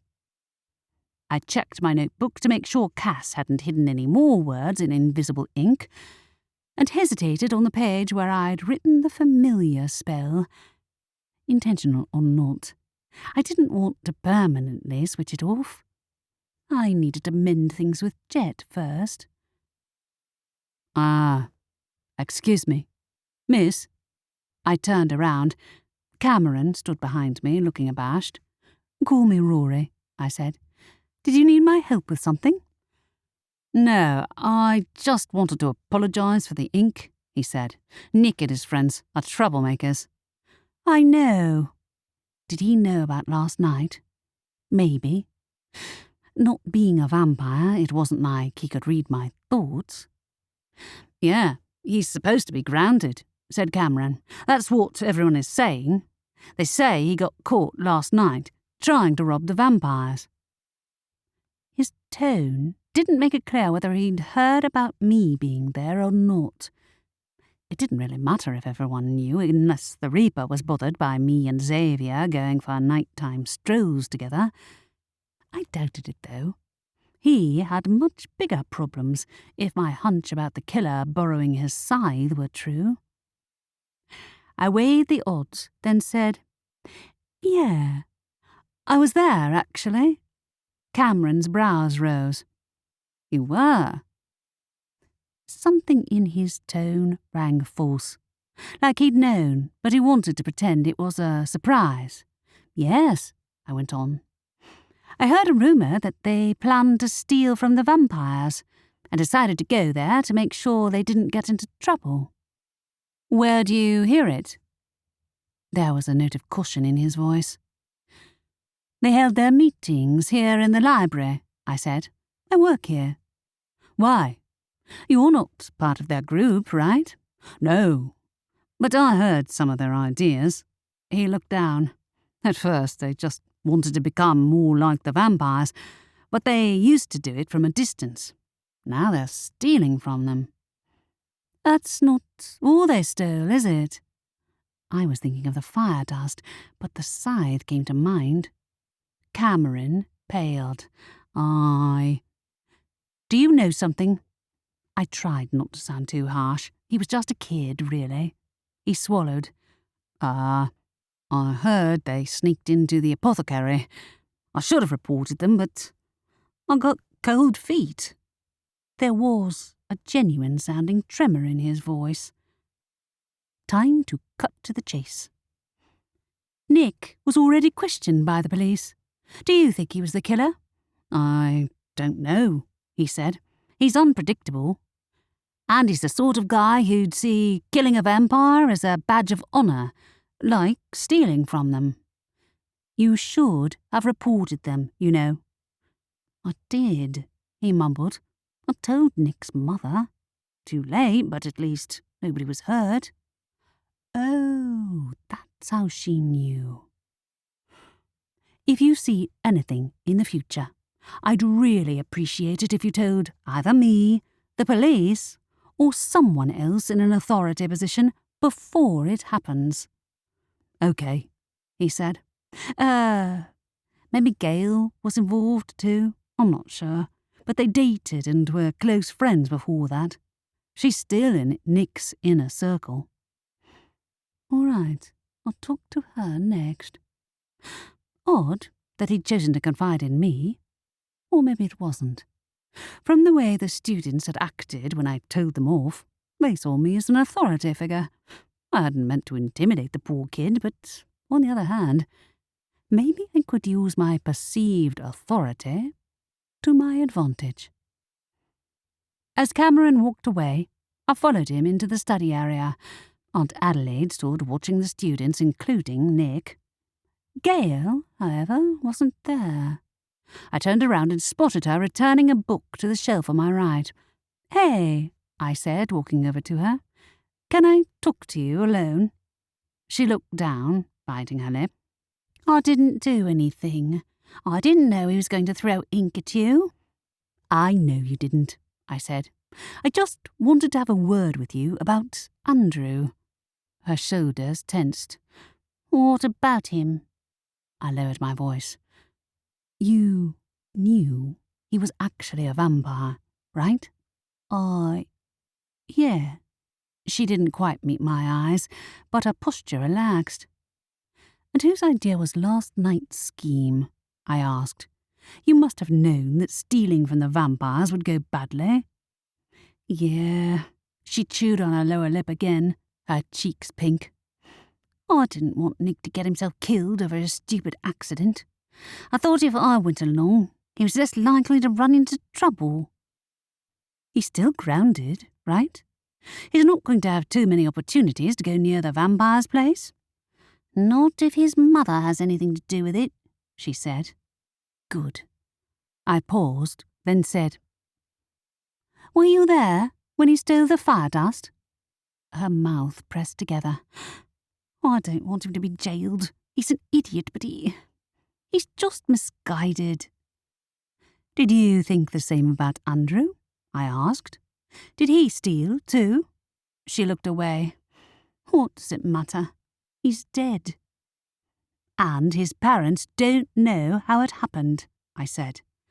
I won't report you if you tell me the truth. Unless it turns out you were involved with the murders, that is. Only from the blood bank, she mumbled. Of course, I should have known he'd got those bottles of blood from somewhere. Whereabouts is the blood bank? I asked. At the hospital, of course, she said, fidgeting. That's all I know, I swear. You can tell me if you remember anything else, I said. I won't tell your parents, unless it threatens someone's life, but that goes without saying. I don't have a stake in this. Not in a literal or metaphorical sense. I'm just trying to help a friend. Me too, she mumbled. Andrew and I were still friends, in the end. I don't know what changed his mind. I didn't detect any malice from her. She clearly still had a sense of protectiveness towards Andrew even after his death. And Nick, come to that. But did that extend to covering up a murder? Maybe the blood bank would give me some clues about who had bitten Andrew. If I knew that, it'd be easier to piece together the events that had led to his death. Chapter 11. I set out for the hospital on my lunch break after picking up a sandwich from Z's place. I still felt uneasy walking around town alone, but with Jet gone, I had no way to contact Xavier. Estelle had had to take over Aunt Candace's usual job of updating the records, since Aunt Candace had locked herself in her room and refused to come out. Apparently, she wasn't taking her breakup with Dominic particularly well. Cass was absent too. Maybe it wasn't a bad idea to bring back Swift so she could say a proper goodbye. Or maybe she'd just laugh and call me soft again. You'd think living in a library that disobeyed the basic laws of nature would make it easier to find my way around town, but I still got lost on the way to the hospital. My hands and feet were soon numb, the bitter winter air doing its best to freeze every inch of exposed skin. What are you doing? Sylvester swooped down to land on my shoulder. I staggered under the unexpected weight of the large owl. Getting lost, I said through chattering teeth. I thought you never left the library. I thought you never left the library alone, he said, digging his talons into my shoulder as he took off once more. Since nobody else is present, I saw it as my duty to keep you alive. Why, Sylvester, I'd almost think you cared, I said. I'm looking for the hospital, actually. Do you know where it is? What? Finally getting that head of yours looked at. Ha, ha, I said. It's up to you. If you want to follow me while I walk in circles, be my guest. That does sound entertaining, he said. You know, most people would look up directions before leaving. I'm aware of that, I said. If you help me find the hospital, I'll let you watch when I summon Cass's Kelpie back. You're doing what? He said. Summoning Cass's Kelpie, I said. She's mad at me because he escaped without giving her the chance to say goodbye, and she blames me for it. If I summon him back, I might get a moment's peace. He howled with laughter. I have to see that. Fine. To get to the hospital, turn left, right, and then keep straight on. I kept his directions in mind and continued down the high street, debating what to ask at the blood bank. If they'd seen Andrew in person, then they must have known he wasn't one of their usual visitors. I mean, there are only so many teenaged vampires in town, right? If Andrew had robbed the place, on the other hand, they might not be able to help me. There. Sylvester indicated a tall brick building on the street corner. Don't ever say I don't do you any favours. Maybe Sylvester did have a vested interest in keeping me alive, or one of my aunts had put him up to this. Either way, I appreciated the company, now my own familiar had gone. I hadn't realised how much I'd missed the crow's presence until I spotted another crow perched on the hospital sign. It was smaller than Jet, though, and took flight when Sylvester perched self-importantly on the sign to wait for me. I walked through the glass doors into the hospital and nearly collided with Dominic walking the other way. "Oh, hey," I said. "Ah, were you at the blood bank?" "Yes, I was," he said, looking me up and down. "Why, have you decided to join us in our eternal night?" "No," I said. "Eternal night? Seems a bit overdramatic. What's wrong?" "I may," he said, "have made a terrible mistake." "What? Breaking up with my aunt?" I looked around, in case anyone was eavesdropping, but the receptionist didn't even look up. It seemed that vampires making dramatic statements wasn't a noteworthy occurrence. Never mind. I was going to ask if the blood bank had misplaced a large number of bottles lately. "Funny you should say that," he said. "Last week, in fact. Why?" "Andrew Lynch," I said. "He stole them." "Don't you have people guarding the blood supplies?" "Not vampires, no," he said. "Blood isn't hard to come by, in a place like this." Ah, that wasn't creepy at all. Should I report it? I suppose his parents probably threw the bottles away if they found them. "Do whatever you like," Dominic said, walking around me. "I wash my hands of your family forever." I thought you regretted your decision.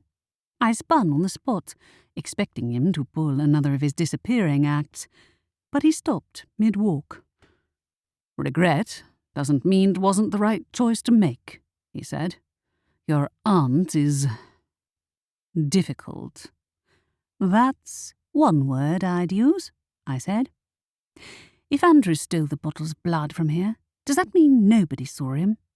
Because he wasn't a vampire until recently." "It's the blood bank's policy not to ask questions," he said, showing a flash of fangs. "I'm sure you can guess why they're reluctant to pry." But isn't it illegal to turn someone into a vampire?" I asked. "If Andrew really was a vampire, someone other than him broke the law. Isn't Evangeline looking into that?" "I haven't the faintest idea," he said. "Wait," I said, seeing him shift his weight about to leave. "One quick question. Confidential, mind. Don't tell anyone." "Oh?" He raised an eyebrow. With a glance over my shoulder, I thought clearly. If a vampire was attacked by a reaper's scythe, what would happen to their soul? His eyes widened, and then, in a flash, he was gone. "Dominic!" "What are you yelling at?" Sylvester said. "Are you done? I'm freezing my feathers off here." "Yeah, I guess I'm done," I said, defeated. There was no point in asking the hospital about the stolen blood, not without admitting I'd snooped around Andrew's room. I didn't want to bring any more trouble to his family.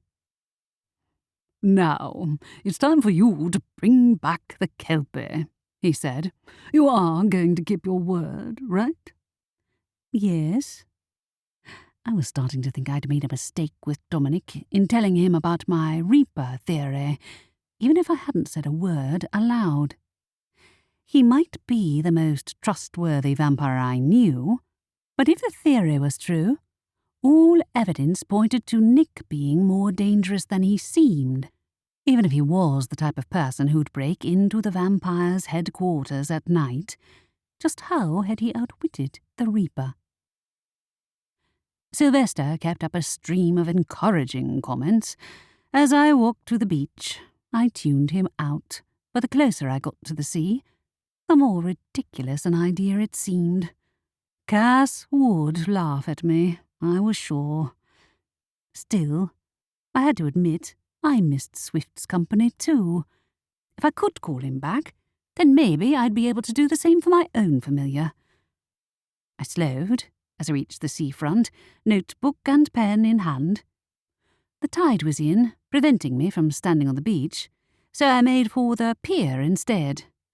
On windy days like today, most of the pier was closed off to prevent anyone from being swept into the sea. I stopped beside the fenced-off area and saw a blonde head bobbing above the water's surface. "What's he doing out there?" Sylvester snorted. "Your boyfriend has a death wish. I suppose he is deaf, so maybe his goal is to end up hoisted on his own scythe." "What are you doing?" I called to Xavier, ignoring the owl. Xavier looked up and waved.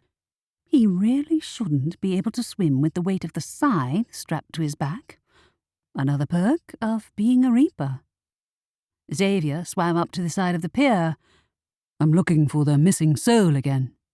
"Ah, I had a theory on that," I said. "But first, I have something else I wanted to do." He frowned. "Oh?" "Summon the Kelpie," I said. "I don't know if my magic will work this far from the library, but if it gets Cass to leave me alone, I'll do it." He pulled himself out of the water onto the pier's wooden planks, scythe and all. "I won't stop you, but are you sure?" "I'm sure." I pressed my pen to the page and wrote, "Swift," focusing as hard as I could on the image of the Kelpie in my mind. "I don't think it's working," said Sylvester. "Why don't you try jumping into the water and doing an interpretive dance?" "Don't be a downer," said Xavier. "What are you doing here anyway?" "Keeping an eye on Rory," said the owl. "I thought that was your job. But I suppose if I had to watch her all the time, I'd take off for a swim too." "Ignore him," I said. I got curious about how Andrew got hold of all that blood, so I went to the hospital to check it out and ran into Dominic. "How did he get hold of all the blood?" asked Xavier. "Stole it, apparently." I shook my head. "Because half the Academy's students are aspiring thieves." A wave rose from the sea, crashing over us. Xavier grabbed my shoulders, not a moment too soon. I staggered backwards as a torrent of water filled my mouth, and salt stung my eyes. Gasping, I spat water out and pushed a hunk of sopping hair out of my face, in time to see the Kelpie leave the sea in a flying leap and gallop along the seafront. "Oh, no," I spluttered. I should have brought Cass here." "Imbecile!" shrieked Sylvester. "You killed me! Murderer!" "You aren't dead," said Xavier, who looked unruffled despite the drenching. His golden hair was bone dry, and so was his hand when he let go of me. I shook my notebook and reached for my pen. It was lucky I hadn't dropped either of them. Carefully I wrote, "dry," and the water vanished from my clothes and hair. Good. I didn't make every drop in the ocean vanish. "I wouldn't put it past you," said Sylvester. "You monster." Sorry, I said. I didn't mean to.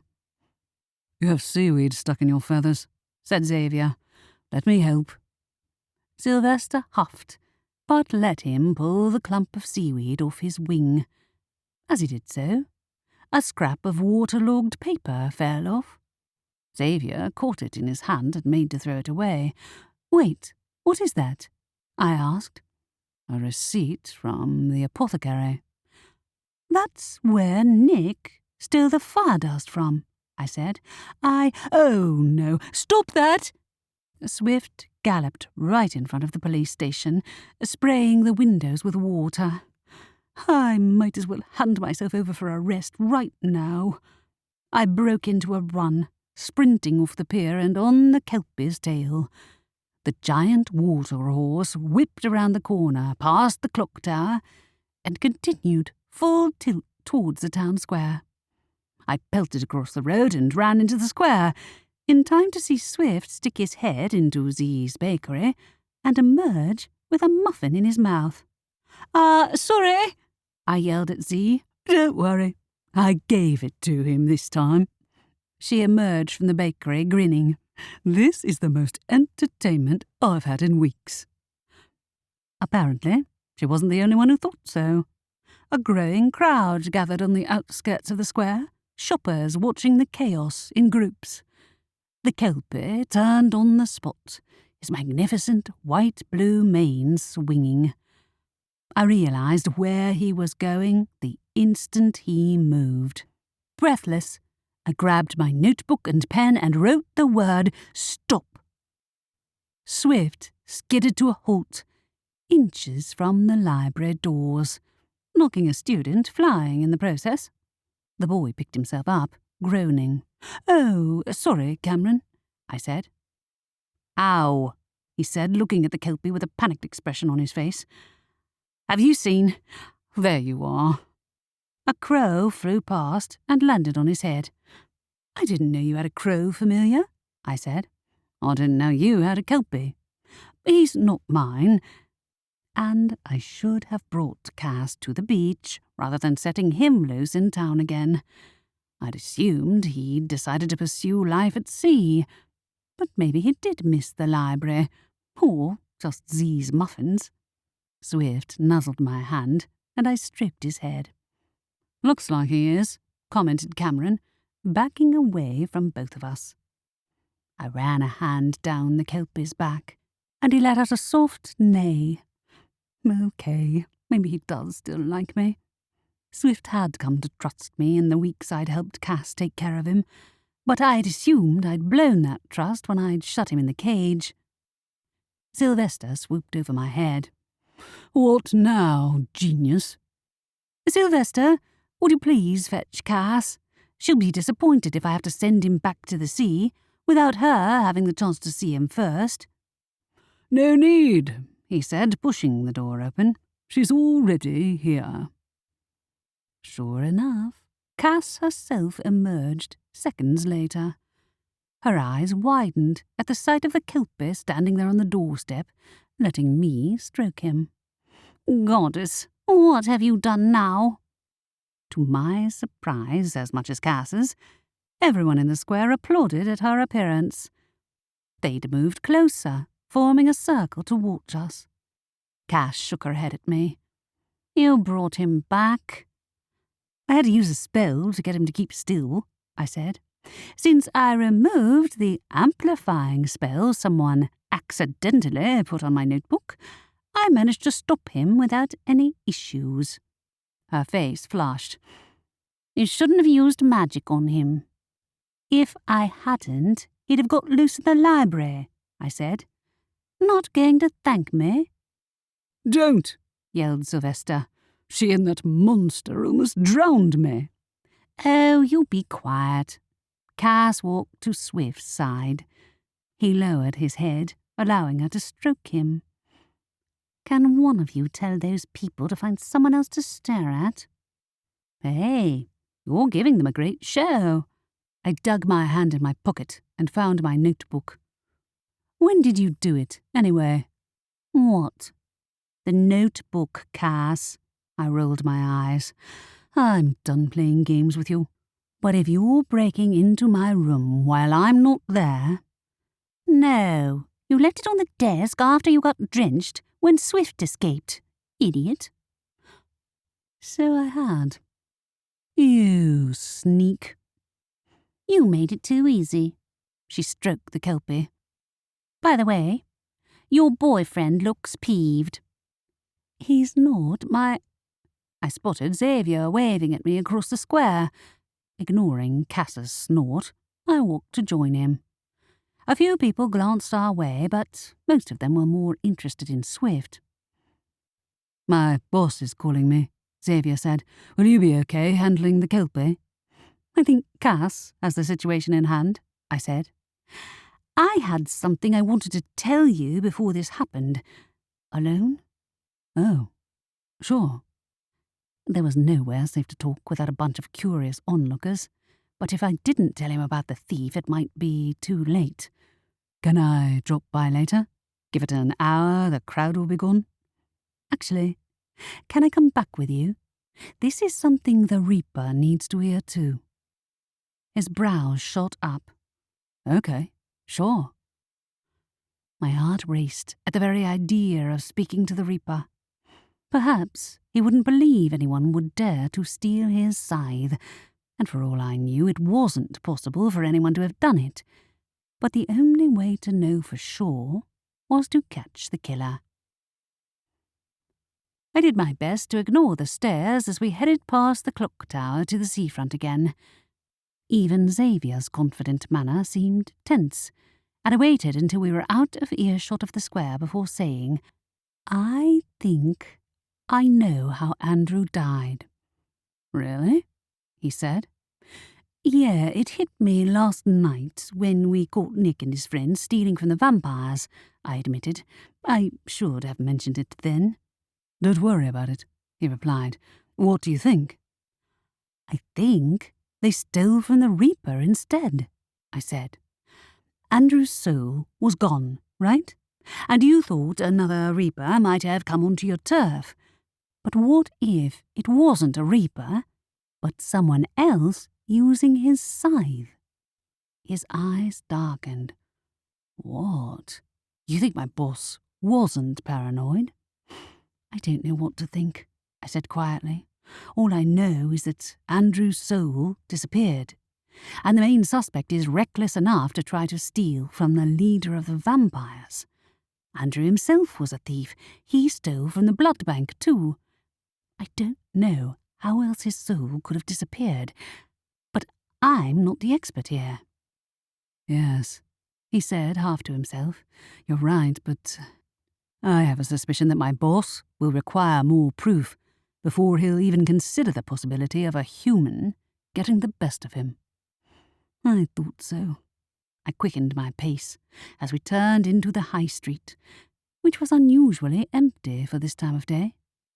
Probably because everyone was at the square watching Cass and Swift, except for... Xavier stopped walking. So did I. A body lay sprawled at the roadside, sightless eyes staring up at us. Dominic. Chapter 12.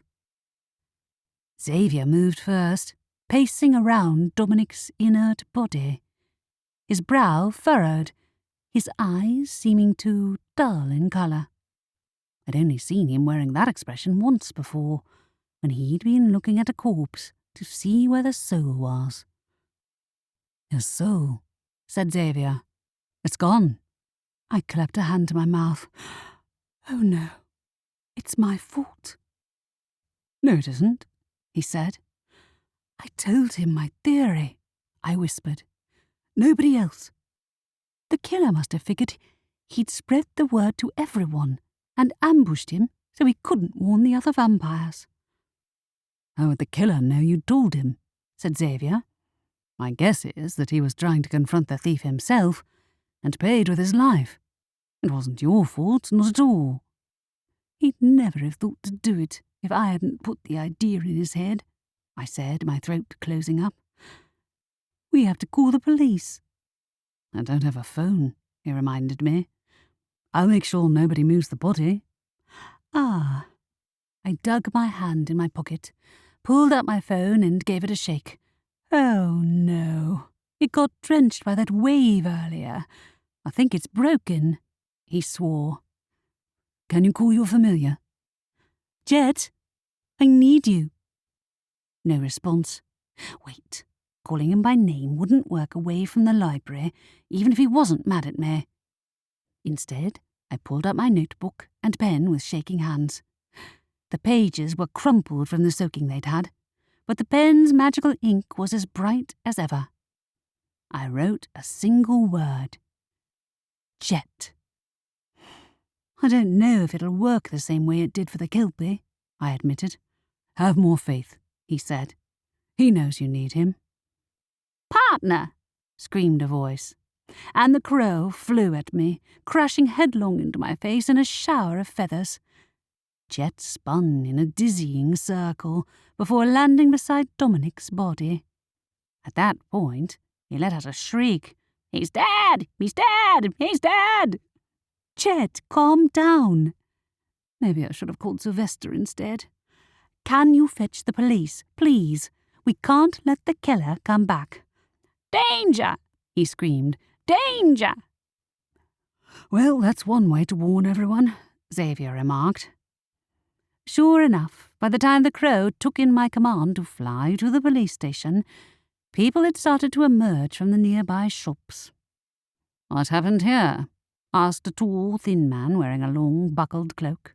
A crooked, pointed hat perched on his head. Is he dead? Yes, he is.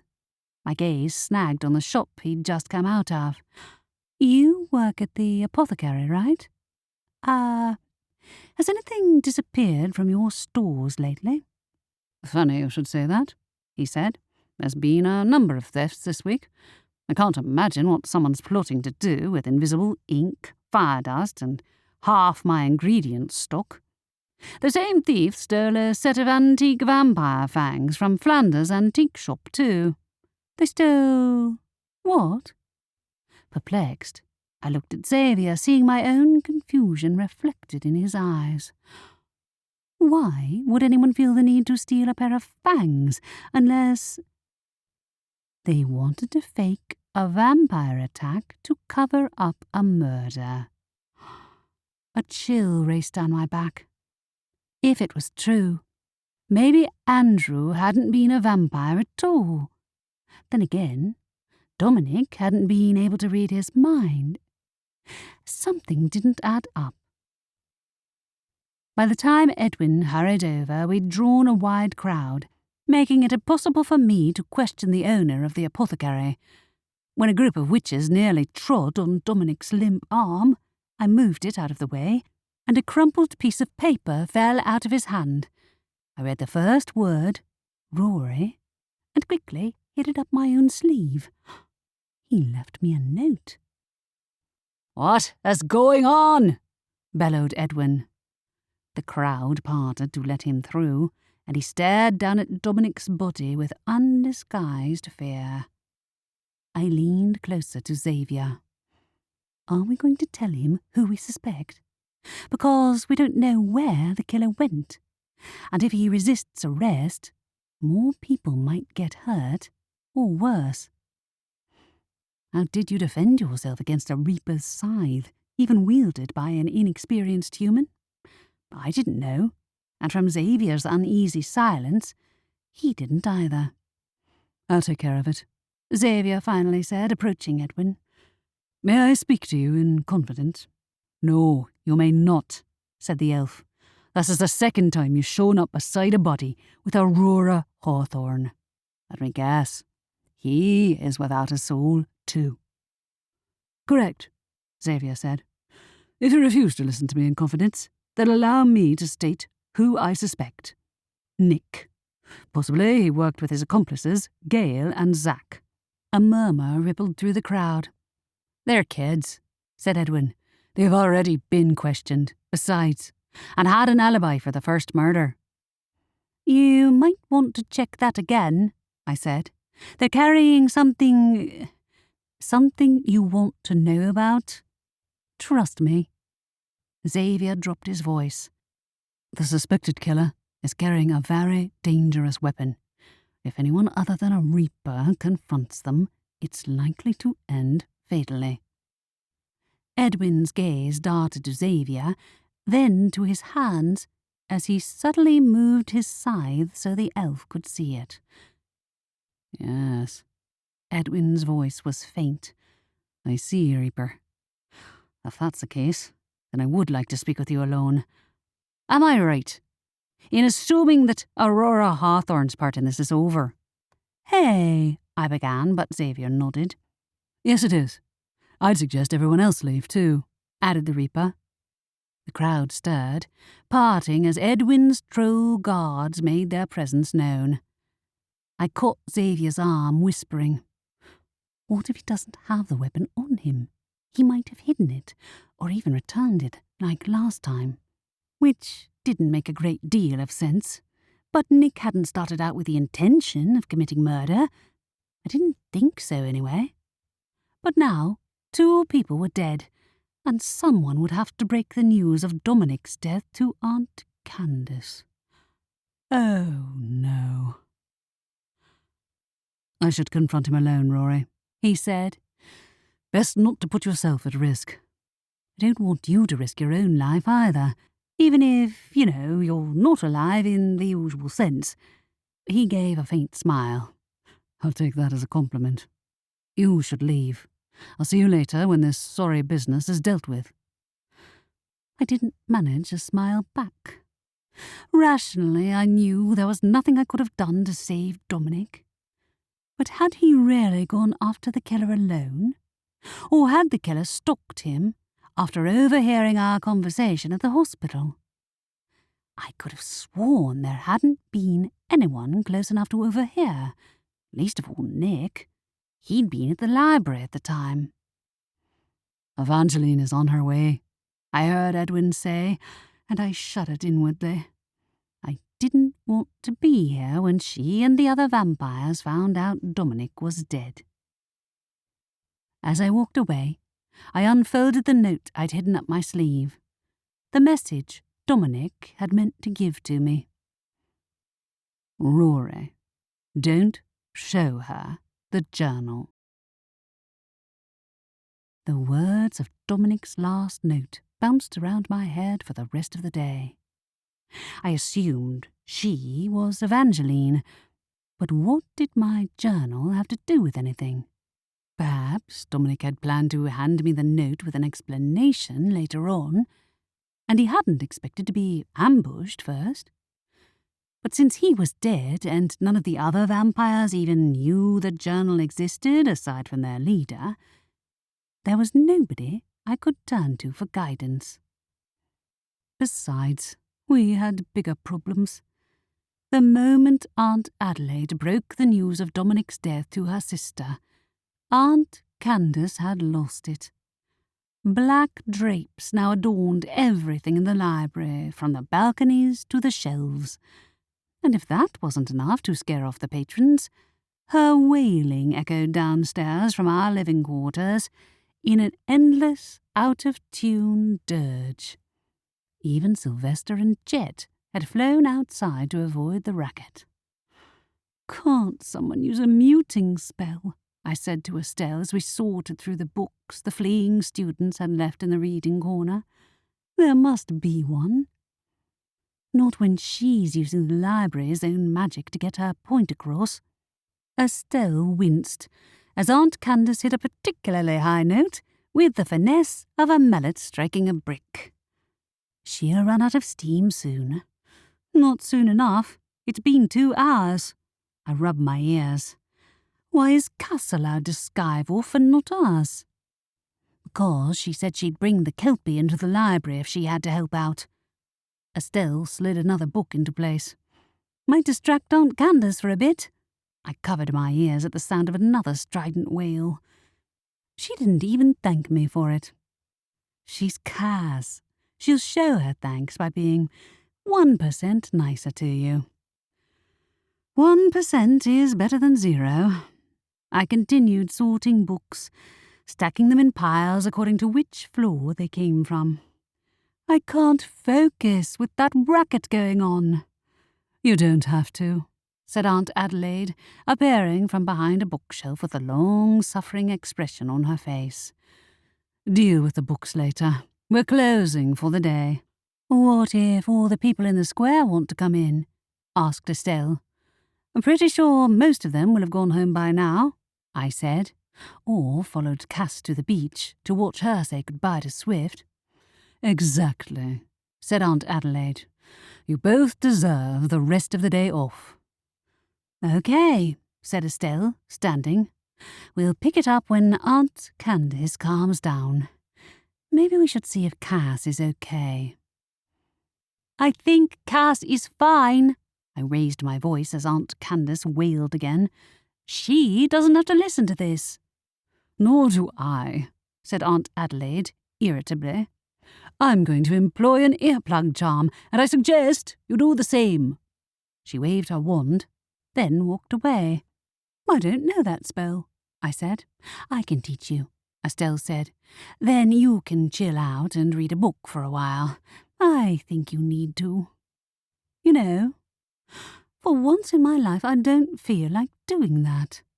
I sighed. I know Xavier has the investigation in hand, but still, the killer's out there with a dangerous weapon. Isn't that a good reason not to leave the library?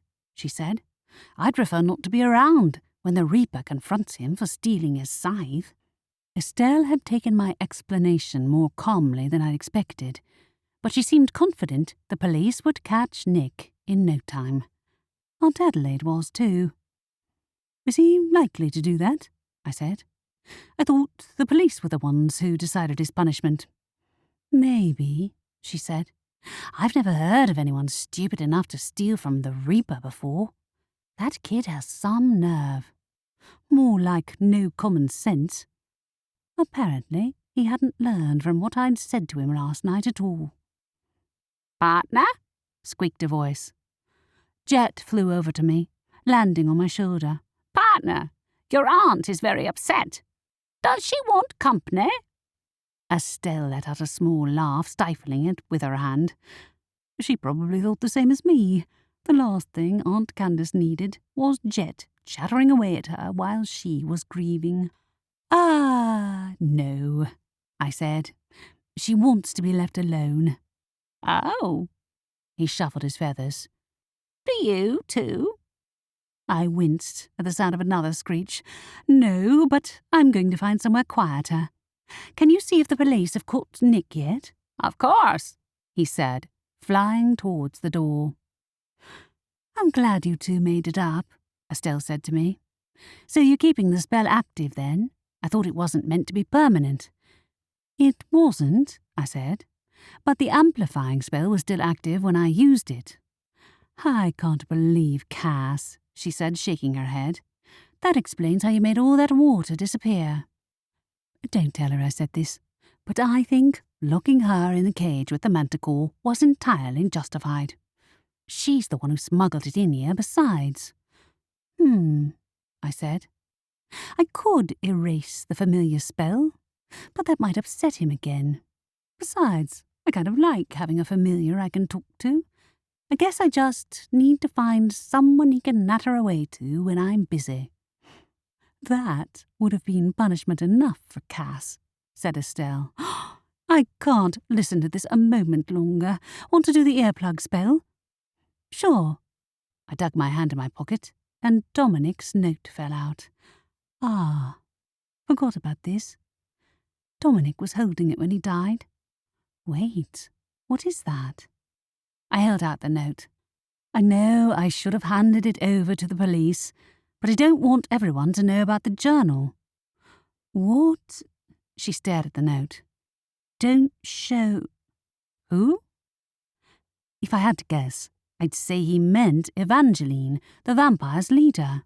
Her eyes bulged. Why? Does he think she might want to steal it?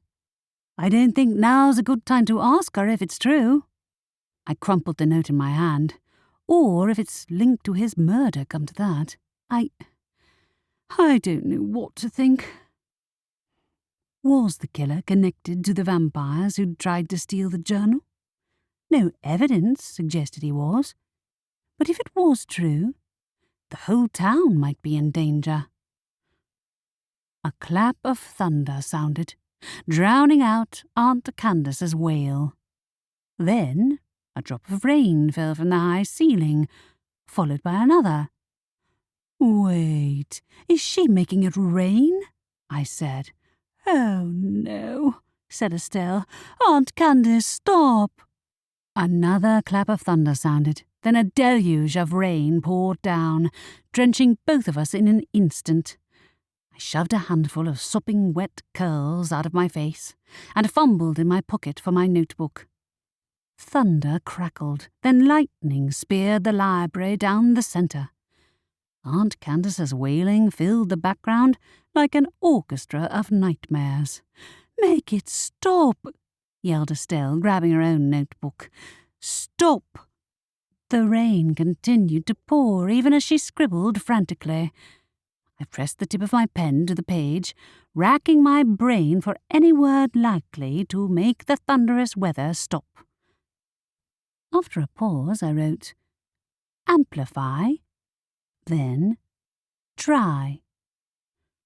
The rain stopped in an instant, every drop of water vanishing from our clothes, and my now considerably crumpled notebook. Estelle gaped at me. "How did you do that?" I grinned. "Thanks to Cass, I know how to give my magic a boost. I wouldn't try showering until it gets fixed, though. Small price to pay," she said. "Yeah, I'd almost rather deal with the vampires than Aunt Candace today." A snowflake fell, followed by another. "Oh, no," said Estelle. "How'd she even do that?" I said. "She's using the library's magic," Estelle said, wearing an alarmed expression. Her hair was tangled from the drenching we'd both got. "Let's get out of here." "Agreed."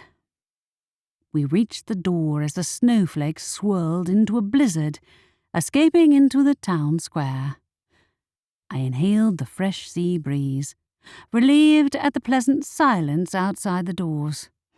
It might be freezing, but at least there wasn't a snowflake in sight. "Let's find Cass," said Estelle. "Or Jet," I put in. The police station was on the seafront, anyway. If Nick had been arrested, then that was where we'd find him. But what if he wasn't the person who'd stolen the scythe? Chapter 13. The square was deserted for once. Estelle and I hurried along, our newly re-dried cloaks swirling around our ankles. Most of the shops were still open, but there was no sign of the Kelpie. I spotted Alice from the pet shop closing up for the evening. "Hey," she said as we passed by. "Are you looking for your sister? She went to the beach with that giant horse of hers." "Thought so," I said. "Did you hear about the vampire being murdered?" Her cheery manner vanished. "Yeah, I saw Edward's trolls taking those 3 kids to the police station." "Wait, they caught the killer?" I glanced at Estelle, who also looked surprised. Was he carrying anything?" Alice's brow furrowed. "I don't know. I didn't see. Why?" "Never mind." I took a step backwards. "I think we'd better go and find Cass." "You mean go to the jail?" Estelle muttered to me as we left Alice behind. "That's what you're really up to, isn't it?" "Maybe," I admitted. "I don't know, something still doesn't add up. The scythe. Why would he go to the trouble of stealing it again, only to give himself up?" "Guilty conscience?" she suggested. "Let's face it, a giant scythe's difficult to hide. Anyone might have spotted him." "You'd think so?" But a nagging doubt in the pit of my stomach pursued me all the way to the seafront. "Doesn't look like the Grim Reaper's in there, at least," Estelle said as we drew closer to the police station. "Have you ever met the guy?" I asked her. She shook her head. No, but rumour has it he's worse than Evangeline when he's in a temper. A chill swept down my spine. I'd seen a hint of what Xavier was capable of with his Reaper powers, but he'd never used them around me, and it was easy to forget he wasn't human. The Grim Reaper, on the other hand, might not stop to ask questions before unleashing his scythe on anyone who got in his way. What if they had arrested the wrong person? The police station was packed. Estelle and I squeezed through the doors into the lobby with difficulty. It looked like half the academy students' parents had shown up. "Look, you're welcome to search our house," said Nick's mother, who wore the same hat as the previous night, but had a dark pink cloak on instead of a dressing gown. "There's no scythe hidden anywhere on our property. My son is not the killer you're looking for." "Neither is my daughter," said a red-haired witch. She wore a lime green coat and a frantic expression. "There's been a mistake." "No mistake," said Edwin. "Your son's actions last night prove that he is the most likely suspect for any crime against the vampires, and he gave himself up willingly." "My son is a thief, but he's not a killer," insisted Nick's mother. "This is absurd. He's 16 years old. He might have made a foolish mistake last night, but he's learnt the error of his ways. He's a teenager, not a master criminal." "Teenagers can be master criminals," said Edwin. "I'm terribly sorry about your son, but he will be tried as a minor once we find the property he has stolen and return it to its rightful owner. As the scythe is hidden in a location only the thief knows, we cannot possibly let him walk free." I looked at Estelle. "I don't think we're much help here." "No, but they have a point. Where is the scythe?" "I don't know." The doubt buzzing inside me had multiplied into a swarm, and it shifted uncomfortably from one foot to the other. Either Nick hid it somewhere, or the killer still has it, and they've arrested the wrong person. "Even she agrees with me," said Nick's mother, and I wished I hadn't said anything. The elf's face turned red all the way to the tips of his pointed ears. "There's a procedure," Edwin said. "I must ask you to calm down, Mrs. Anders." "How can a teenager possibly have killed a vampire?" said a tall, thin man wearing a suit, who I assumed must be Nick's father. "Anyone would have heard him coming." He had a point. Even if Dominic hadn't been paying attention, it wouldn't be hard for his vampire senses to pick up on Nick's approach. And if Dominic had seen him, then his mind-reading power would have given away Nick's movements before he'd had the chance to use the scythe. A teenager wasn't a match for a vampire who could move at an inhuman speed and read his mind. The door opened behind us, and a hush momentarily fell over the crowd. The trolls shrank back, hiding behind one another, as Evangeline strode in, her dress billowing around her ankles. My pulse started to race. I thought she'd already been to the crime scene. "Where," she demanded, "is Dominic?" A pale-looking Edwin indicated a door on the left-hand side of the lobby, and everyone tripped over their feet in an attempt to get out of Evangeline's way. Even the troll guards looked utterly terrified, their huge bodies quaking in fear. She disappeared through the door, and the entire room seemed to hold its breath. A few moments later, Evangeline emerged from the room. "Where exactly is the murder weapon?" "We have yet to determine that," said Edwin, his voice fainter than usual. "It was stolen," Xavier added, "by the killer." Evangeline scanned the crowd, her gaze penetrating, as though she was probing everyone's minds for everything they knew about the missing scythe. Dominic's note came to mind, and I pushed the thought away. I didn't want her to see it. I didn't want her to see any of my thoughts, in fact. I focused on a crack in the wall and kept my gaze there. Every time she looked my way, I fixed my thoughts on the crack in the wall and nothing else. A frown puckered her brow, and she looked at me again, this time making no effort to disguise it. I kept thinking about the gap in the wall, pushing all wayward thoughts of Dominic, the journal, and the murder aside. Evangeline shifted her gaze away, and the air itself trembled with tension. "You all have nothing to say?" she asked, her voice deceptively soft and calm. "If that's the case, then I will have to probe the suspects myself, Edwin. I'm sure you understand why." I stood still, my heart thudding. I'd done it. I'd kept a vampire out of my mind. Not only that, I'd managed to avoid thinking about the journal at all. She wouldn't have brought it up in front of the others, but I'd escaped questioning. For now. I looked away from her, trying to calm my breathing, and spotted Jet's small black shape flitting near the ceiling. Right, of course he's here. What with Evangeline's abrupt arrival, I'd forgotten I'd sent him to have a look around the police station. "Are you sure?" Edwin asked. "I am certain," said Evangeline. "I will speak with the suspect, and I will read the truth from his mind if he won't speak it aloud." "Of course," said Edwin, his voice slightly tremulous. "If that is what you desire." "It is, if you don't mind," she said. "I'd prefer to find out who attacked one of my fellow vampires before anyone else gets hurt." Her words were cold, and I shivered, as though Aunt Candace had dumped a bucket of snow down my back. I hoped she was angry with the killer, not with me for shutting her out of my mind. I hadn't picked the best time, but Dominic's last wish had been for me to keep the journal from her. I wouldn't betray that, nor would I let another vampire get hold of Dad's journal, not even their leader. Evangeline walked after Edwin through a door at the back.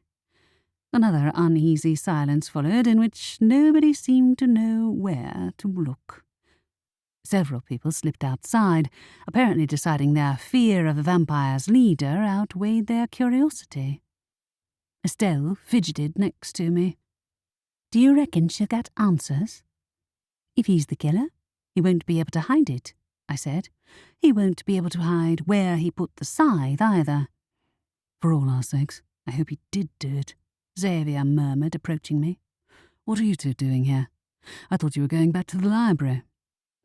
"Aunt Candace isn't taking Dominic's death well," I whispered back. "We came here until she calms down."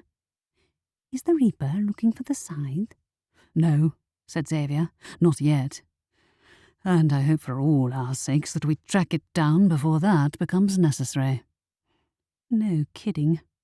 Imagining the Grim Reaper and the leader of the vampires in a standoff made me feel even colder than before. Seconds passed, each one dragging out. More people left, making the police station's lobby much less crowded. Finally, the only people left behind were the parents of the students who'd been arrested. At that point, Edwin returned. "None of the people in this jail committed the murder," he announced. "All the arrested students will be freed." "Good," said Nick's mother. "He might be a bloody fool, but he's not a murderer." Maybe. But then, who did it? Evangeline strode through the lobby, giving me a cold, penetrating look on the way out. A fresh shiver of fear raced down my back. I hadn't given away anything with my thoughts, but she knew I'd been trying to keep her out of my mind. Not that it mattered at this point.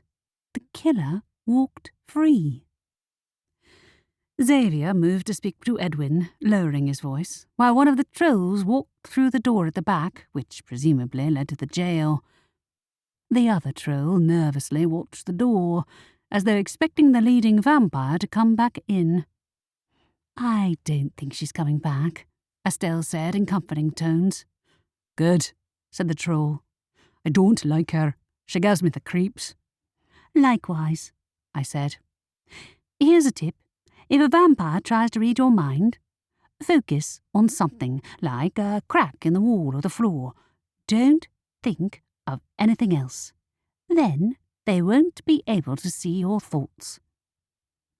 The second troll returned with the 3 students in tow.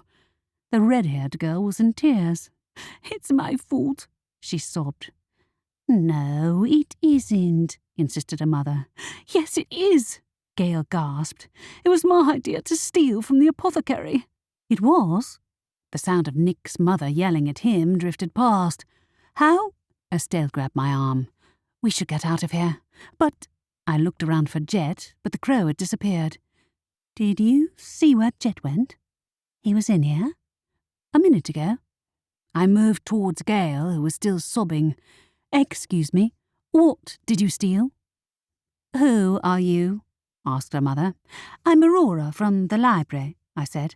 I'm one of the people who caught her and Nick last night. Do you know anything else, Gail? Gail's mother moved in front of her daughter. My daughter has been through a terrible ordeal.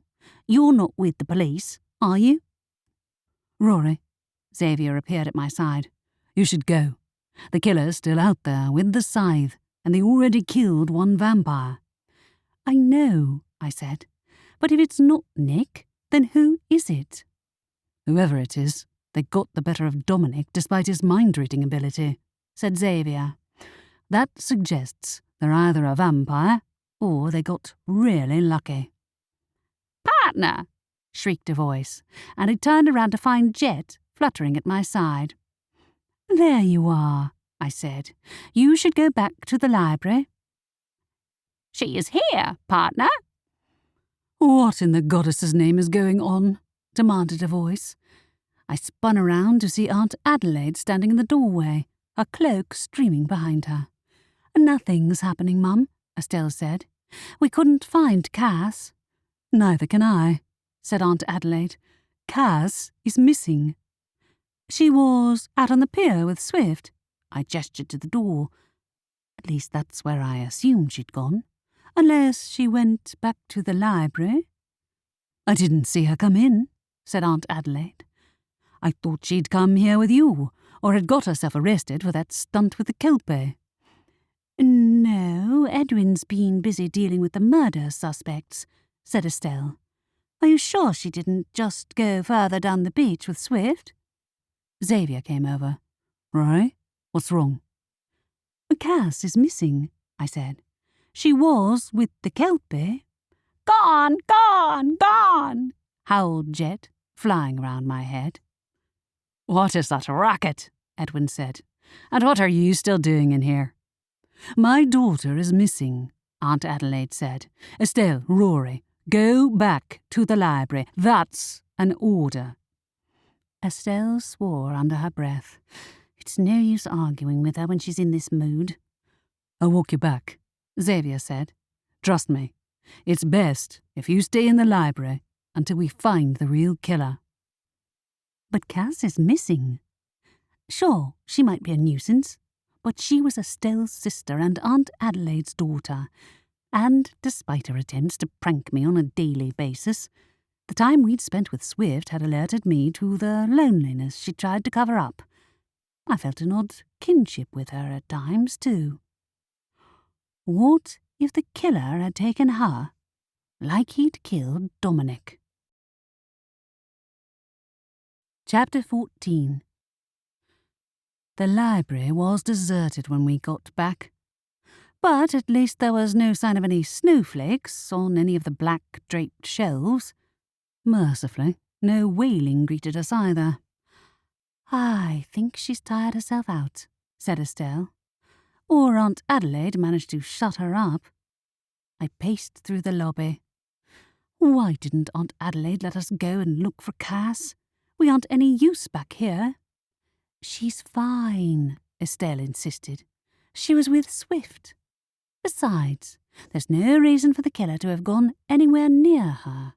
She wasn't involved in the investigation. I was, though. Worry squirmed through me. And don't forget, Dominic died right after I told him my suspicions. I think the killer was listening when I talked to him at the hospital and realised I'd figured out he stole the scythe. So he decided to cover up his crime by committing another one. Maybe you're right, Estelle said, but there's nothing any of us can do to find the scythe. Not even the Reaper can. We must be able to. I looked around at the endless shelves. Look, there's over 1 million books here, at least, right? One of them must be able to help us. Help us do what? Track down the killer? She frowned. That's impossible if we don't know who it is. There's one way to narrow it down, I said. The killer was spying on me at the hospital, maybe other times too. They also sneaked up on Dominic and got the best of him despite his mind-reading skills. Is there a book in here that might tell me how that was possible? I doubt that'll be in the general vampire textbooks, she said, her voice catching. It'll be hidden deeper than that, and if we end up buried deep in the library, my sister... Her voice broke on the last word, and I gave her a comforting hug, wishing I could do more. Behind her, a stack of books on the front desk caught my eye. I knew how to get a more specific answer, if I was willing to take the risk. I approached the desk, searching the shelf underneath. Sure enough, the book of questions was still there, its cover blank and deceptively innocuous. What are you doing? Estelle rubbed her eyes. Rory, that book is way too dangerous. Last time, you're lucky you got out. Maybe, but last time I asked the wrong question. Now I know what I want to ask it. At least, I thought I did. It's still risky, she said. Only one person can go in at a time, and you might get stuck there for hours. Anything might happen. I know. I held up the book. But the killer might have Cass, and I can't think of any other way to find him.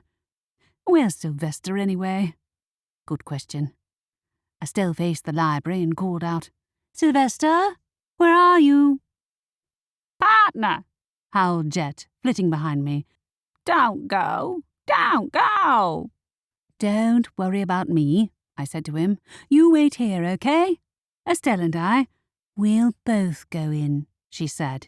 If one of us gets the question wrong, the other might still have a chance. But we get only one shot each. My nerves spiked. What if I asked wrongly again and ended up in even worse trouble than last time? I'd never catch the killer then. Don't ask who the killer is. That's the question that got me thrown out last time. All right.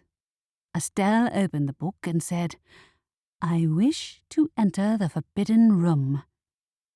The pages glowed, and she vanished. Jet shrieked and flew around my head. Gone, gone, gone. Jet, can you go and find Sylvester? I was nervous enough without adding the crows panicking on top of it. The book continued to glow, but showed no signs of what might be happening to Estelle on the other side. I stepped from one foot to the other, my heart beating fast. Then the glow dimmed. A moment later, Estelle reappeared, landing face down on the lobby floor, soaking wet. Ow! Are you okay? I ran to her side.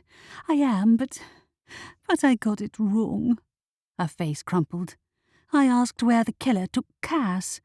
The room filled with water, and then I fell out.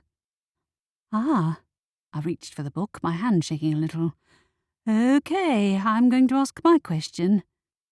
Estelle pulled her Bibliowitch inventory out and dried off her clothes, while I held up the book. I wish to enter the forbidden room. As the book flew open, I tumbled into nothingness. This time I'd expected it, but I still cringed when my knees buckled underneath me as I landed in the small square room. The walls were all painted black the same as before, giving a cave-like impression. Sucking in a breath, I asked, if I wanted to stop a vampire from reading my mind, What would I do? Silence followed. Then the room started spinning, the walls blurring. I closed my eyes, a spike of nausea rising, and when I opened them again, Dominic stood in front of me. I gasped. "You're dead." "Yes, I am," he said. "Would you prefer me to take on another form?" Dominic blurred, and the next second Evangeline faced me. She wore a long, lacy black dress, as elegant as she was in real life. I stared. "Who are you?" "I am the question room," said Evangeline. "Interesting. You could have asked any question, yet you picked that one. Why?" "How do you... Wait. Are you reading my thoughts?" "You belong to the library," said Evangeline. "I know how you think." "That's really creepy," I said. "Are you going to answer my question?" "Maybe," she said. "Maybe I'll decide you're unworthy first." "Have you been taking lessons from Sylvester on how to be annoying?" I probably shouldn't provoke her, but there was no time to waste. Cass was gone. The Reaper's weapon was missing, and the person I'd been sure was the culprit had nothing to do with the crime. Evangeline transformed into Cass. Maybe I have. "Can you please just answer the question?" I said. "My cousin's been kidnapped, and as long as the thief is on the loose, anyone might fall victim to the Reaper's scythe." "Is that so?" said Cass. "And you think you're good enough at magic to pull off a rescue?" "I never said that," I said. "I just wanted an answer to my question. Aunt Adelaide's out there looking for Cass and the Reaper, but it'll be a lot easier if I can figure out who it is." "You know who it is." Cass turned into Aunt Adelaide. I shook my head. "I have an idea, but I want to know how the killer got the best of a vampire. Even with a scythe, how did he avoid having his thoughts read? For that matter, how did Andrew, if he never turned?" Aunt Adelaide disappeared, and in her place stood Mortimer Vale. "Hey, that's not on," I said, taking an automatic step back. "You're afraid," said Mortimer softly. "I'd be mad not to be," I said. "How'd he hide his thoughts then? A spell or a potion?" "Wrong question," said Mortimer, his soft voice sending a quiver down my spine. "Who are you?" I forced myself to keep my eyes on his face. It's not really him. "Someone who would prefer it if you didn't put yourself in harm's way, though damnation knows why." I squinted at him, frowning. "You know, you really do remind me of Sylvester. He didn't come when Estelle called him." "I imagine he's avoiding that annoying familiar of yours," said Mortimer, no longer sounding like himself. "Oh my God," I said. "You are Sylvester. You sound just like him." "Curses."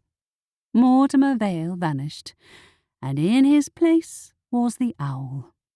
"And I hoped you'd mess it up like last time." I gaped at the tawny owl sitting on the floor. "You're the person who answers the questions? Is that why you're not a normal familiar?" How was it possible for the owl to know everything the library did? "I am nothing like a normal familiar," he said in self-important tones. "I'm a superior being." "Then why are you keeping the answers from me?" I asked. "Because they won't give you the satisfaction you need," he said. "It is believed that there is a potion that can enable a human to hide their thoughts, but the exact details are unknown." "A potion that can block mind-reading abilities?" It seemed impossible. It also seemed like something only the vampires would know about. "How do you know everything? Are you like a living encyclopedia? Or are you the library?" "You're forcing me to break my rule," said Sylvester. "I don't appreciate it. One question only." "You know Cass has been kidnapped," I said. "Yes, I do," he said in sour tones. "There's nothing either of us can do. I can't use an ounce of my power away from the library, and you're not capable of much better. As much as it pains me to admit it, I'd rather you not get yourself kidnapped too." "I'd prefer not to either, but at least I know what I'm up against," I said. "Aunt Adelaide doesn't, though. How can you not know everything about this potion that prevents mind reading? I thought the library knew everything." "Oh, nobody ever claimed that," said the owl. "The vampires have their own set of secrets, and that's the least of them. There are rumours about who possesses that information. I can't fathom how word spread to a human, but I can guess." "Not. I knew before he transformed again into the tall, elegant vampire. Mortimer Vale and his friends. Then who? You know who the killer is?" I was pretty sure I did too, and now I was starting to see how he'd got the best of Dominic. Vampires relied on their mind-reading ability. The potion, coupled with the element of surprise, not to mention the scythe, might have been enough to give the killer the edge. Because I'd told him my suspicion, the killer had felt compelled to cover his tracks. But that wasn't enough. He'd taken Cass, too, to remove my family from the picture for good. Sylvester transformed into Evangeline again. Now why would Dominic have told you to hide the journal? Because Evangeline is nosy and doesn't know when to stop probing into people's minds, I said. That's not relevant, though, is it? Cameron is the one who stole the scythe. Why, I don't know, but he's dangerous and unhinged. "All the better reason not to go out there alone, Rory," he said. "You can't help your cousin now." Says who? Recklessness seized me. If you don't let me out, I'll tell the entire town who you really are. You'll have 12 people lining up to use the question room every hour, and you'll never get a moment's peace again. "You would never." "I'm serious," I said. "I might not be the best witch out there, or even the best biblio-witch, but I don't abandon my family when they're in danger." "Very well." He vanished, the room disappeared, and then I was falling again into empty darkness the colour of the walls. The next second I lay face down behind the desk in the lobby. Estelle gasped. "I thought you were trapped in there." "Not quite." My head spun. I'd tell her about Sylvester later. Tracking Cass was more important. I climbed to my knees, swallowing nausea. I know who the killer is, but I don't know how he found out what he knows. Evangeline? Surely not. She wouldn't have reason to tell a human how to get an advantage over a vampire. Who? Estelle's eyes were wide. Cameron, I said grimly. We knew it was a foolish academy student, but we guessed the wrong one. He has the scythe. Heaven knows why, but he took Cass to get at me. I know it's me he wants, because I'm the one who guessed he stole the scythe and told Dominic. You're not going after the killer, are you? Estelle said. Rory. Jet, I said, have you seen another crow around? Cameron's familiar. Another crow? Yes, I saw him at the pier, said Jet. The pier, I said. Of course. He must be out at sea somewhere. The other vampires can't cross the water. Estelle's jaw dropped. But Cass was with Swift. He'd protect her. Cameron is carrying the Reaper's scythe, I reminded her. I doubt Swift wanted to see Cass hurt. Don't risk your life, partner, shrieked Jet. The other vampires can't cross the water, I said. Someone else will have to stop him. For all I know, he's already stolen Cass's soul. And if you're not careful, he'll take yours too, said Estelle. I'm not letting you go alone. My mum's out there, and she wanted you to stay here, I said. How are you going to find him, Rory? She shook her head. He's in the middle of the ocean. You don't have a boat. bet there's a spell, though, I said. Right.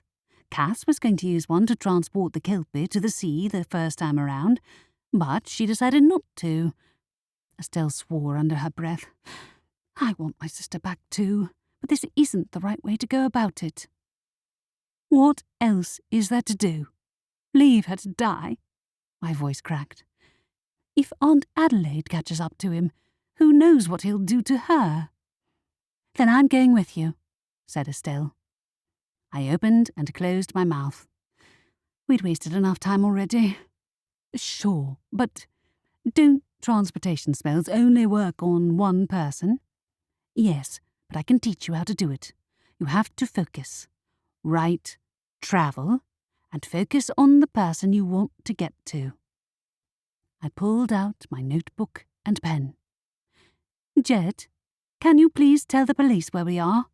I asked the crow, who let out a distressed chirp.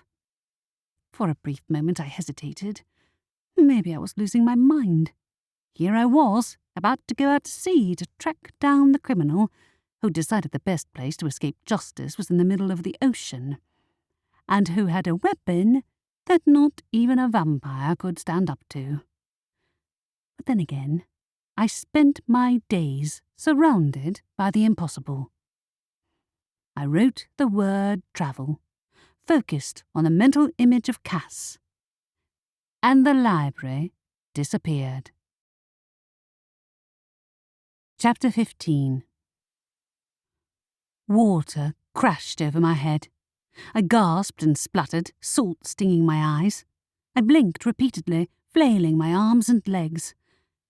I'd landed in open water, too deep to touch the bottom. My vision cleared enough to show that Cameron sat on a sandy island only a few feet away. Beside him was Cass, and next to her lay Swift, half in and half out of the water. Her Biblio-Witch inventory, notebook and pen lay in a pile out of reach. Estelle appeared next to me, crashing into the water with a gasp. Spluttering, she kicked out, grabbing my arm for balance. We made it? Cameron was on his feet a moment later, the scythe in his hands. You were supposed to come alone. You never said I had to. I swam until my feet touched the pebbled sand. Judging by the way the sea flowed around the island, he must have used some kind of spell to create it. You can't stay out here forever. The police are looking for you. Or they should be, if Jet's warning had reached my aunt. My heart missed a beat as his crow fluttered down to land on his shoulder. I should have recognised that he wasn't Jet. Don't move, either of you, or I'll take her soul. Idiot! Cass yelled at us. Why are you here? To rescue you, obviously, I said. Cameron, you don't have to do this. Think for a moment. You're stuck on an island with no provisions and no way to get back to the shore. All the vampires in town will be looking for you. They can't read my thoughts, he said. They'll never see me coming. But does that mind-blocking potion have a time limit? I asked. It does, doesn't it? That's why you had Gale steal the ingredients from the shop for you. It was a guess, but he instantly flushed. What gives you the right to judge me? You're holding my sister hostage and you as good as confessed to 2 murders, Estelle said. Give it up. I won't. He swung the scythe and I gasped, but he stopped inches from Cass's neck.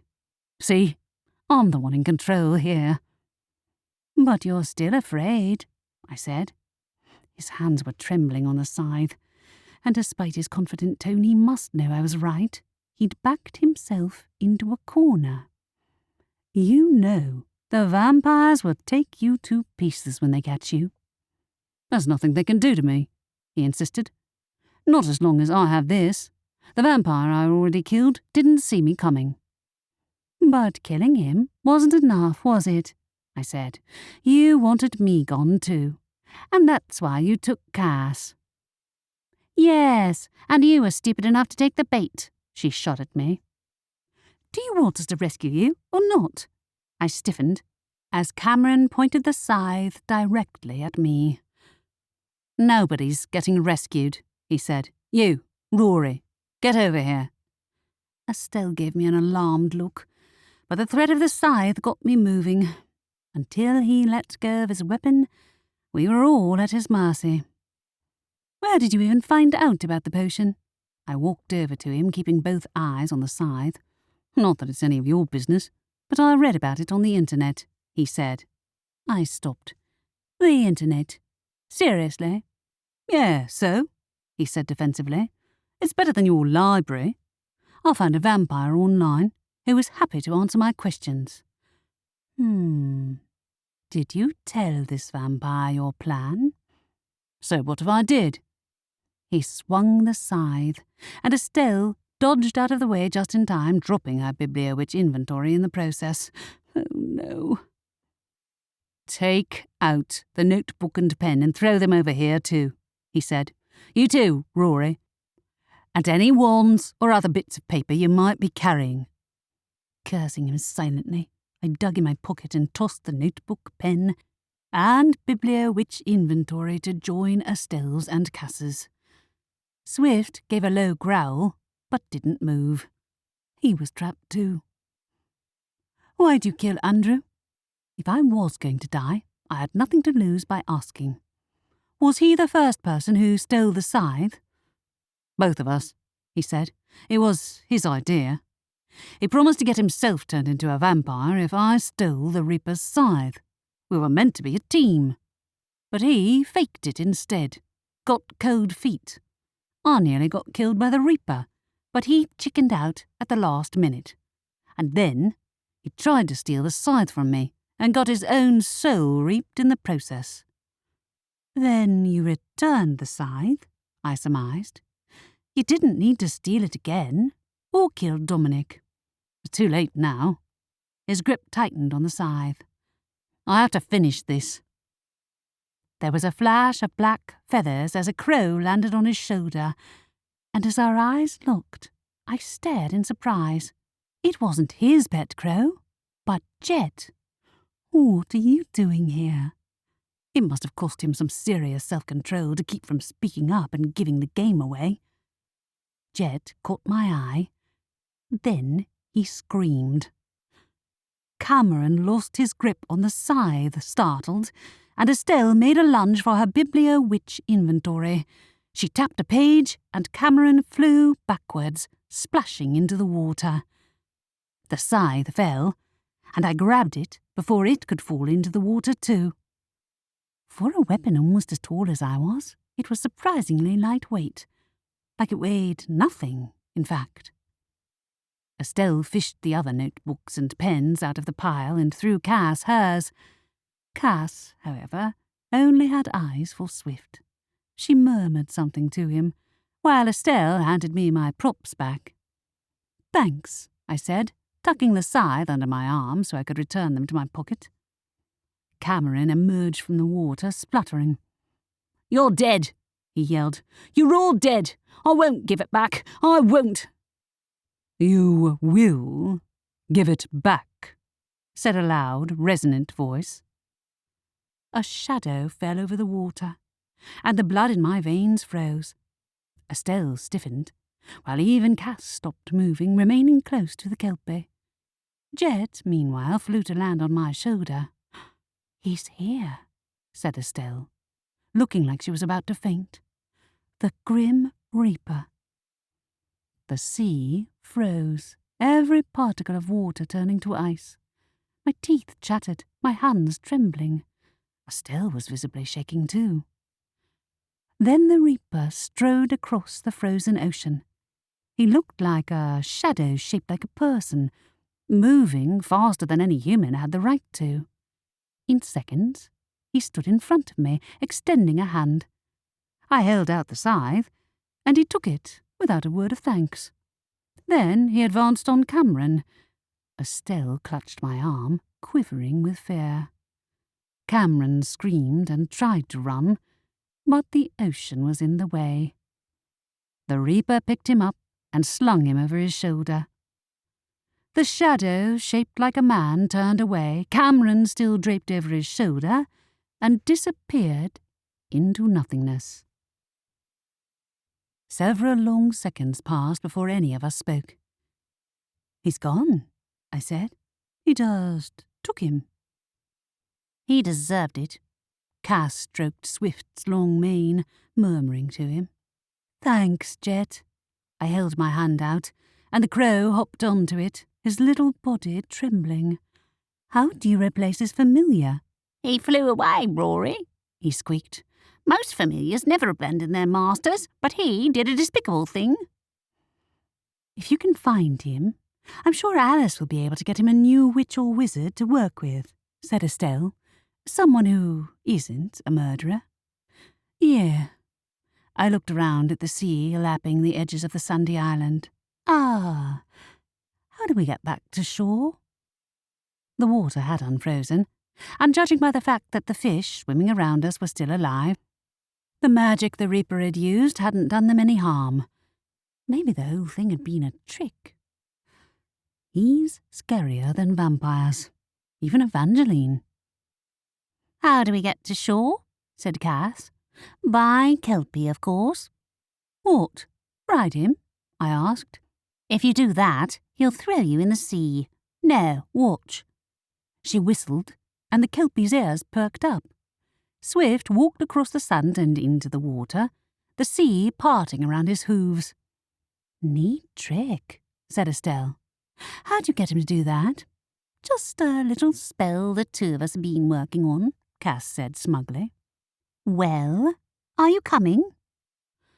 We walked behind the Kelpie towards the shore, all of us shivering in the aftermath of the Grim Reaper's magic. I tensed inwardly at the sight of a figure dressed in black and holding a scythe waiting on the beach, but relaxed when we drew closer and his golden hair became more obvious. Xavier was an apprentice. When he became the Grim Reaper for real, would he end up looking like his master? Or was that what he actually looked like? Inhuman. "Rory!" He shouted my name and something inside me seized up. "I'm okay," I called back. He wasn't alone. A crowd had gathered on the bank, including Aunt Adelaide and even Aunt Candace. Armed with a notebook and pen, of course. "Are you sure?" Xavier met me on the path, taking my freezing hands in his. He felt human. For now, that's what I'd focus on. "Sure," I said. "I will be, once I get back to the library." He smiled. "I can arrange that." Chapter 16. 2 days later, the library was closing up for the evening when a flutter of tawny wings overhead drew my attention from the box of books I was sorting. "Sylvester?" I called, but the owl didn't respond. I hadn't seen much of him since I'd unmasked him in the forbidden room. If I didn't know better, I'd say he'd been avoiding me. Jet, on the other hand, had hardly left my side.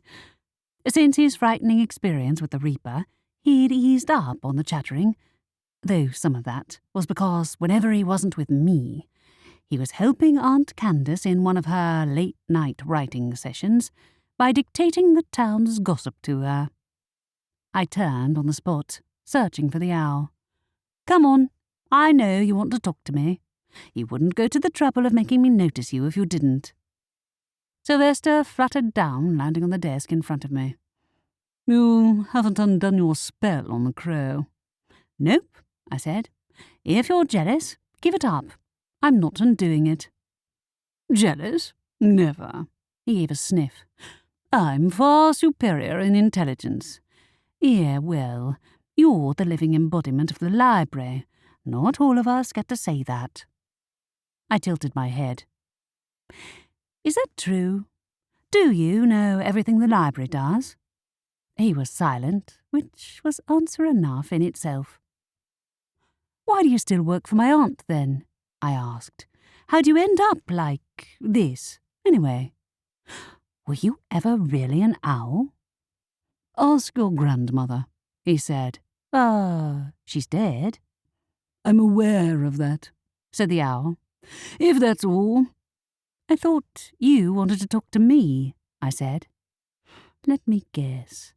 You want to know if I told anyone. And no, I didn't. Cass and Estelle don't know, right? Or Aunt Candace? Wait. Aunt Adelaide does, doesn't she? Silence. I turned to Jet, who said, I won't tell. You'd better not, said Sylvester. Your grandmother preferred everyone to see me as a familiar and an assistant. Why? I asked.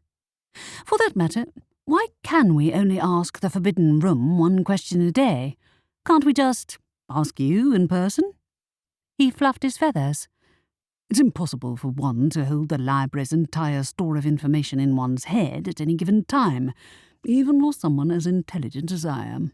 I have to be inside the Forbidden Room to access that information. And that's why you couldn't tell me who the killer was, I surmised. You also don't know about the vampires who want the journal because even my aunts don't, right? Unfortunately, he said.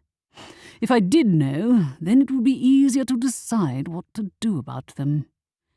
They're not coming here, I said. Yet, anyway. It might not even have been one of those two who spoke to Cameron online.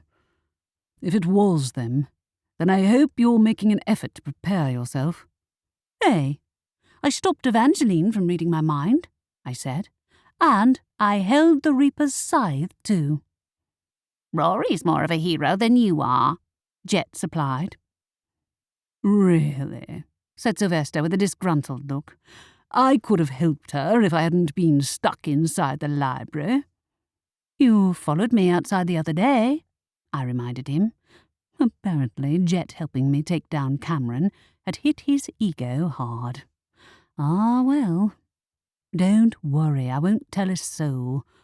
Cameron is in jail where he belongs, so he won't be spreading the vampire's secrets around either. But everyone knows the Reaper's scythe can kill them. Not that anyone else would be foolish enough to steal from him after his terrifying appearance on the beach.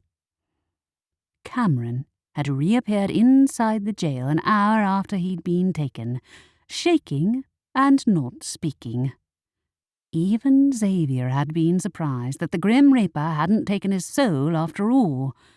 But Cameron had been so scarred by the experience, he'd run right into a jail cell and refused to come out. I still had enough questions to fill a room, but Sylvester couldn't answer them. What was the journal? And why had Dominic not wanted me to show the vampire's leader?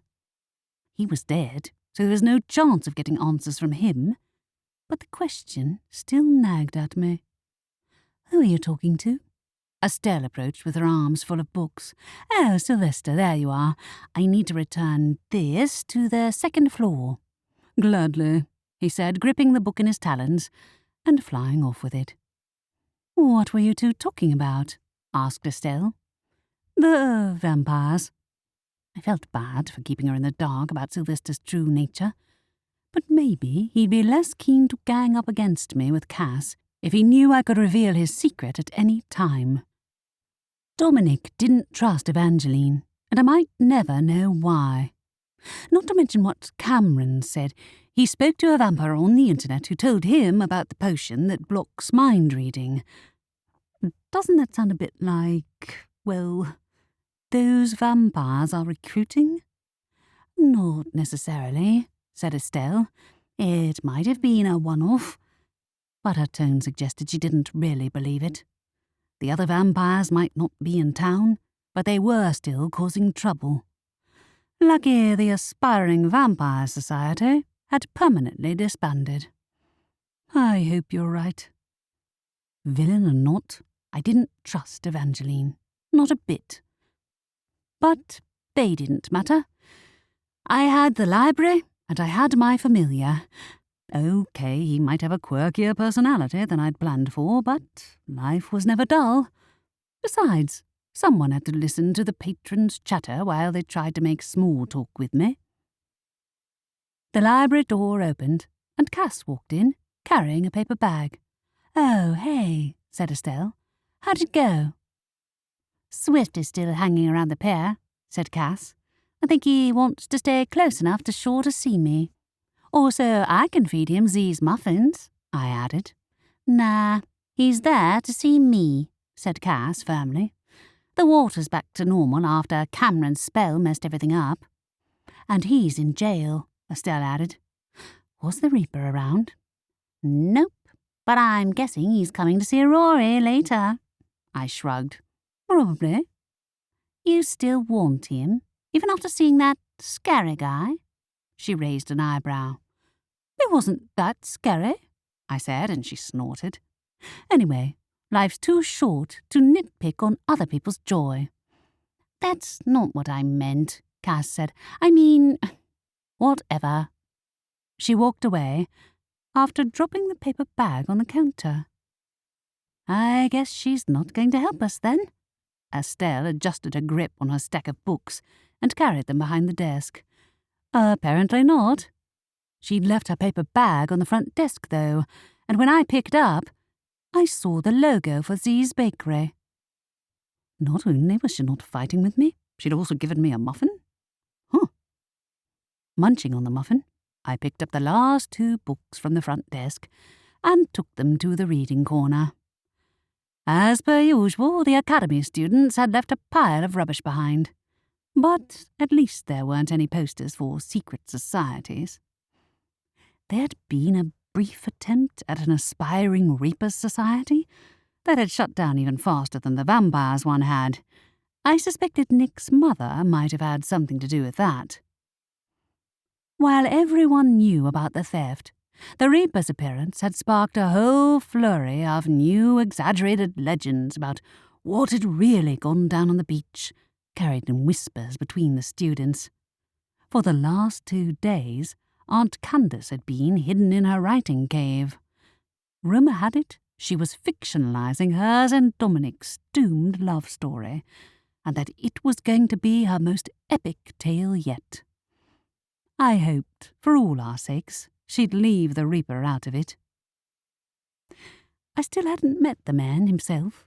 Xavier hadn't brought him up either, though if I carried on spending time with him, it definitely wasn't the last I'd seen of the Master of Death. But why worry about it?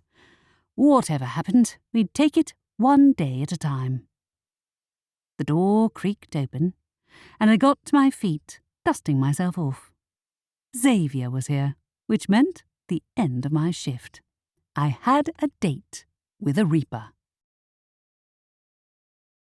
This has been Charms and Chapters, a Library Witch Mystery, Book 2. Written by L. Adams. Narrated by Hollis McCarthy. Copyright 2018 by L. Adams. Production copyright 2019 by L. Adams. Edited by Sean Toole.